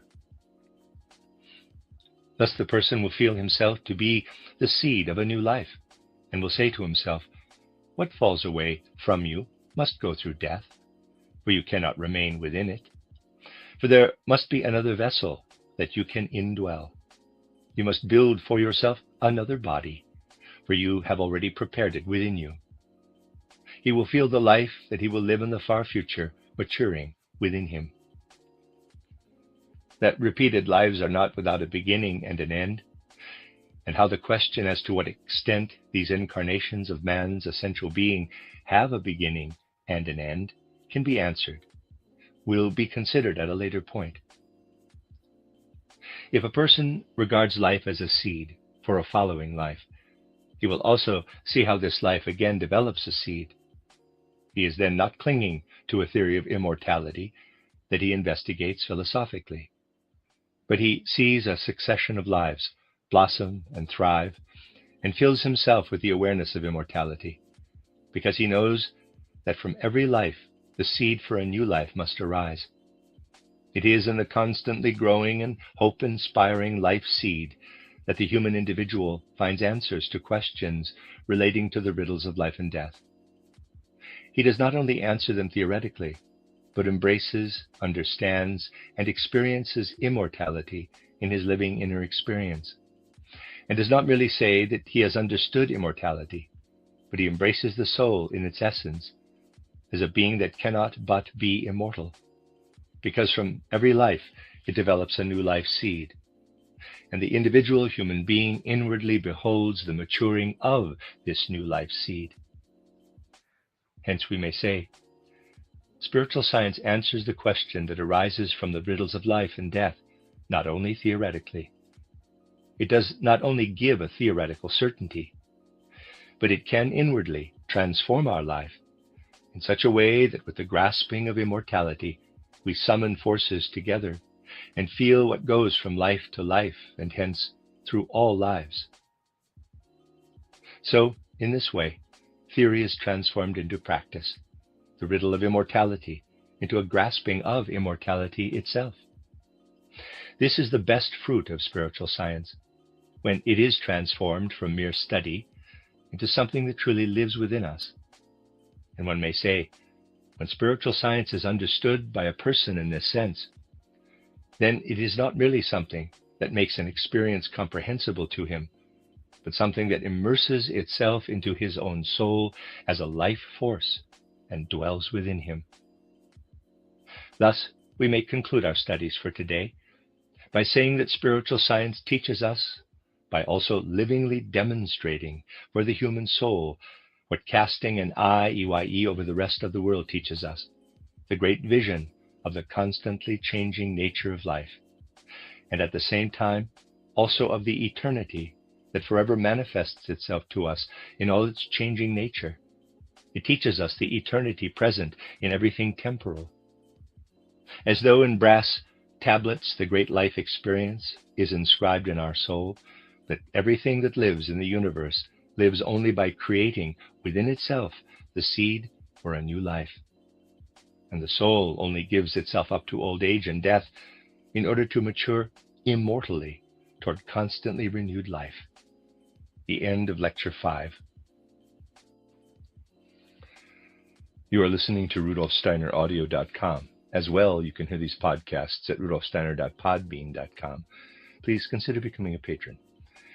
There are two publishing houses, SteinerBooks.org in America and RudolfSteinerPress.com in England, which are the sole publishers of Steiner into English and have given me permission to do these recordings. Please consider patronizing them as well. This is a reading of Collected Works Volume 62 by Rudolf Steiner, entitled Results of Spiritual Research, 14 lectures translated by Simon Blaxland de Lange. This is Lecture 6, given in Berlin on the 12th of December 1912, entitled Natural Science and Spiritual Research.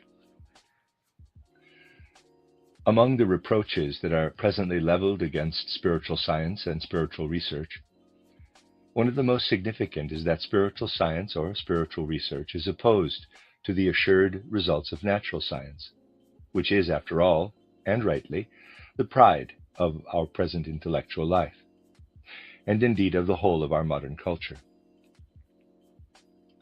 If this reproach were to have any foundation, and that spiritual science and spiritual research have the intention of placing themselves in opposition to these assured results of natural science, it would be reasonable to say that this would not bode well for spiritual research. Not only would this affect any possibility that it may have of gaining access to the minds and hearts of people today, but also the very justification for its existence. Thus, in addition to everything that has been said in the previous lectures about the relationship of spiritual research to natural science, this special episodic study about the relationship of spiritual research to natural science will be inserted today, before considering on the next occasion a figure who is eminently accessible only to spiritual science, that of Jakob Böhme. Spiritual research, as meant here in these studies, presents itself without doubt as something that in many respects distinguishes itself from the intellectual habits and endeavors of our time as something new, as something that asserts its independence from the ways of thinking of present intellectual life. And the question therefore arises, how is it that precisely at a time when an educated person who is interested in a broad range of intellectual questions places considerable hope in what natural science is able to give? How is it that at such a time this spiritual science wants to succeed in putting itself in the very midst of the triumphant march of natural scientific thinking? This question can most easily be answered if one briefly surveys the intellectual life of the last third, or perhaps the second half of the 19th century.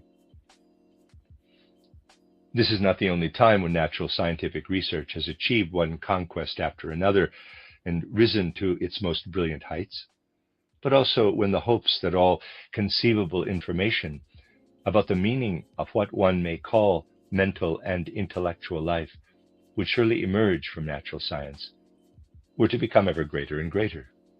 Anyone who has, with full consciousness, accompanied intellectual life in the last third of the 19th century, or shall we say, has been in a position to let the great hopes of this 19th century intellectual life to exert their influence upon him, for example in the 1880s, could observe at that time how from all areas of scientific research the only questions that emerged were such as to place all human thinking directly on a new foundation that breaks all connection with the old. Attention will be drawn here to one instance of this. In the 1860s and 1870s, someone interested in intellectual matters could become familiar with what was at the time a more or less new area in science, namely the mechanistic theory of heat. Anyone involved at that time in scientific knowledge regarded something such as the mechanistic theory of heat as an immense achievement of the human mind. But perhaps the standpoint of such a person is of less interest to us than the standpoint of someone who was primarily concerned with the intellectual question of cognition. What did such a person see?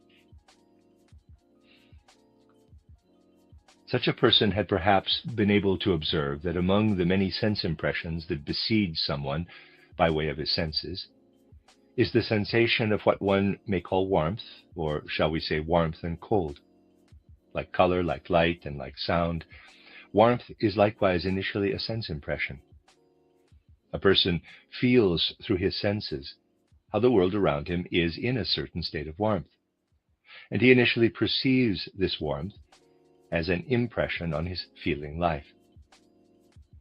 At this time that has just been spoken of, it was, according to current research, considered to be a proven fact that what people call warmth, in the way that, as they believe, it works in their feeling, is diffused in space, pervades bodies, and affects beings, that what is thus objectively out there in nature is none other than the movement of the minutest bodily parts.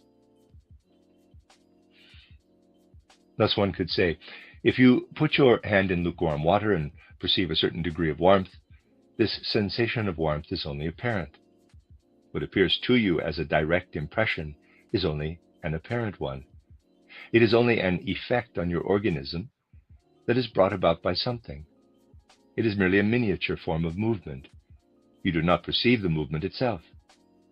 The smallest parts of the water are in activity, but you do not perceive the activity or movement, largely because the movement is so rapid.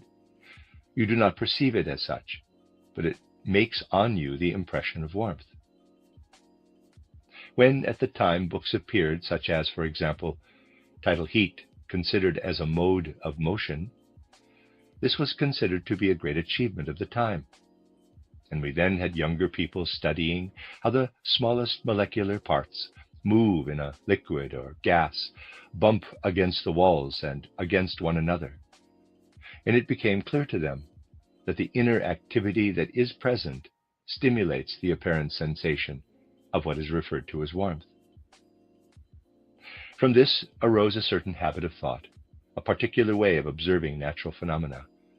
And I myself still recall that when I was a little boy, the head teacher of my school, enthused by this scientific achievement of his time, considered all natural forces as such, beginning from gravity and extending to warmth or heat and chemical and magnetic forces, merely as an illusory manifestation, and saw the truth as residing in those movements, in those delicate states of movement within bodies. That head teacher, his name was Heinrich Scham, for example, saw gravity, the tendency of objects to fall, purely in terms of a movement of the smallest parts of bodies. Within such an observation of nature, the only thing that could be said to be genuinely real was the space that extends into infinity, the matter divided into the smallest parts that exists in this space and the movements of this matter.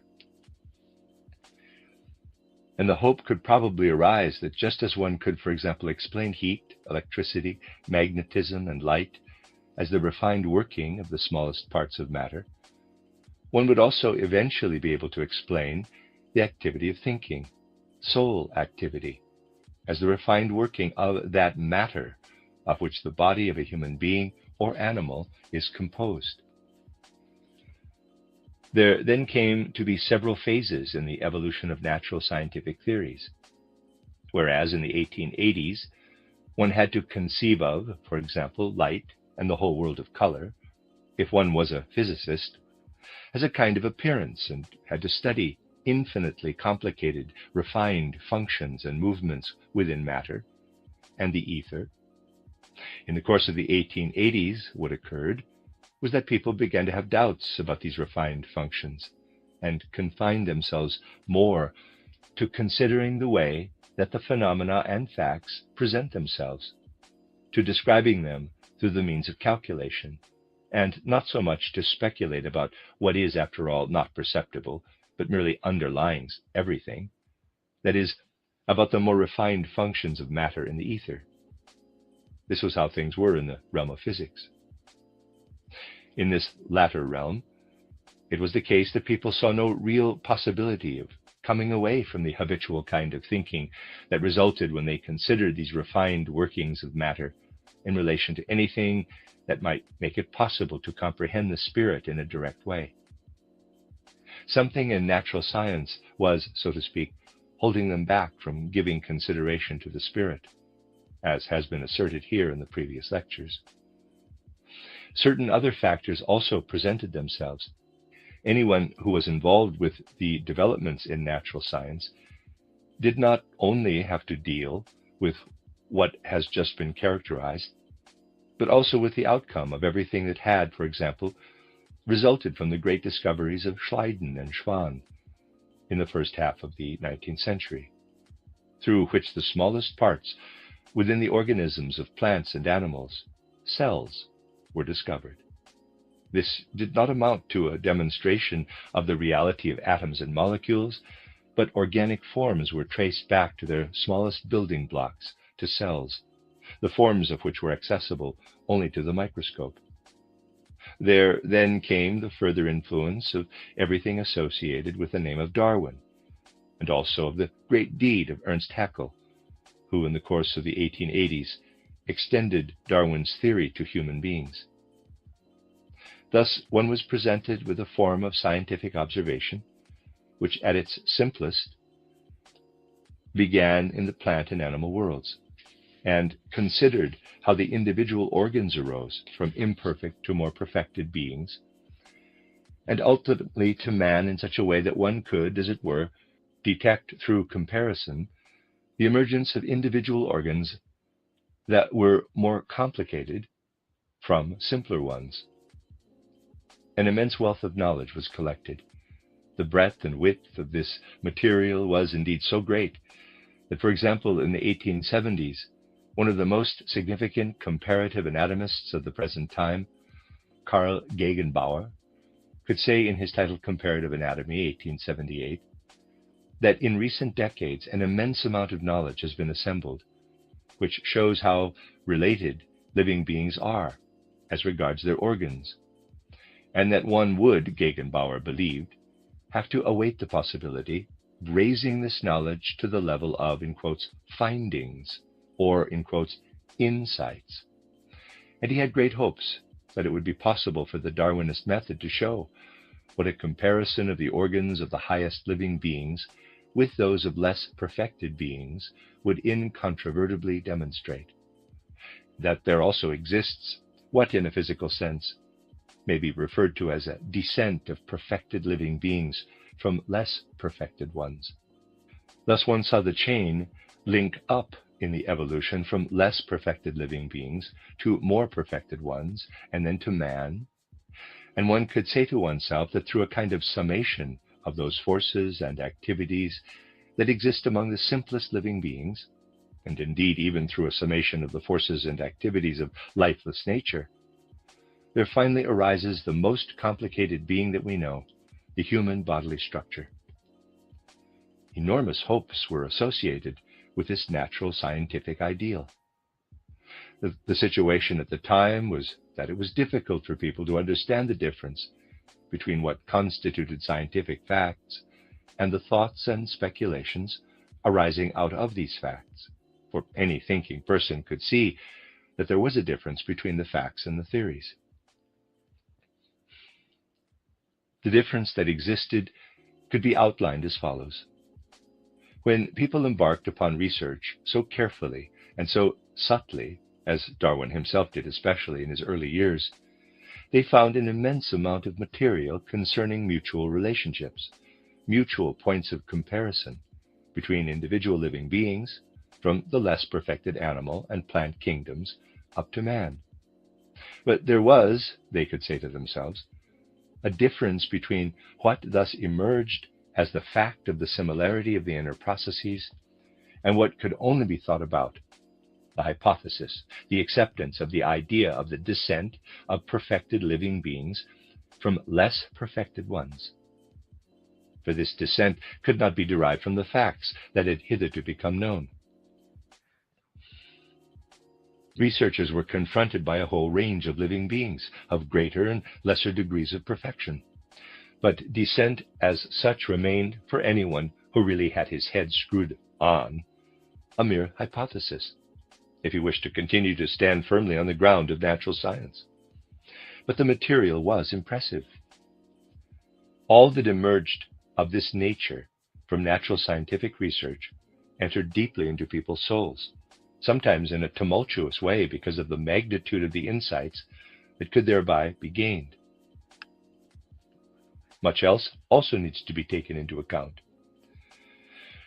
For the purposes of today's lecture of orientation, there is much that needs to be investigated in greater detail. Thus, reference must be made to the great discovery which, for example, Helmholtz had made in the area of the phenomenon of light, and the effects of light upon the organ of the human eye, EYE, and as Helmholtz had also made with respect to the phenomena of sound and tone, and the effect of sound and tone on the human ear, on the human organ of hearing. As a result of this, it became possible to gain insight into the process of seeing, which had hitherto remained mysterious, and also to understand what, for example, happens in the ear, and what a complicated, miraculous structure is to be found in the piano-like apparatus within the ear. In place of much that formerly seemed merely thought out, there was now some precise knowledge of the structure of the human organs. It could be said that what was outwardly only movement and activity was as though transformed. As we have just seen, such a transformation had emerged quite significantly from the mechanistic theory of heat. By what had been revealed about miraculous qualities in the organs with respect to the perceptions living in human souls. And the inner life of the soul is ultimately fashioned from what our organs form from the influences of matter and space. One can perhaps characterize the whole spiritual process that was being enacted within souls at that time by saying that souls were numbed by everything that had been discovered on a broader and a more detailed scale. There was a recognition that nothing had formerly been known about any of this. Many traditions that had existed regarding the human soul now seemed to be invalid whenever one began to study the influence of matter and its movements upon the human organism. That is, when one, in the true sense of the word, began to study natural science.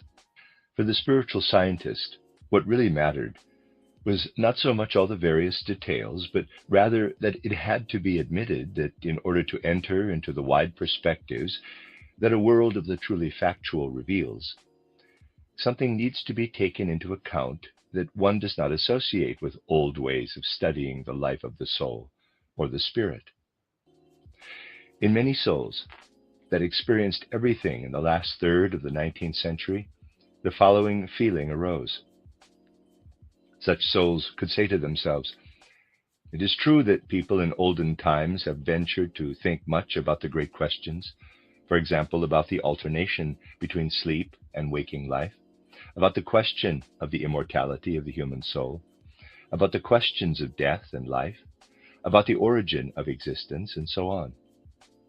But if one compares the whole methodical way of thinking, the whole way in which spiritual research was conducted in those far-off times, whence such traditions of soul research may be evoked, if one compares this with the strict scientific manner of modern scientific research, that which has come from those ancient times is simply no match for the strict, conscientious methods of modern scientific research.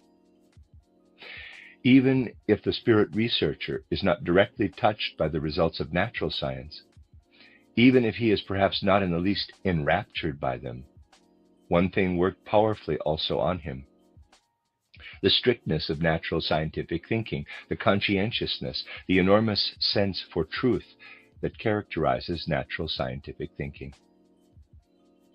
With respect to such a fact, anyone who wanted to have anything to do with science, irrespective of whether this was with natural or spiritual science, had to develop the impulse that can be characterized in these terms: science in the true sense of the word, such as can set the tone for the intellectual and cultural life of the present day, can seek its salvation only in that strict thinking, in that truly conscientious research that one can learn from natural science.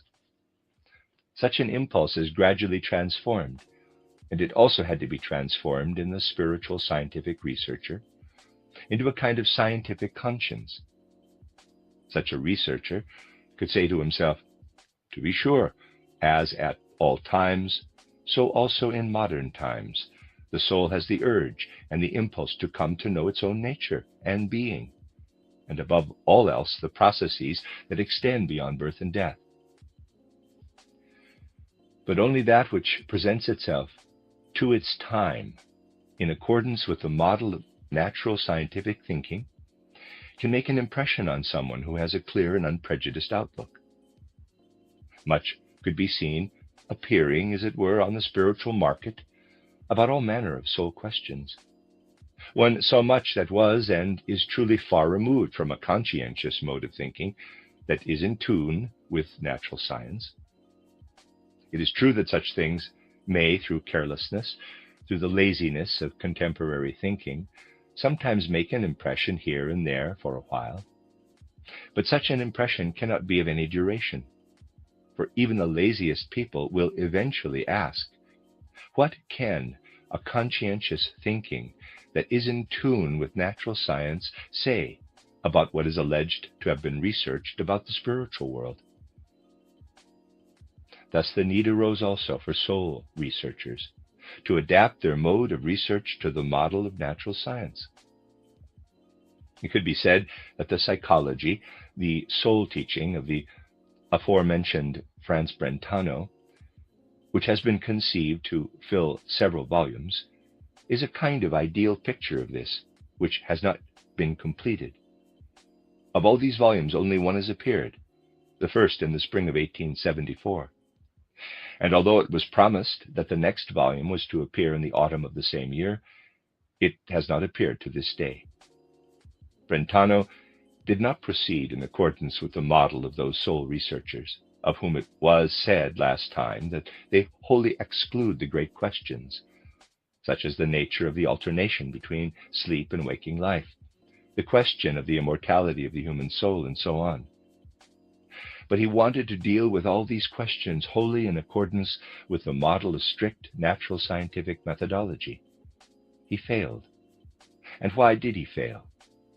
Franz Brentano was never able to make up his mind to follow the path that is shown to be the one necessary for the present, by the very fact that such a spirit as Brentano failed after not wishing to do so.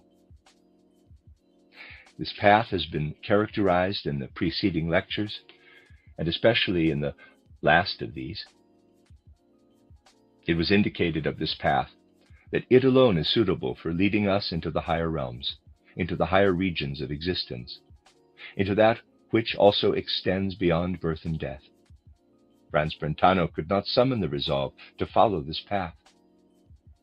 That one must follow it if one wants to arrive at an end point or goal is something that he has formally proved in a negative sense, through the fact that his study of the soul or psyche has been confined to the first volume, which has nothing to do with all the great questions that have been mentioned, that he has not been able to arrive at the great questions as he would have wished to do. I attempted to give you a picture of the intellectual and cultural life of the 1880s, which included anyone who at that time was looking for a path into the realms of spirit. If everything that has now been mentioned has made an impression, one will not so readily be able to relate to the initially sporadic testimonies of the growing interest in spiritual science that were appearing at that time. I shall merely draw attention to how not only in the midst of natural scientific research itself, but also scientific education, a book such as titled Esoteric Buddhism by A.P. Sinnett found its place. I shall not now address the leading question that Buddhism here has nothing to do with the Buddha and what is known as the religion of Buddhism, but will simply state that with this book, which became known in German-speaking regions in the 1880s, an overview was given of world phenomena, of the great course of cosmic events, and also of the questions that relate to the nature of man's being. and also to the relationships concerning a life that extends beyond birth and death. What was communicated in this book could initially appear astonishing. For anyone who directed his attention toward spiritual things could in certain respects express agreement, as such, with much of what Sinnett writes in his title Esoteric Buddhism. There was little to disagree with as regards what one could and should think, even if one stood strictly on a natural scientific foundation. But one thing was at variance with the scientific education of that time. One thing that meant that one could indeed accept this book as an interesting phenomenon of the age, but that it was impossible to be fully in agreement with it. That in the whole manner of the book's presentation, in the way that things are brought together and traced back to their sources, nothing was justified in terms of strict natural scientific education and truthfulness. And that someone with a scientific education, however much he might agree with particular conclusions and other information imparted by this book, necessarily felt himself repelled by the whole manner of its presentation. It was a similar situation with many other books that appeared in this area. This was even the case with a book by an author who has a certain entitlement to fame, H.P. Blavatsky, which appeared at the end of the 1880s and the beginning of the 1890s, titled The Secret Doctrine. Anyone who had anything to do with these things could say to himself, there is in this book a deep knowledge and insight about spiritual things, but the whole way that it is presented is so chaotic, so intermingled with scientific dilettantism, that is especially demonstrated in the contesting of natural scientific theories and hypotheses, that no one with a scientific education can respond to this book in a positive way. Thus, two things emerged from this. For someone who, with his mind and heart, affirmed the continuing existence of a spiritual world, there was, on the one hand, the mode of thinking of natural science, the whole scientific way of forming ideas. Through this, he could cultivate his scientific conscientiousness. Through this, he could free himself from all dilettantism, if he seriously put his mind to it. Through this, he could, however, also learn how strictly research is carried out about factual things, and how through such research about factual things, one arrives at definite results that relate directly to life, that are fundamental not only for a theory, but for the actualities of life. On the other hand, such a person could say, yes, but when one seeks to gain from natural science itself something toward a spiritual interpretation of the phenomena of life, indeed, when natural science attempts this through its own resources, little can be squeezed out of it by way of spiritual content, and all the less so as it ventures more strictly into the realm of factual realities.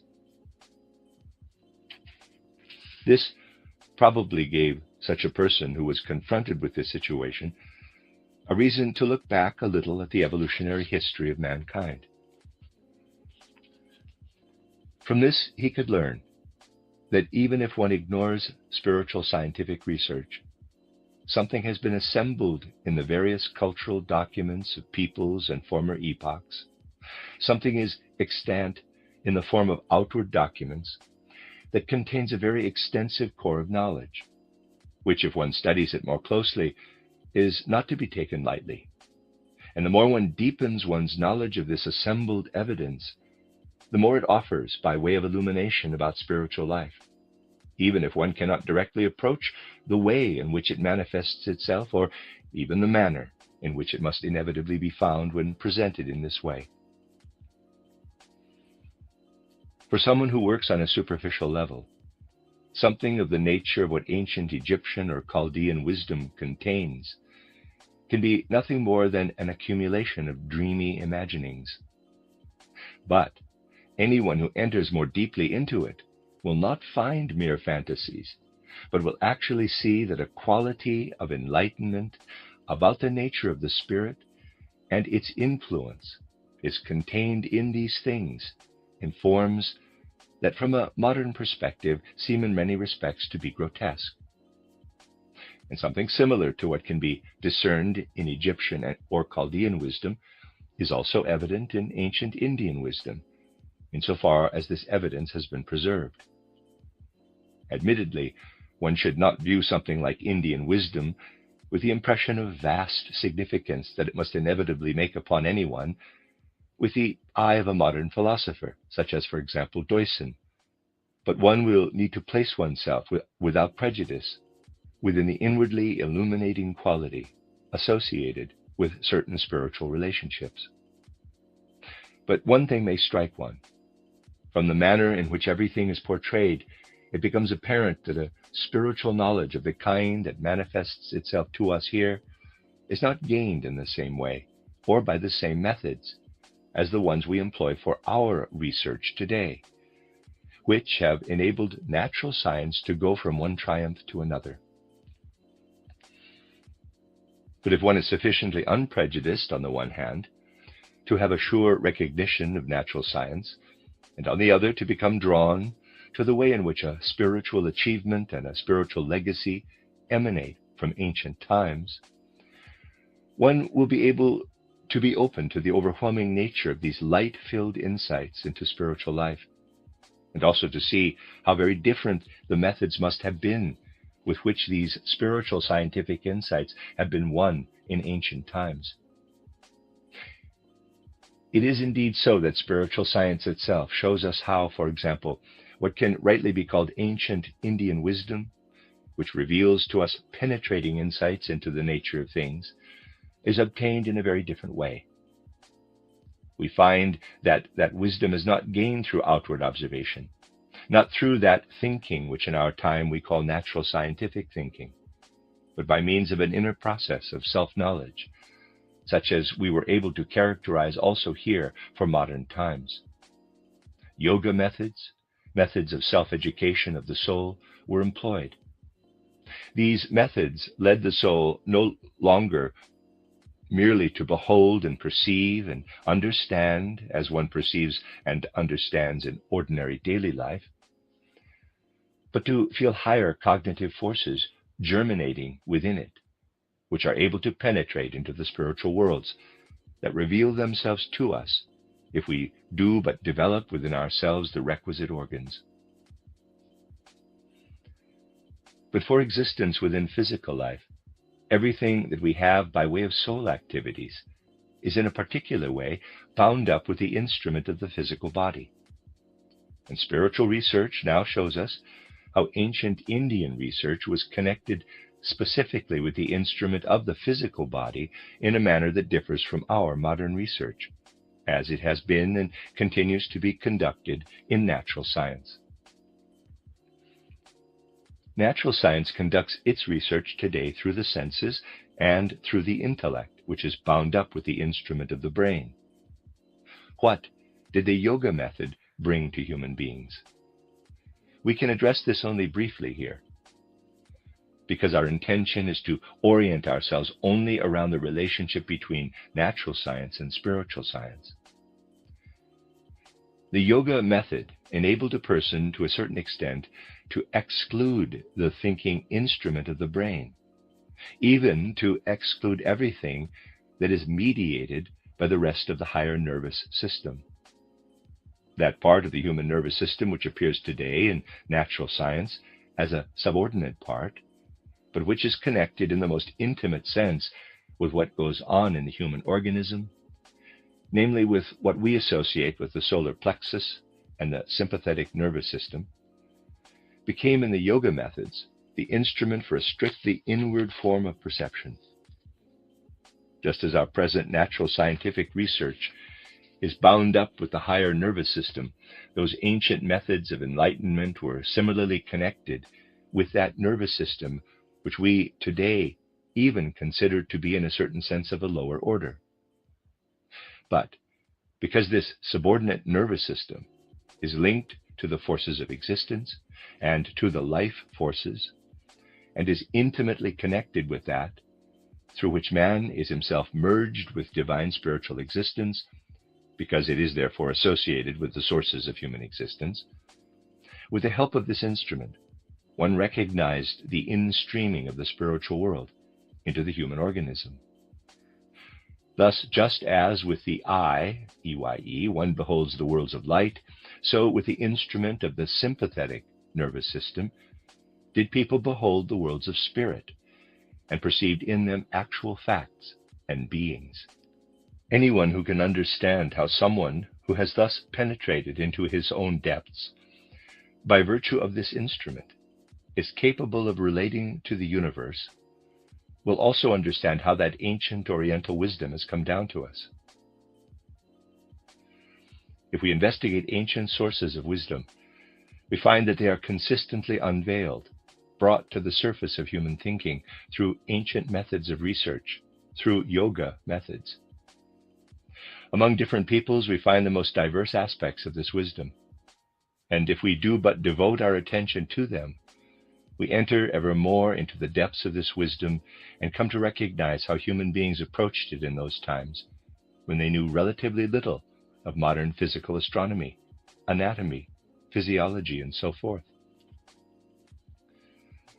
People living amidst ancient Indian wisdom had no knowledge of what it is like to live in a physical human body in the way that one does today.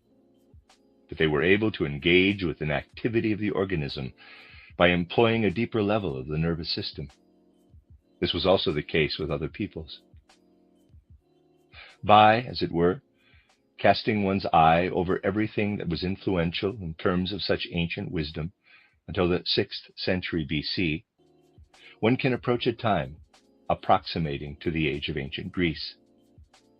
There we find, in addition to much else, an outstanding thinker who has as often been misunderstood for the good as for the harm that he may have wrought, namely Aristotle, who was active only a few centuries before the founding of Christianity. He continues even today to strike one as a remarkable figure. If we peruse his work, we find in it, for the first time in many areas, something of what in our time one calls natural science. For in ancient wisdom there is no trace of natural science in the modern sense. Aristotle's contribution to natural science has been acknowledged in terms of the highest praise by people in the 19th century who wish to stand strictly on and only on the ground of natural science.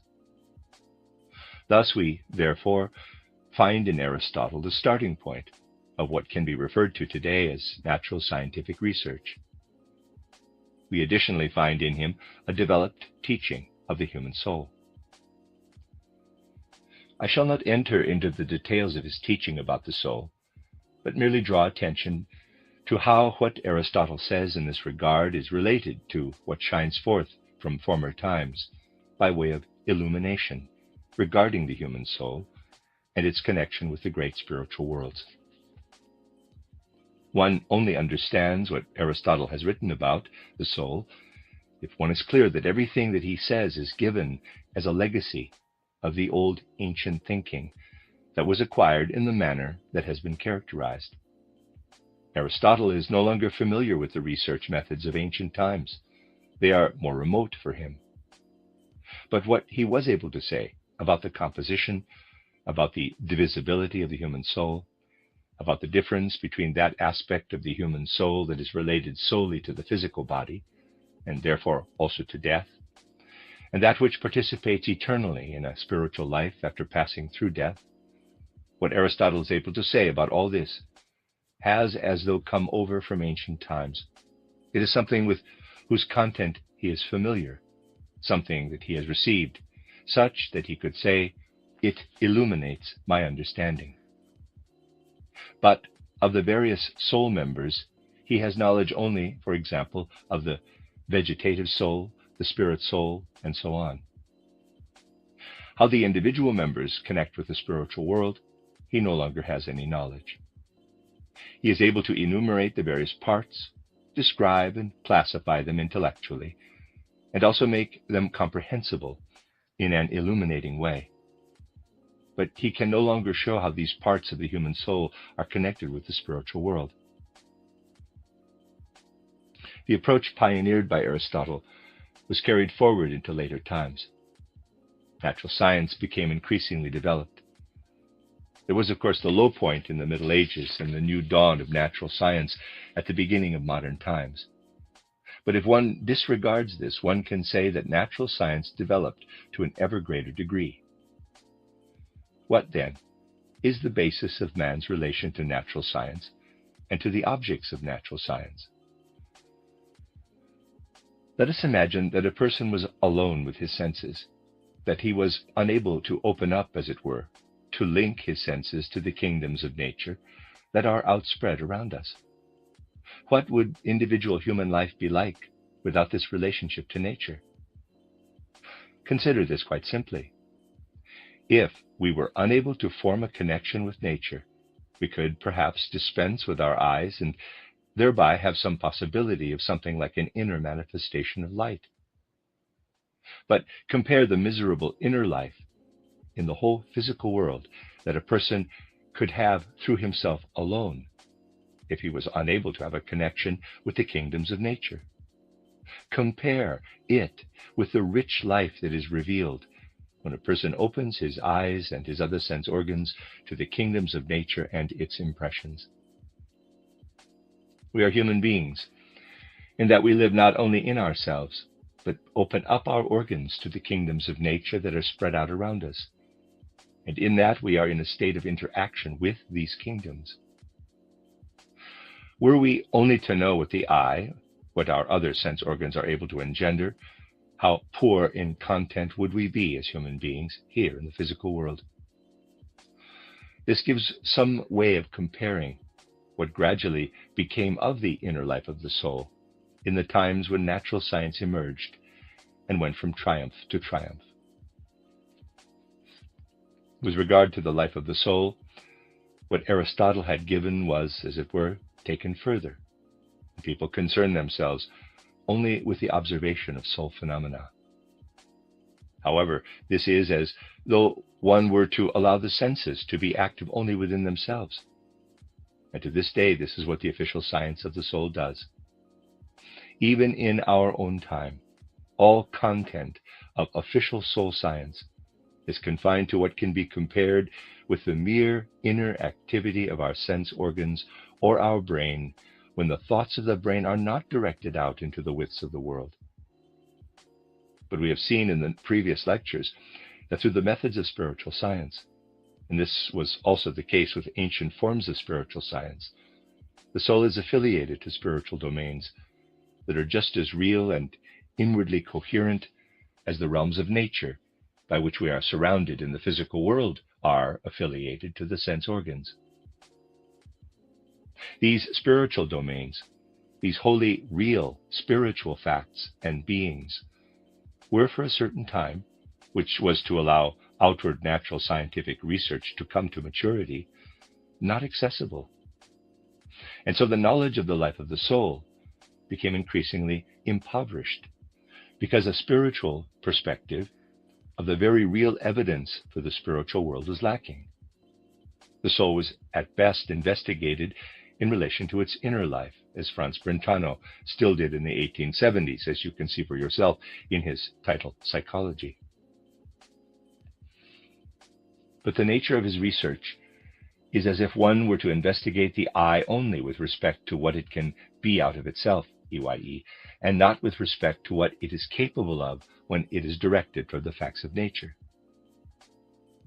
Now, one may say that it was precisely through a more exact perception of the physical processes of man's being that attention was diverted from the spiritual worlds with which the soul is connected. The soul is, on the one hand, indeed connected with these spiritual worlds that receive it when it has crossed the threshold of death, or when it enters another world through sleep. But the soul is connected with the physical world through its organs, through the entire nervous system, and through the entire circulation of the blood. Through the fact that natural science has become ever more significant in its methods, the attention of human beings was directed toward that connection of the soul that arises between the soul and physical circumstances. The results of natural science were in this respect so colossal that human beings completely found fulfillment in, for example, how the soul fully expresses itself in its associations with the circulation of the blood, and so on. Every new triumph of natural science was in a certain way unfavorable to directing the soul's attention to the connection with the spiritual world. It is also valid to look at it in this way. Anyone who wants to acquire familiarity with a clock will have a poor idea of its whole organism if he says, "When I look at how the hands of the clock move forward, there is perhaps a little demon sitting there who is moving the hands in a clockwise direction." If a person who says something of this kind felt himself to be superior to someone who merely studies the mechanism of the clock, one would have a good laugh at him, for only someone who really studies the clock's mechanism learns about it. And someone else again learns about the intellectual or spiritual life of the clockmaker, or of the one who invented the clock, from the clock's mechanism. One can follow both paths, investigating the mechanical process of the workings of the clock, and getting to know the sequence of human thoughts that led to the clock's invention. But it would be nonsensical if someone wanted to infer that demons of some sort were setting the whole mechanism of the clock in motion. That aspect of research into human nature, which would correspond to tracing the sophisticated mechanism of the clock back to the thoughts of the inventor, has gradually been lost to humanity. For as regards the human soul, it would correspond to tracing thoughts back to the beings of the spiritual world. Instead, it went triumphantly in natural science from one fact to another, thus to what corresponds to the, in quotes, clock's mechanism. And one can make an interesting observation. The knowledge that is still extant from ancient times is usually lost to humanity in those periods when knowledge relating to it can be investigated with precision by natural science. It is remarkable that at the end of the 16th and the beginning of the 17th century, we see how the philosopher Cartesius, Descartes, still had a certain notion of how something spirit-like works within a human being, from the heart to the head, to the human head. Cartesius still speaks of certain life spirits that are not of a physical nature, but whose forces interact between the heart and the head. We then see how such knowledge increasingly disappears in the intellectual life of mankind. If anyone asks why this is so, he can be answered as follows. We see that simultaneously with this historical disappearance of the knowledge of spiritual processes relating to the heart, there emerges the knowledge of the physical organism of the heart and of the circulation of the blood. At the beginning of the 17th century, we first see how the English physician Harvey publishes his discovery of the circulation of the blood, and how Marcello Malpighi in Bologna was the first to show as an anatomist, through the blood circulation of the frog, how elaborate the whole blood circulation is. Thus attention was directed toward processes associated with the senses. Knowledge about spiritual facts was, as it were, driven out by a precise knowledge of the sensory process. Whereas it signified a triumph for natural science that Francesco Redi, born in 1624, formulated the proposition, which stood in opposition to many assertions of a former age, that, quote, everything living derives from the living, close quote. We can nevertheless say that when humanity came to trace the organic element as such back to the seed or germinal substance, to the physically indeterminate aspect of the organic seed, it lost sight of how the spiritual aspect itself intervenes in evolution independently of the organic seed. The understanding for the spiritual seed or essence was lost to humanity.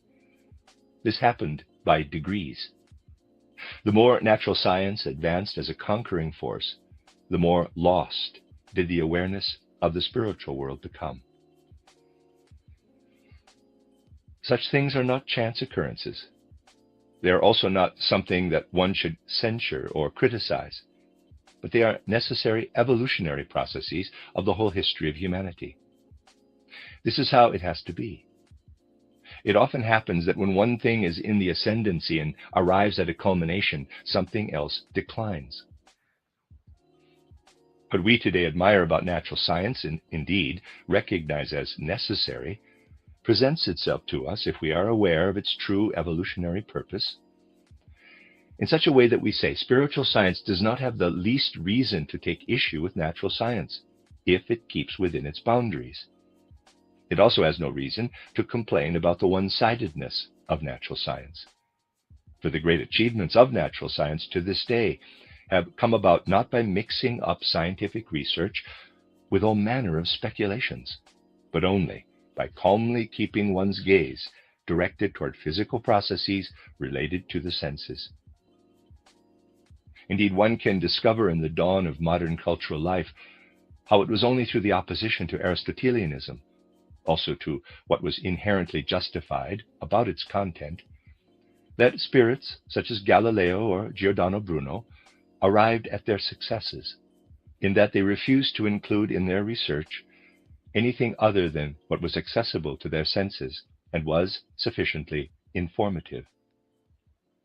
In our time, the spiritual scientific researcher must relate to the natural scientific researcher in such a way that he says, the more that natural scientific research is itself kept free from all speculation and all philosophizing, the more that one directs one's attention solely to the facts and does not conjure up all sorts of intellectual or spiritual essences, the better it is for natural science. The spiritual scientific researcher would wish to advocate that natural scientific facts are kept free from any speculative discussion of a natural scientific or spiritual scientific nature. Thus one can today, on the one hand, be a spiritual scientific researcher, and on the other hand, stand up for the authenticity and groundedness of natural scientific research. And it is merely a false preconception if one believes that the spirit researcher has to oppose natural science. It is somewhat different when one has to deal with numerous theories thrust in the direction of spiritual science that some people would wish to derive from natural science. The natural scientific researcher is then himself embarking on the path of spiritual science, and in the majority of cases, he is only very little familiar with it. But one aspect of natural scientific knowledge nevertheless holds good both for spiritual science and natural science. This is the conscientious method previously characterized, the conscientious sense for truth, of which we have often spoken in these lectures, and which we also characterized as sticking with the facts. How do these facts arise? We have seen how they do through certain forces becoming accessible in the human soul, that from this soul give rise to the connection with the higher worlds, in the same way that the senses give rise to the connection with the physical world. Just as the senses ascertain the facts of the physical world and should leave them as they are and not tarnish them with speculations, so is it also a case of not philosophizing or speculating about the results of clairvoyant observation, but adhering also here strictly to the facts. Then one is indeed adhering strictly to the standpoint of spiritual science, but in a similar way in its realm to how one relates to natural science on its own ground. This is the approach of spiritual science as it is represented here. This is what a spiritual science that feels a responsibility toward the spiritual needs of our time should have as its unalloyed concern.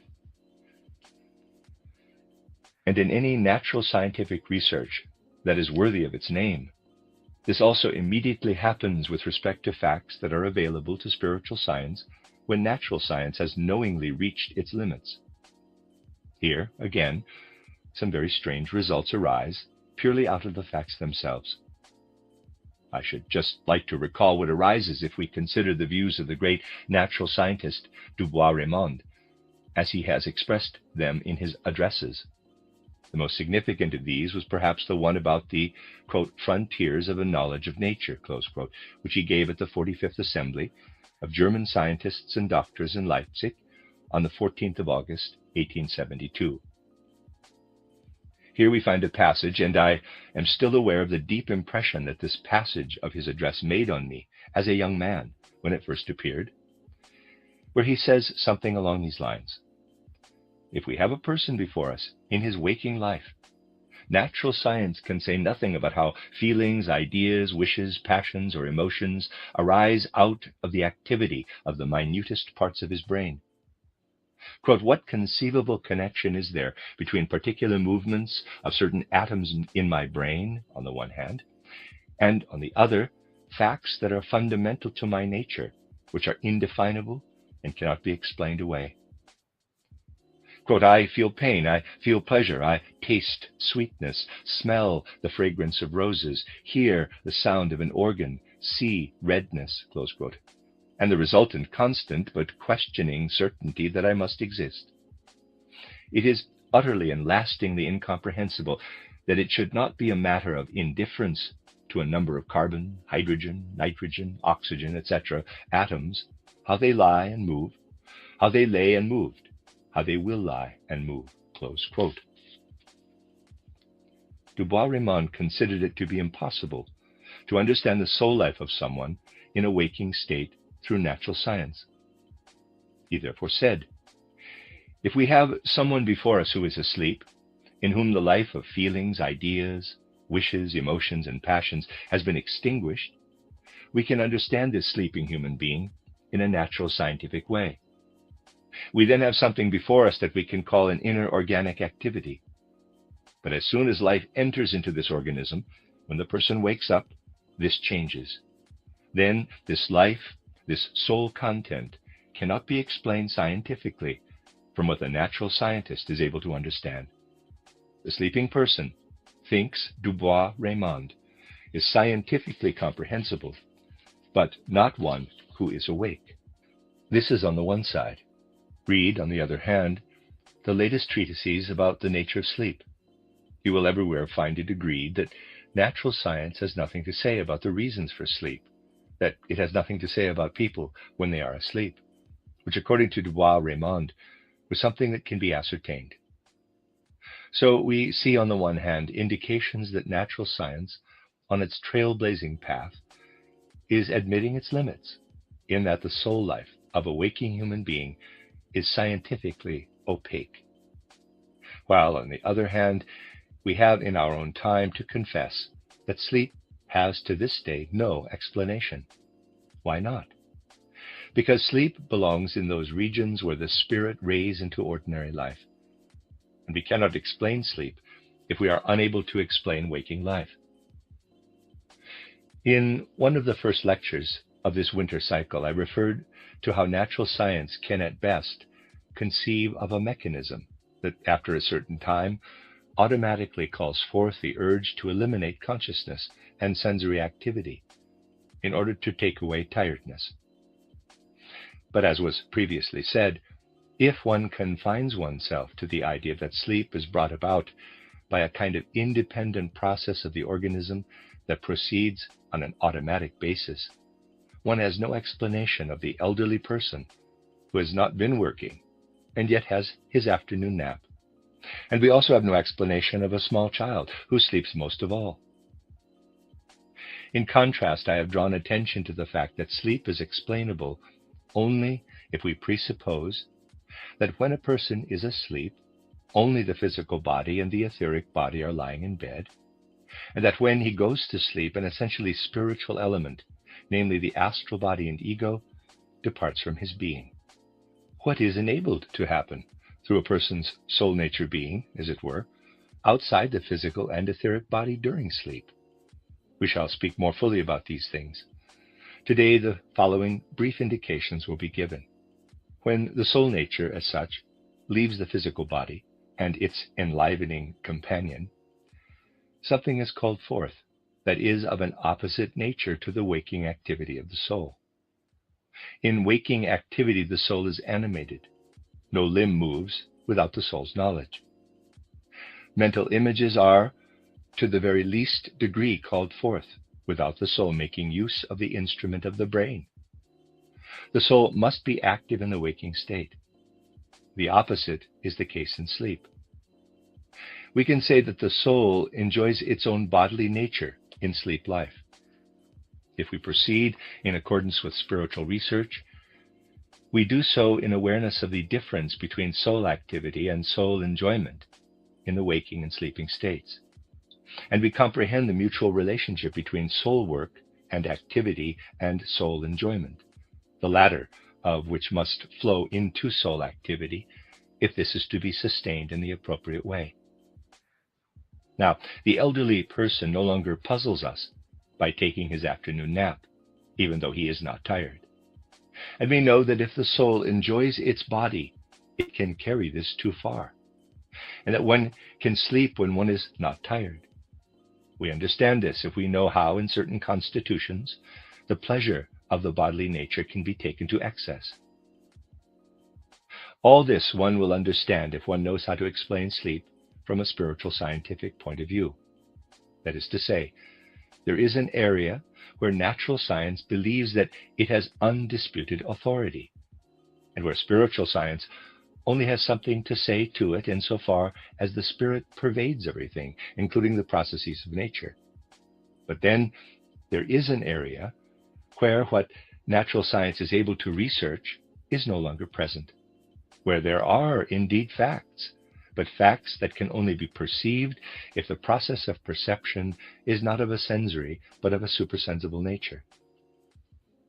If spiritual science proceeds with the same conscientiousness and becomes accustomed to think in its realm as strictly as natural science does in its domain, it cannot come into a collision with natural science.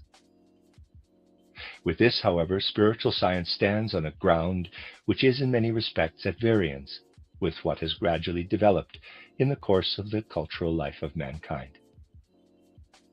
Thus we see how those who can be seen as the predecessors of true spiritual research, Goethe, for example, had to battle against that which arose that was contrary to a spiritual scientific endeavor. We see this most clearly if we look at the way that Goethe defended himself against Kant. It was Kant who sought to establish that the knowledge that has developed in recent times is bound up with the instrument of the brain, must be limited to outer experience, and is unable to penetrate into the foundations of the world with which our soul's spiritual life is connected. This is the source of Kant's strict demarcation between science, in quotes, and what he calls faith, in quotes.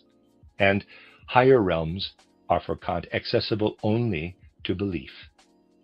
Hence he puts in the place of knowledge about a world of eternity or of the divine spiritual, a belief that insists on the, quote, categorical imperative, close quote. Thus he decrees that the position of knowledge within spiritual science is one of pure belief. But Goethe says in his fine essay on title Contemplative Judgment, close quote, with regard to Kant, if one can, in the sense envisaged, enter with one's feelings into a spiritual region in which the divine spiritual originates and from which morality is derived, why should the human spirit, if it raises itself into this spiritual region, not also truly sustain the adventure of reason? For Kant called it a, quote, daring adventure of reason, close quote, if man wants to enter into realms in which, according to Kant, there can be no knowledge. The question that matters for Western thinking is, how does one make the transition from natural science to spiritual science?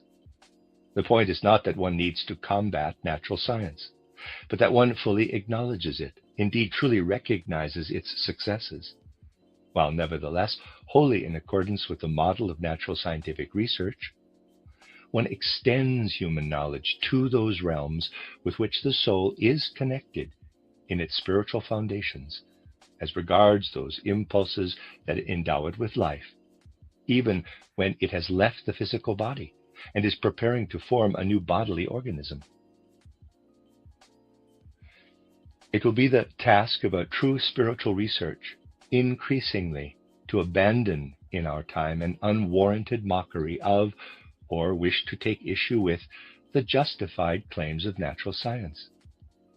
This will, of course, depend on spiritual science also only being recognized as justified if it is familiar with the current situation of natural scientific research, and if, therefore, it is not motivated by a spirit of dilettantism to infringe against what can rightly be demanded by a present-day scientific education. But just as the natural scientist cannot confine himself to studying the inner nature of the eye, the ear, the sense of warmth, and so forth, but explores how a person has to direct what the senses are able to experience inwardly toward the rich, solid surroundings of the physical world, so must the soul nature be recognized in that through self-education, through a new kind of yoga schooling, as was described last time, but through a new kind that is significantly different from all the old kinds, the soul lives together with that with which it is connected in the spiritual domain, and this begins only where natural scientific research reaches its limits. This is the precise relationship between natural science and spiritual science, but it also indicates the possibility of an ongoing, peaceful coexistence of and mutual understanding between natural science and spiritual scientific research.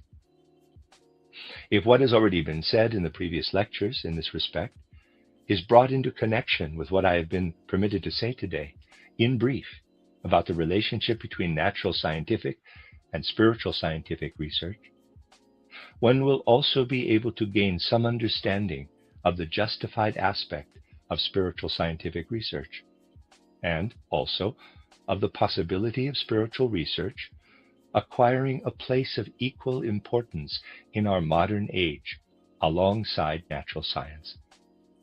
And one will be able to hope that the justified objections, the justified reservations that still exist today on the part of modern scientists will gradually disappear once they see that spiritual science, far from being a lot of confused nonsense or a random set of assertions and superstition, is well familiar with what a natural scientific education of the present requires. If such a thing happens, spiritual research will increasingly appear as justified before the natural scientific conscience of the present.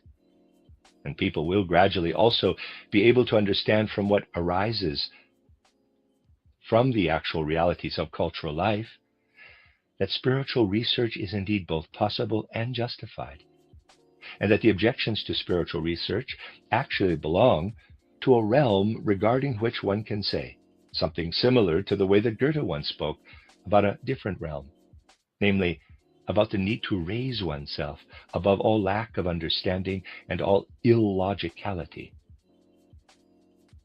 With a view to summarizing the relationship of the spirit researcher to those who appear as enemies of spiritual scientific research, I should like, in conclusion, to say a few words by way of comparison about something that Goethe once said about an entirely different matter.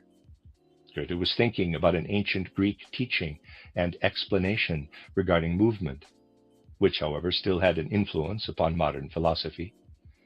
A teaching that asserts that when an object moves, one can observe it at every moment, and at every moment, even in the shortest period of time, it is at rest. It is at rest, even if only for a moment. Thus, there can be no, in quotes, movement, for at every point of time, a moving body is at rest, and therefore is without movement. This is Zeno's conclusion about movement, and this legacy from ancient Greece has continued to haunt the modern age. Goethe approached this objection to the idea of movement in a quite distinctive way, and he once expressed this beautifully. Quote, "If hostile forces you espy, stay calm, stay silent too. And if your movement they deny, surround them through and through." Close quote. I cannot but recall this verse when, as in recent times, I am assailed with the assertion, what you call spirit, in quotes, is the result of purely material activities, material processes and movements. Spirit is derived from matter. Just as, in the sense of what has just been said, movement derives wholly from stillness and has nothing real about it, there is also nothing real about spirit that is not matter. If, in the way in which we are trying to penetrate into the spiritual world in these studies, one tries to gain knowledge of the spiritual world and enters rightly into spirit's essential nature, one may perhaps be inclined to define what spiritual scientific research has brought to light about the spirit in its relationship to the opponents and enemies of spiritual science by means of a small change of Goethe's words. And this may serve as a summary of what I have to say about the relationship between natural science and spiritual science, such that one characterizes the right view of the true spirit researcher with respect to his enemies as follows. Quote, if something hostile does take place, stay calm, but cheerful too. And if the spirit there minded to efface, brood not, and do not rue, and grant that ultimately they're right, it bodes ill for their spirit. The end of Lecture 6. You are listening to RudolfSteinerAudio.com. As well, you can hear these podcasts at RudolfSteiner.podbean.com. Please consider becoming a patron. There are two publishing houses, SteinerBooks.org in America and RudolfSteinerPress.com in England, which are the sole publishers of Steiner into English and have given me permission to do these recordings. Please consider patronizing them as well. This is a reading of Collected Works, Volume 62 by Rudolf Steiner, entitled Results of Spiritual Research, 14 lectures, translated by Simon Blaxland de Lange. This is Lecture 7, given in Berlin on the 9th of January, 1913, entitled Jakob Böhme. At that point in modern cultural development, when we see the dawning of the New World conception, at that time when we have to record the great deeds of Kepler and of Galileo, and when Giordano Bruno, in a certain sense, outlines the great problem of the modern conception of the world, we encounter the solitary thinker who is the subject of today's lecture, the simple shoemaker of Görlitz, Jakob Böhme. He struggled with the highest problems of existence in a way that can deeply occupy our thinking and feeling to this day, and will probably continue to occupy people's thinking and feeling for a long time to come. This Jakob Böhme was a quite distinctive figure who strove and struggled in isolation, while the various streams in cultural life were otherwise uniting to form a great comprehensive tableau. In a certain sense, one might say that the solitary struggle of Jakob Böhme is, from a certain point of view, almost as interesting as the totality of the various viewpoints that we encounter at that time. And then we see how, quite remarkably, what Jakob Böhme still found in his own century, in his inner solitude, achieved the greatest conceivable dissemination, bearing in mind that one is dealing here with a matter of deep spiritual significance. We see from what his opponents have said how far his influence extended once only a few decades had elapsed after his death. Jakob Böhme has again and again been the object of appreciation and admiring, or dismissive and ridiculing attention. And when we observe the extent of his following and the forces that opposed him, we have the impression that both the adherents and the opponents knew that they were dealing with something quite remarkable. Such a phenomenon is particularly remarkable to those who want to understand every personality who appears in the cultural life of humanity on the basis of the immediate circumstances of his time and his surroundings. We see, for example, how the attempt is made to understand Goethe by bringing together all sorts of details, however insignificant, about his life, in the belief that by assembling these details, one will be able to arrive at something that can explain some aspect of his intellectual life. It is not really possible to gain much that can lead to an understanding of Jacob Boehme in this way, for the external influences are difficult to establish through outward means. It is even harder to understand how he developed out of the intellectual life of his time. Many people have, therefore, come to think that in the case of Jacob Boehme, we are dealing with a kind of spiritual meteor. Everything that appears here, everything that this personality had to give, seems suddenly to have emerged and come to manifestation out of the depths of his very particular soul.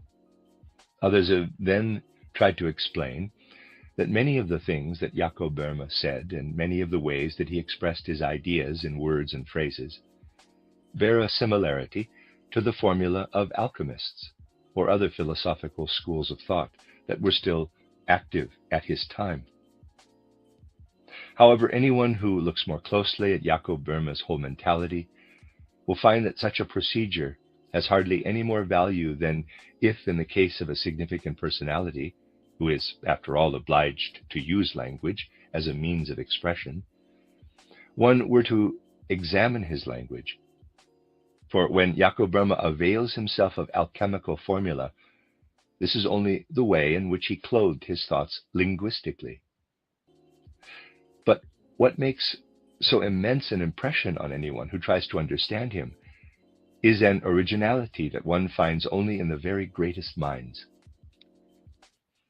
There are, on the other hand, certain aspects that are not entirely in tune with modern thinking, but which, for someone who is capable of entering into such things, nevertheless shed light on how Jacob Boehme was able to raise himself to his lofty spiritual level. In order to form a connection with his life, insofar as it is relevant here, we need to mention a few biographical facts. Jacob Boehme was the son of very poor parents and came from Alt-Seidenberg near Görlitz.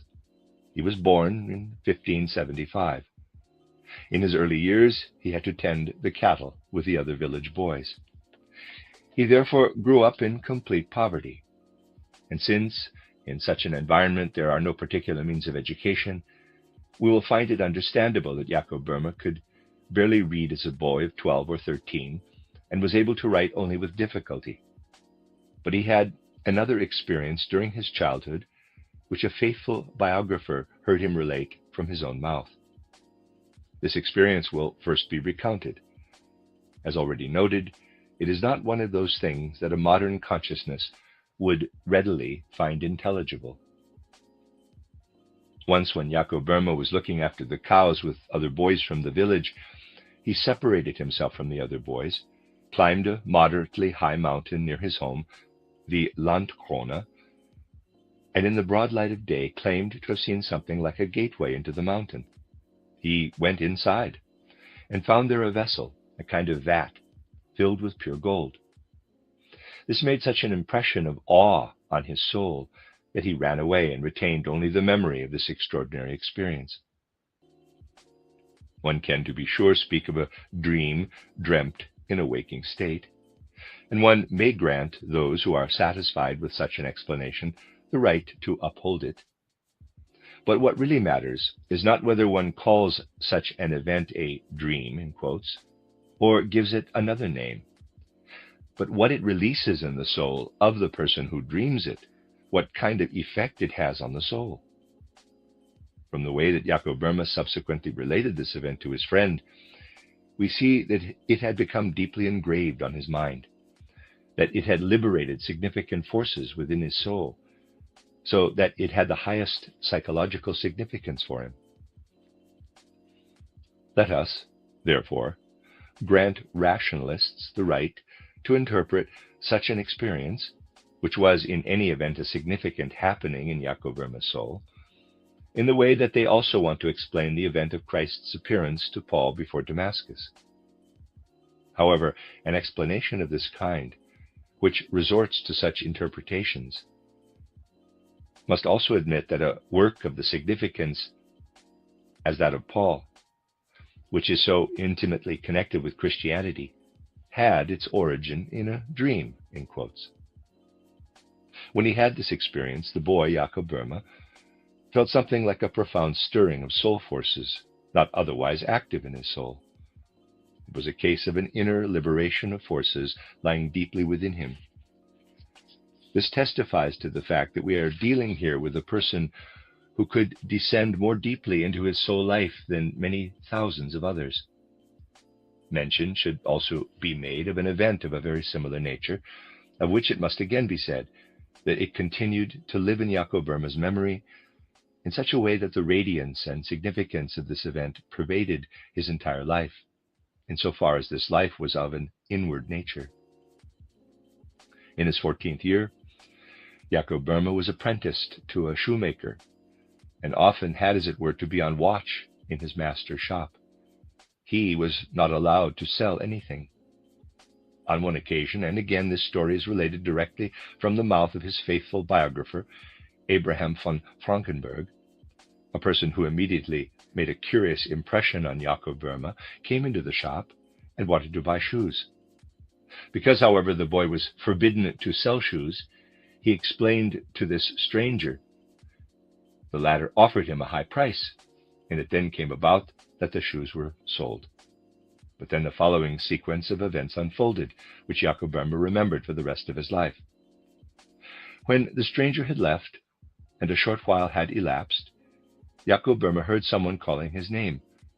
"Jakob, Jakob!" And when he went out, the stranger came up to him even more curiously than before.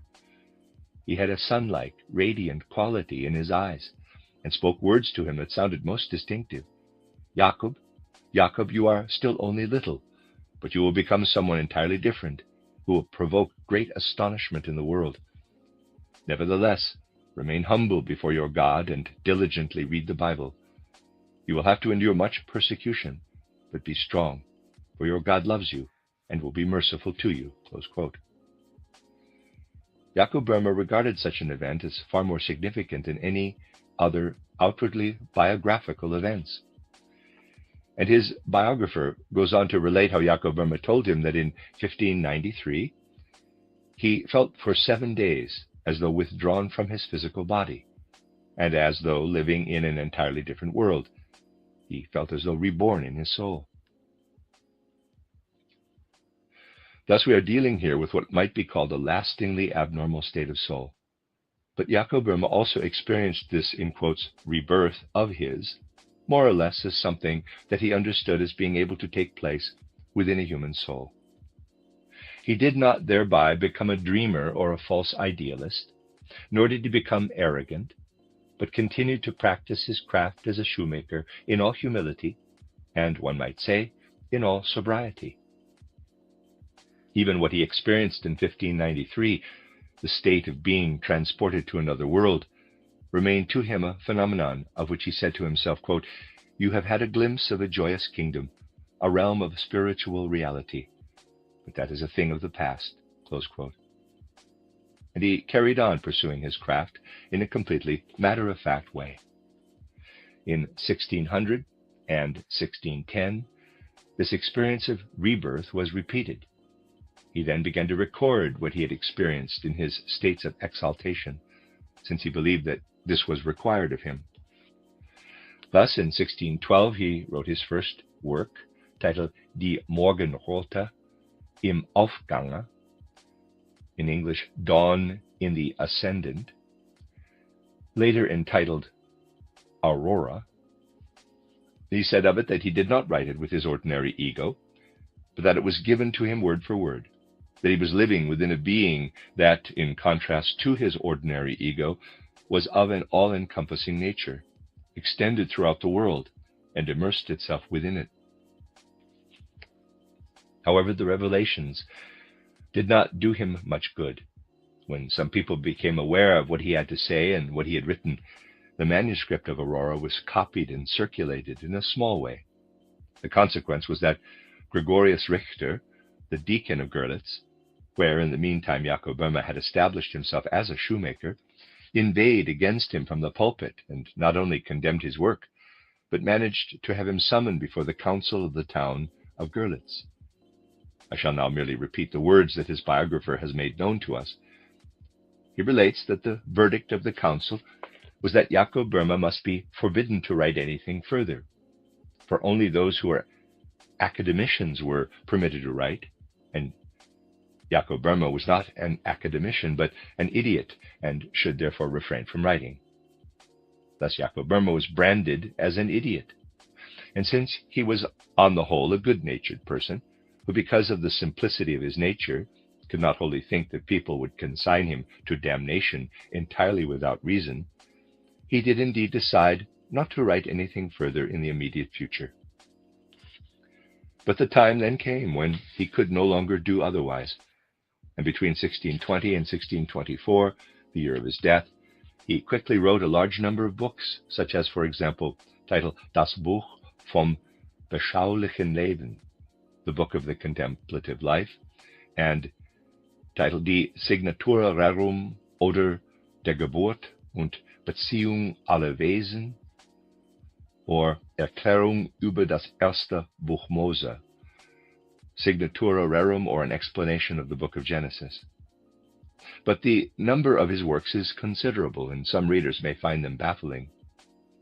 Many have said that Jakob Böhme is forever repeating himself. It cannot be denied that he does say certain things over and over again. But if someone concludes that it is possible to know everything about Jakob Böhme if one knows a few of his works, on the grounds that he is always repeating himself, it must, while acknowledging that such people are making a valid point, be said that whoever contents himself with having read one book by Jakob Böhme and has no appetite to read any of the others does not understand much about him. Whereas anyone who takes the trouble to read his other works will, in spite of all the repetitions, not rest until he has read every single one. If we turn from such a characterization of Jakob Böhme's nature to trying to enter into his thought life, into his spiritual nature, it must be said that a person of today who lives only in a modern cultural environment will find much that is incomprehensible, not only in the content of his books, but also in the whole manner of their presentation. Everything seems at first to be completely chaotic. To be sure, one gradually gets used to it, but then for many people there continues to be something that is a difficult nut to crack, namely, that he comes up with strange definitions of words that are totally unintelligible to the modern mind. Thus, in his explanation of the world, he is always using words like salt, in quotes, mercury, in quotes, and sulfur, in quotes. And when he wants to discuss what sol and fur signify, and then finds all sorts of profound things to say, these modern minds then feel obliged to say that one cannot make head or tail of this. For what does it mean to offer explanations about a universal principle by giving individual interpretations of the syllables of a word, such as soul and fur, that is quite alien to the modern mind? If, nevertheless, one continues to study Jakob Böhme, one finds that he clothes what he wants to say in all kinds of alchemical formula. However, only when one penetrates to what comes to living expression as Jakob Böhme's spirit in what he discovered, does one find that something is living there that is completely different to what we know today as scientific thinking, as thinking based on world conceptions of whatever kind. What lives in Jakob Böhme's soul most closely resembles that which has been characterized in these lectures as the first stage leading to a higher spiritual life, as the stage of imaginative knowledge. We have emphasized the fact that someone who rises from ordinary life in the sense world comes by way of a special development of his soul to the point where he perceives a new world of pictures, of imaginations. And it was emphasized, I would ask that you call to mind the way that this was described, that when a person has managed not only to form imaginations, but that pictures, imaginative conceptions, shoot up from the unknown depths of the soul life, and he experiences a new world, he must, if he would ascend to new insights, make the firm resolve wholly to suppress this first glimmering of an imaginative world in the soul, and to wait until it appears for a second time from a far more deeply lying world. The whole state of soul, the whole inner mood to which Jakob Böhme gains access, can best be compared with that which a person who attains supersensible knowledge experiences in his soul life. That is not to say that there is anything of what modern spiritual science proclaims as its methods to be found in Jakob Böhme, but there is no justification for the belief that all this became manifest in him as though of its own accord. He himself once said that he had unremittingly striven for the spirits, for God's assistance, and that a radiant, imaginative world had resulted from this ceaseless effort. So we cannot say that his imaginative knowledge was purely of a naive nature. We should rather say that there was something naive about the way that he took hold of the means whereby a person is led to the heights of imaginative cognition. It can be assumed that such an imaginative power was his by nature. Thus he arrived at imaginative knowledge by exactly the same paths, only more quickly, more as a matter of course, than one can arrive through such methods as are described in the book titled Knowledge of the Higher Worlds. How is it achieved? Thus Jakob Böhme stands before us as someone with imaginative faculties of knowledge. But this imaginative faculty struggles with a primal force of nature to the surface, as though carried by a strong inner will. Thus we see in him this strong inner will which is unable to find full expression in outward deeds. His humble occupation prevents this, surrounding his soul like a flood, so that his soul immerses itself in this flood. And from this will we see mighty pictures being engendered, through which he tries to solve the riddles of the world. With Jakob Böhme, it is not so much the various results that matter, but rather this mood and particular constitution of his soul. He feels that in his aspirations he is impelled towards something that has to do not with the ordinary cognizing human ego, but is connected with the forces that link the subconscious regions, the very depths of man's soul, with the entire cosmos, thus with what weaves and lives out there in nature. A person who has a serious yearning for knowledge indeed feels that in the process of cognition there is not only something rational, but something that he achieves for himself through suffering and pain, and through the overcoming of suffering and pain. And when he tries to gain insight into nature and existence with the means generally available today, he notices that through such means he actually becomes ever more distant from nature and existence. But when we uncover the forces in our soul that otherwise reside in the subconscious, we feel that they are connected with nature and existence in a quite different, more intimate sense. In order to explain this, I should like to make reference to the following. It is a familiar and frequently reported fact that when an earthquake or some other elemental event is imminent, certain animals flee from the place of the earthquake, or at any rate become restless, so that they are like prophetic harbingers of what is to happen. One might say that the instinctive life of animals is more closely connected with what takes place out in nature than is the entirety of man's state of soul. But in the depths of the human soul, there lives something that is not the same as the instinct of animals, but is deeper than this animal instinct, and is also closely connected with the forces of nature. And in descending to the depths of his soul, Jakob Böhme felt himself to be intimately involved with the forces of nature.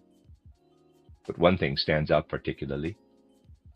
It has been emphasized that only when what appears as imaginations and then lights up again as if of its own accord, only then does this second imaginative world have any value.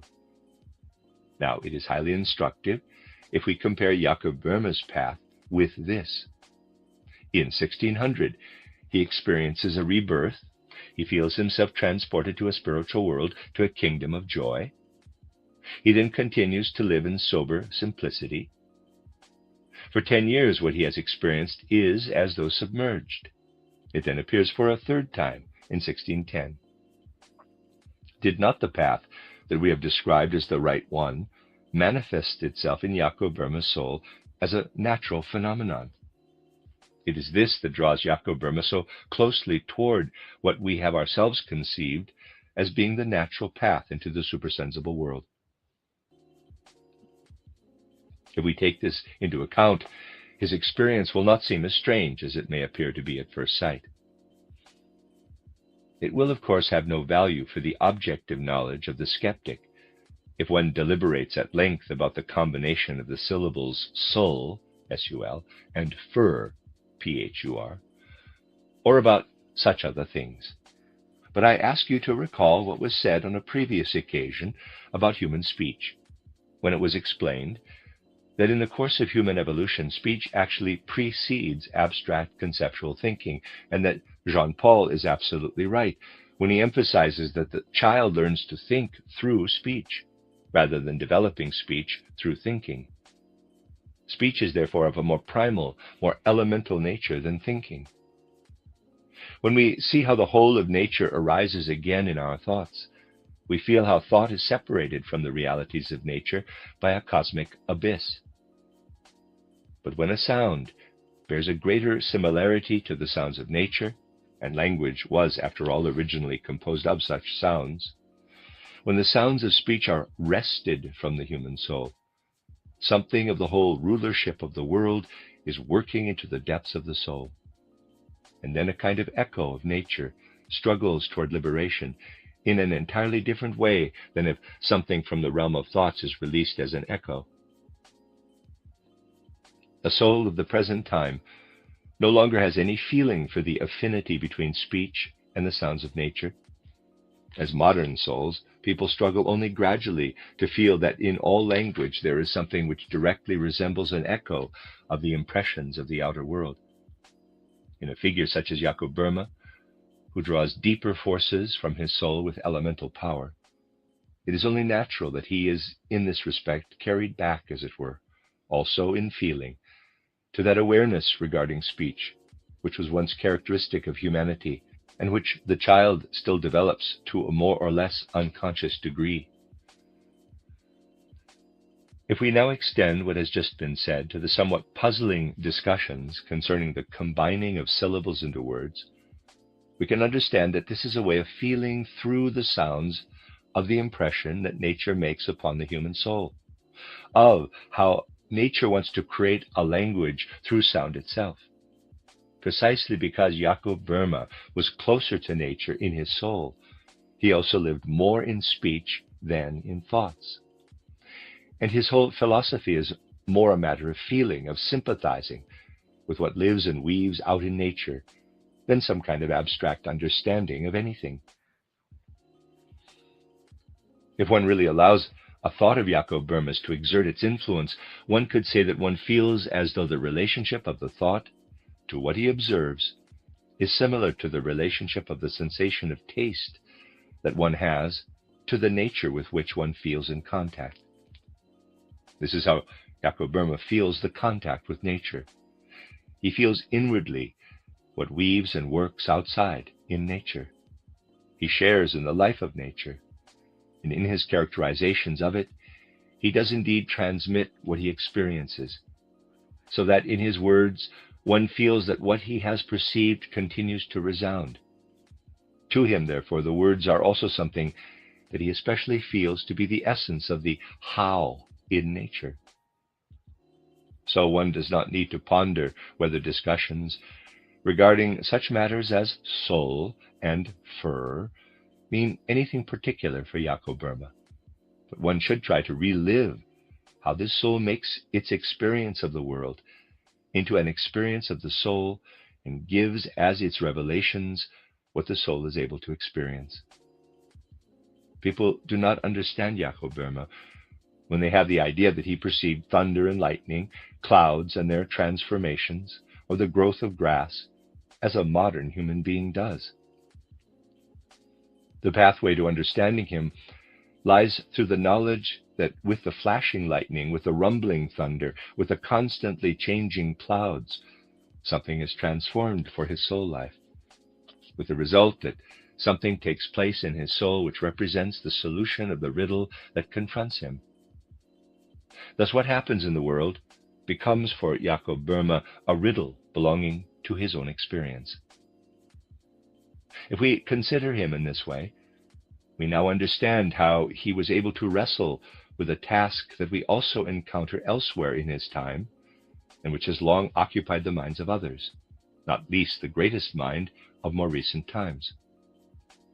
This same 16th century that saw the birth of Jakob Böhme was the source of the riddle of Faust, who places man's adversary, who draws man's striving nature down to a base sensual, or as Jakob Böhme's age would have it, devilish realm, alongside the striving and struggling human individual.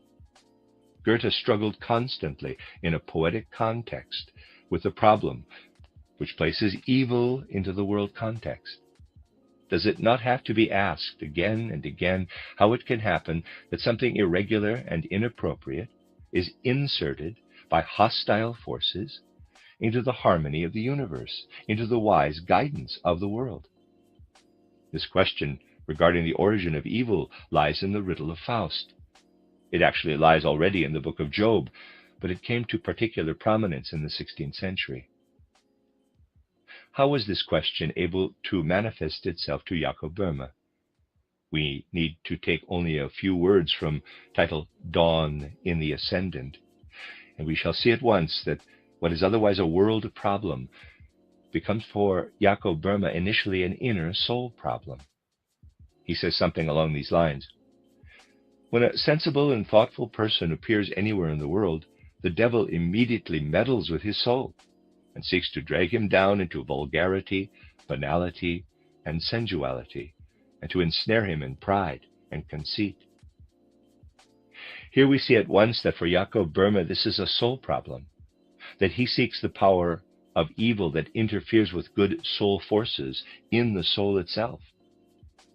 And the question arises for him, what does the soul have to do with soul forces that aspire toward evil? Thus the problem of evil, in the end, becomes for Jakob Böhme an inner soul question.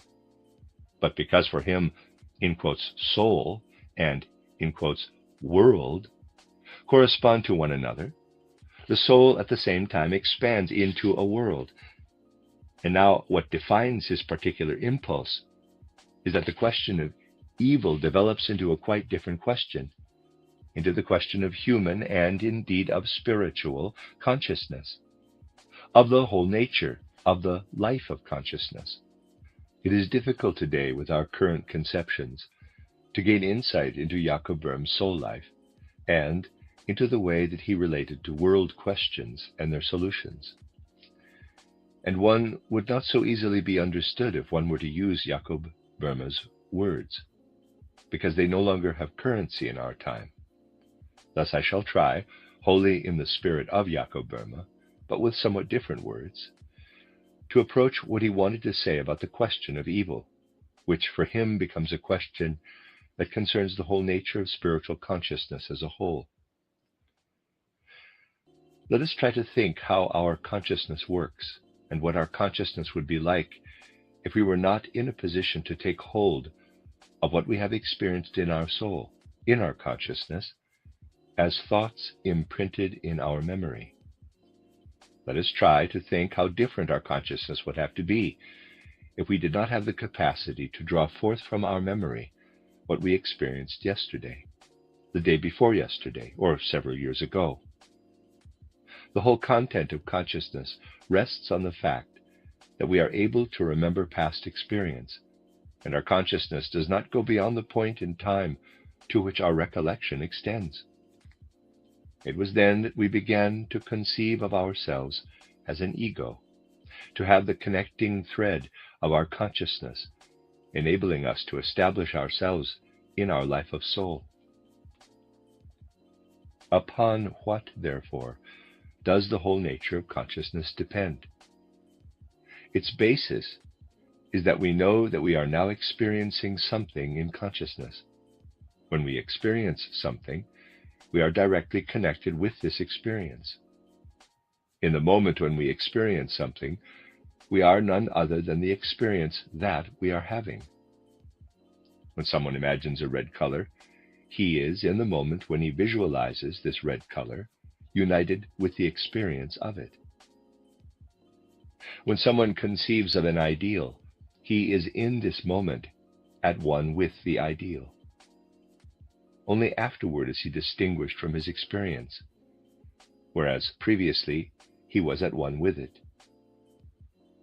Thus, our consciousness is something that we have first experienced and then stored up as an objective reality in our inner soul life.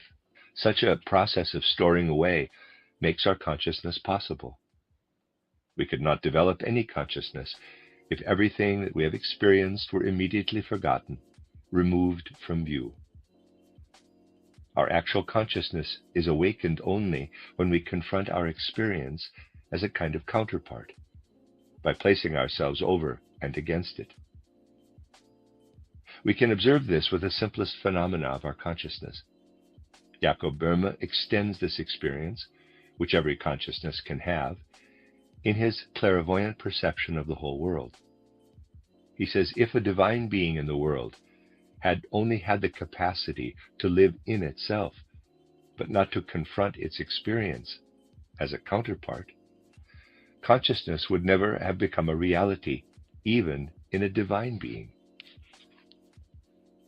But for the divine being, the counterpart is the world. Just as we place our conceptions over and against ourselves and become conscious of ourselves through the object, so is the world the counterpart for the divine consciousness. And the divine consciousness has set forth from itself everything that surrounds us in order to become aware of itself. Just as we develop our consciousness only by representing our own experiences as a counterpart. For Jakob Böhme, this thought was not a theory, but something that brought him satisfaction with regard to a question that was a matter of destiny for him, the great Faust question. He could now say to himself, if I carry myself back in thought to divine consciousness prior to the world, as it were, this divine consciousness could come to itself, become real consciousness, only by setting itself over and against the world, in order that it might become aware of itself through its counterpart. Thus everything that lives and weaves and is has arisen from the divine soul nature, from a will of this divine soul nature, which developed the desire, as will, to become aware of itself.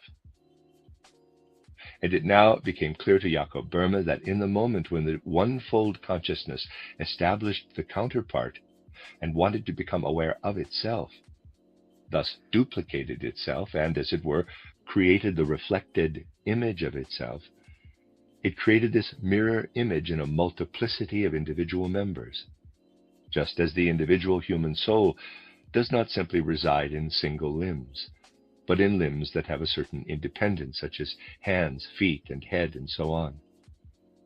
One cannot approach Jakob Böhme by seeing him as a pantheist. It is necessary to follow through this train of thought consistently, and thereby understand that he conceived of everything that appears before us as a counterpart of the Godhead. The nature of man's being is also an aspect of the counterpart of the Godhead, which the Godhead has set forth from itself in order thereby to become aware of itself. Jakob Böhme expresses his viewpoint somewhat as follows. Human beings look up. They see the stars, the masses of clouds, the mountains and the plants, and often seek to presuppose the existence of another special region of the Godhead. But I tell you, you ignorant person, that you yourself form part of the counterpart of God. For how could you sense and become aware of something of the divinity in yourself if you had not flowed from this divine being?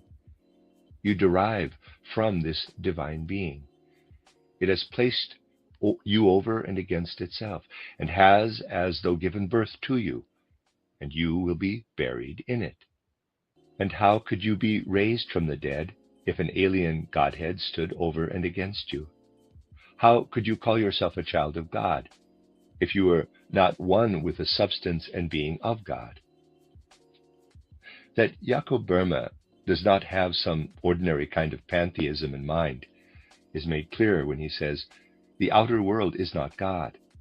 It will never in all eternity be called God, but a being in which God reveals himself."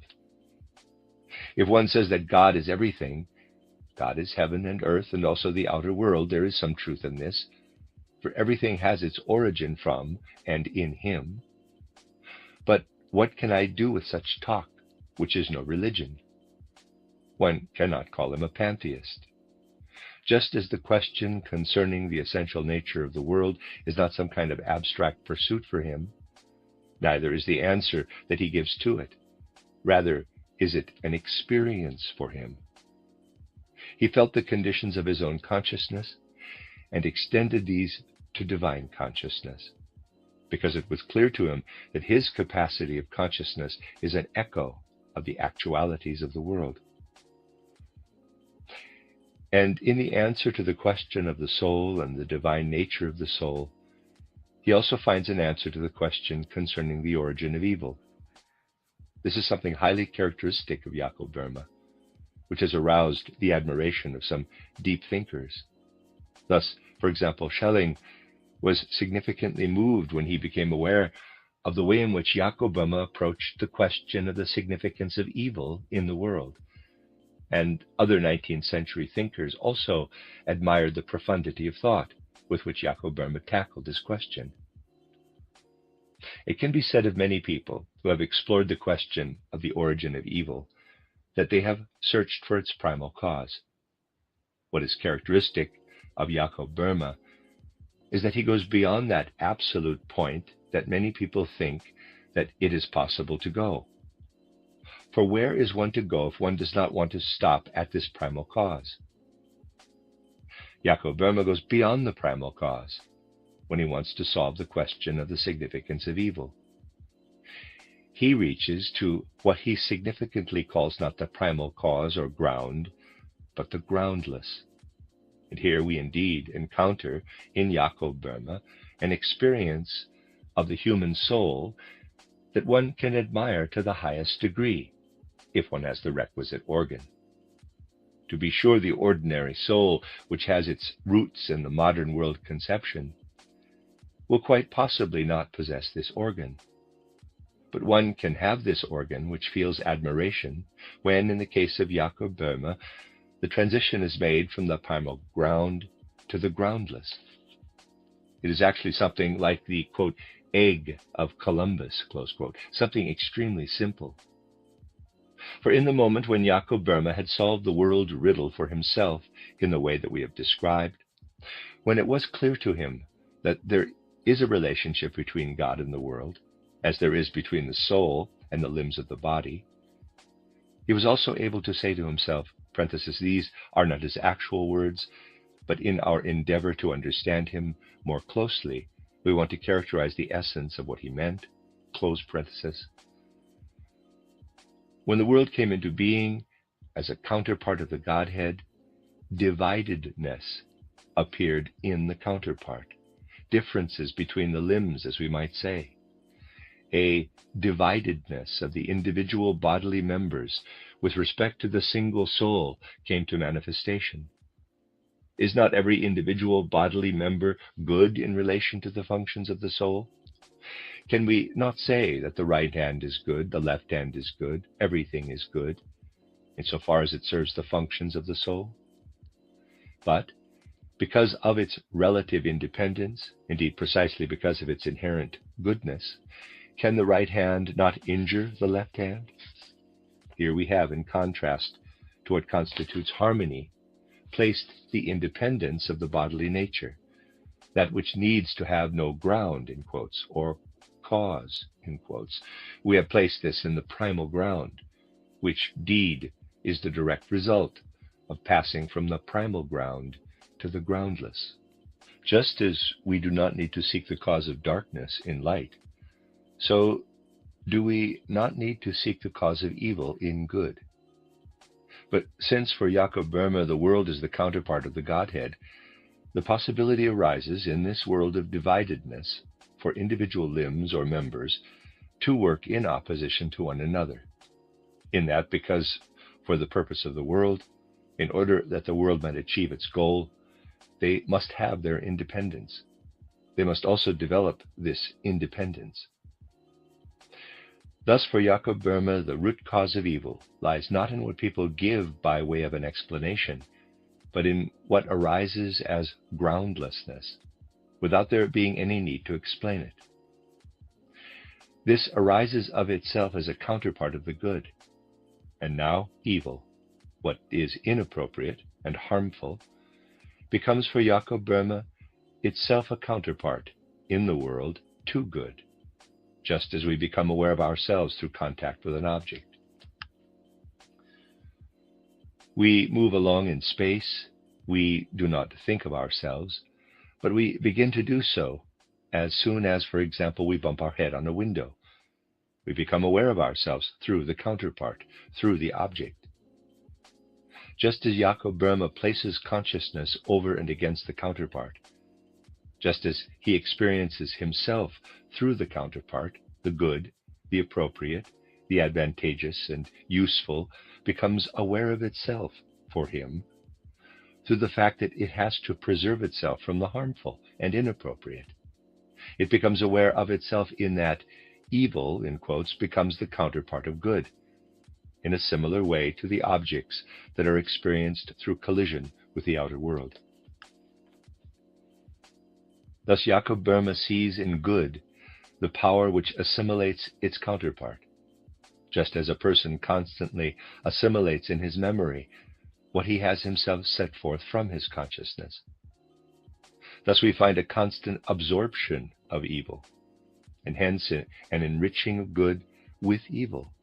And as darkness relates to light, in that light shines into the darkness and thereby becomes visible for the first time, the good only becomes an effective influence by working into evil and by relating to evil, as does light to darkness. Just as light is differentiated through darkness into various colors, and could not appear as light if it did not encounter darkness, so can good fulfill its function in the world only by experiencing itself through its counterpart, through evil. This is how Jakob Böhme views the world. He sees good having influence by virtue of the fact that it finds itself confronted by evil, but that it takes evil into its own domain, as it were, absorbs it. Thus a pre-earthly event is visualized by Jakob Böhme in such a way that he says to himself, the Godhead once placed other spiritual beings over and against itself. These were, like our present nature at a later stage, a counterpart of the Godhead. Thus these beings were already a counterpart of the Godhead, whereby the Godhead achieved consciousness of itself. But they related to the Godhead as limbs that turn against their own body. By this means, for Jakob Böhme, the being of Lucifer came into existence. What is Lucifer for him? He is the being who, once the counterpart has been created, made use of the dividedness, the manifoldness, in order to rebel against his Creator as an independent counterpart. Thus, in the forces of the world that are differentiated from and struggle against one another, Jakob Böhme finds what has to be, what contributes to evolution as a whole, by being absorbed in the evolutionary process. In the same way, he also visualizes that all deeds of the opponent of the gods are in order that the deeds of the Godhead itself may come to fulfillment all the more strongly through the counterpart, absorbed by the Godhead, and that the self-fulfillment of the Godhead will become all the more glorious through the forces which the opponent develops. Jakob Böhme pursues to the deepest level the thought that extends the experiencing of consciousness to the cosmic experience of the origin and primal state of evil. And he expresses it, and this is not something that he has given as a theoretical solution to the world riddle, but what he has experienced by means of a simple formula. No yes without a no. For the yes must first experience itself through its counterpart, through the no. No yes without a no is the simple formula into which Jakob Böhme brought the whole problem of evil. It is not a theoretical formula, but in this philosophy there lies something like a most primal, most elemental experience. For to know that there is no yes without a no, that evil is absorbed by good and contributes to the evolution of the world, may yet be nothing. But it is something else to be a struggling soul, a soul that experiences pain and suffering, temptations and seductions, and to say to oneself, all this must be, and in spite of this I can, out of my living, and not theoretical, philosophical words, furnish myself with the certainty and the consolation and the hope that the best in me will find the possibility of overcoming what is only the counterpart, the no, through the primordial impulse, through the yes. And no matter how much I become entangled in evil, and no matter how small the ray of light may be that extends over it, I can and may hope for liberation, so that the good in me and not the evil will be victorious.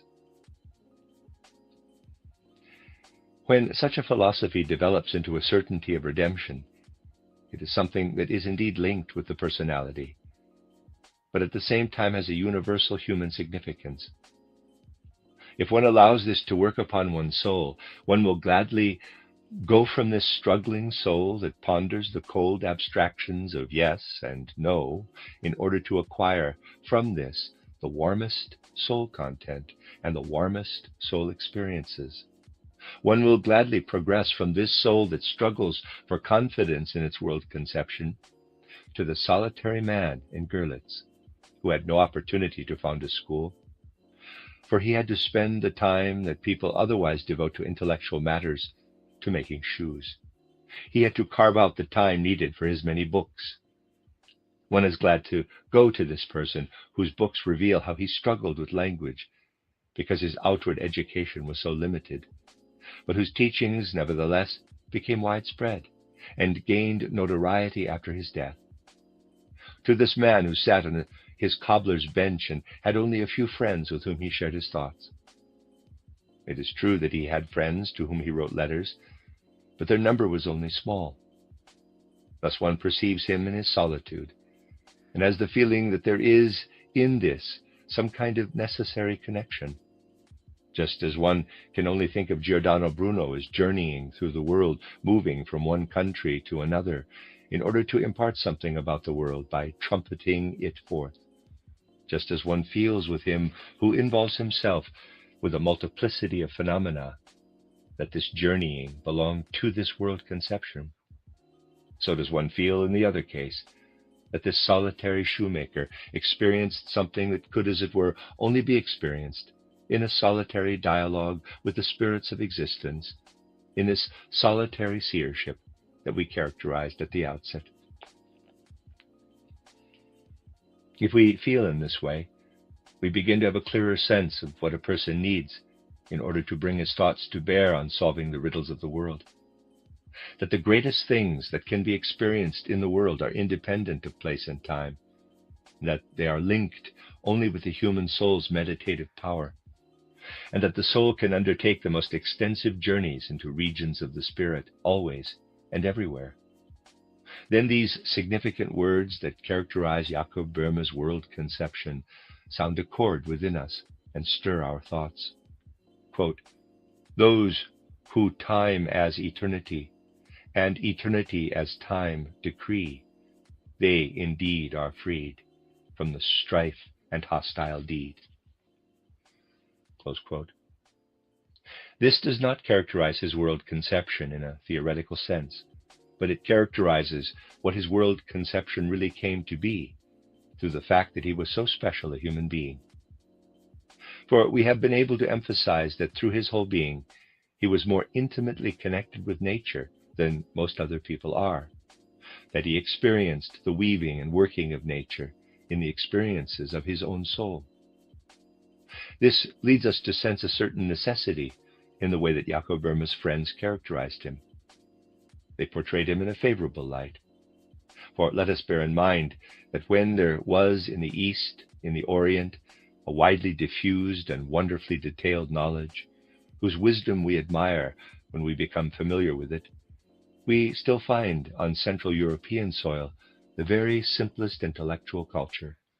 We find that in all the souls of Central Europe there still lives something like an intimate connection of the forces in the depths of the soul with the forces of nature and nature beings, and that people, through twigs on the ground and from the runes that they formed, they saw and endeavored to solve all kinds of riddles. These people were rune decipherers. And from everything that speaks from the souls of the people in the forests of ancient Germania, of what lives in nature, of what rustles through the trees or lives mysteriously in human souls themselves, we feel something of what was alive in Jacob Boehme's soul. We then begin to understand something about Jacob Boehme, which we would otherwise find very difficult to comprehend today.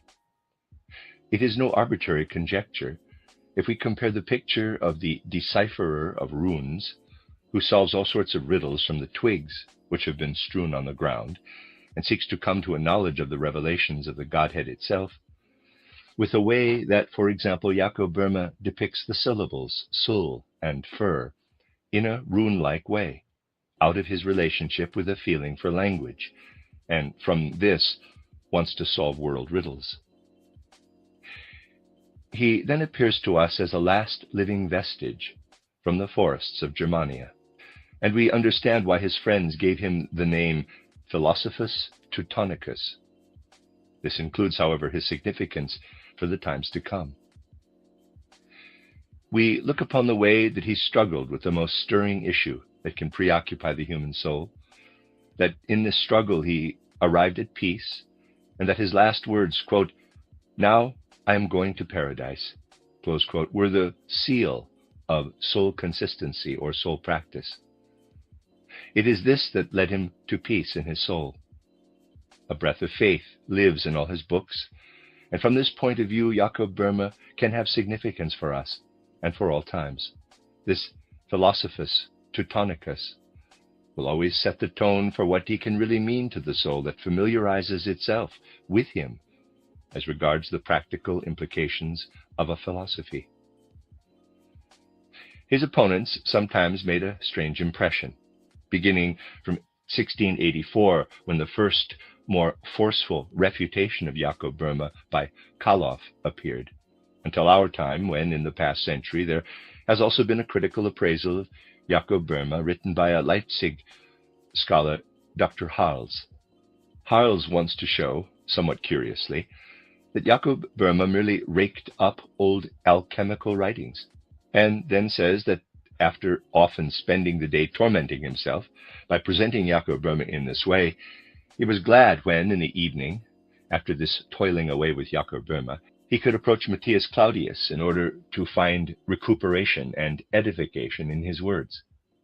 And he also wishes for his readers that they do not allow themselves to be captivated by the glittering and glistening formulations of Jacob Boehme, but that they, likewise, take refuge in the simple and naive Matthias Claudius, whose gift to the soul is such that it does not need to seek its salvation in being elevated to the loftiest heights of spiritual life. It may be the case that this Dr. Harls, the opponent of Jacob Boehme, had to take refuge in Matthias Claudius in order to escape from the glittering, high-flown formulations of Jacob Boehme, and that in Claudius he could find a peace that contrasted with his experience of studying Jacob Boehme. However, this gives a strange impression for someone who knows that Matthias Claudius himself, after he had achieved what Dr. Harls appreciated in him, for his part took refuge in someone who was not only familiar with Jacob Boehme, but even translated him, in St. Martin, who was a faithful pupil of Jacob Boehme. So it is very good if one not only knows from whom Dr. Harls Jacob Boehme's opponent, sought edification, but if one also knows from whom Matthias Claudius in turn sought his edification. But the worldview of Jacob Boehme is one that has the capacity to lead beyond contradictions, if one does not simply stop there. The whole nature of the lectures that have been given here has shown that where the world conception that is being represented here is concerned, we should not be focused solely on a particular phenomenon, but that we should be trying to understand what can be understood of the spiritual world directly out of our own time. There is no doubt that Jacob Boehme remains a significant personality, a star of the first magnitude in the spiritual firmament of mankind. And yet no one will be preoccupied solely with him. Thus, the descriptions that have been given in our time through spiritual science are not presented from Jacob Boehme's standpoint, but from that of our own time. And in the next lecture, it will be shown what an entirely modern figure has to say. But Jacob Boehme becomes even more interesting when we call to mind his spirit nature, standing upright in simplicity and solitude, and taking flight with his soul into the highest region of clairvoyance. And when we find how this spirit nature could spread peace over Jacob Boehme's soul, such as can be felt by all who approach him with understanding, or at least try to understand him. Hence, intellectually based characterizations will also not come close to Jacob Boehme, but only those that endeavor to sense what a person like Jacob Boehme felt, what streamed forth from him in, for example, the 4 significant lines that have been cited. For the words with which I tried to characterize Jacob Boehme acquire their significance if those present feel that they were not said in order to give rise to a theory or a theoretical characterization of him, but so that, as we directly contemplate this figure of Jacob Boehme, something streams forth from him, and streams forth so much the more warmly and intensely the more we come to know him, which can summarize what has been said in words that epitomize his peace, his deep serenity. Quote, "Those who time as eternity, and eternity as time decree, they indeed are freed from strife and hostile deed." Close quote. The end of Lecture 7. Lily, she's my hero. You know, a lot of people don't get to meet theirs. Mine calls me Dad. My daughter was diagnosed with medulloblastoma. You know, hearing those words, they hit like a punch to the gut each time. Lily lost the ability to walk and talk and swallow and all of her motor functions. It was a very scary time. My world just stopped. As a mom, it just breaks my heart so bad. I really thought, I'm never going to see my Lily again. I'm never going to see her dance again. Before we got to St. Jude, the outlook was pretty bleak. I wondered if I'd ever hear her say Dad again.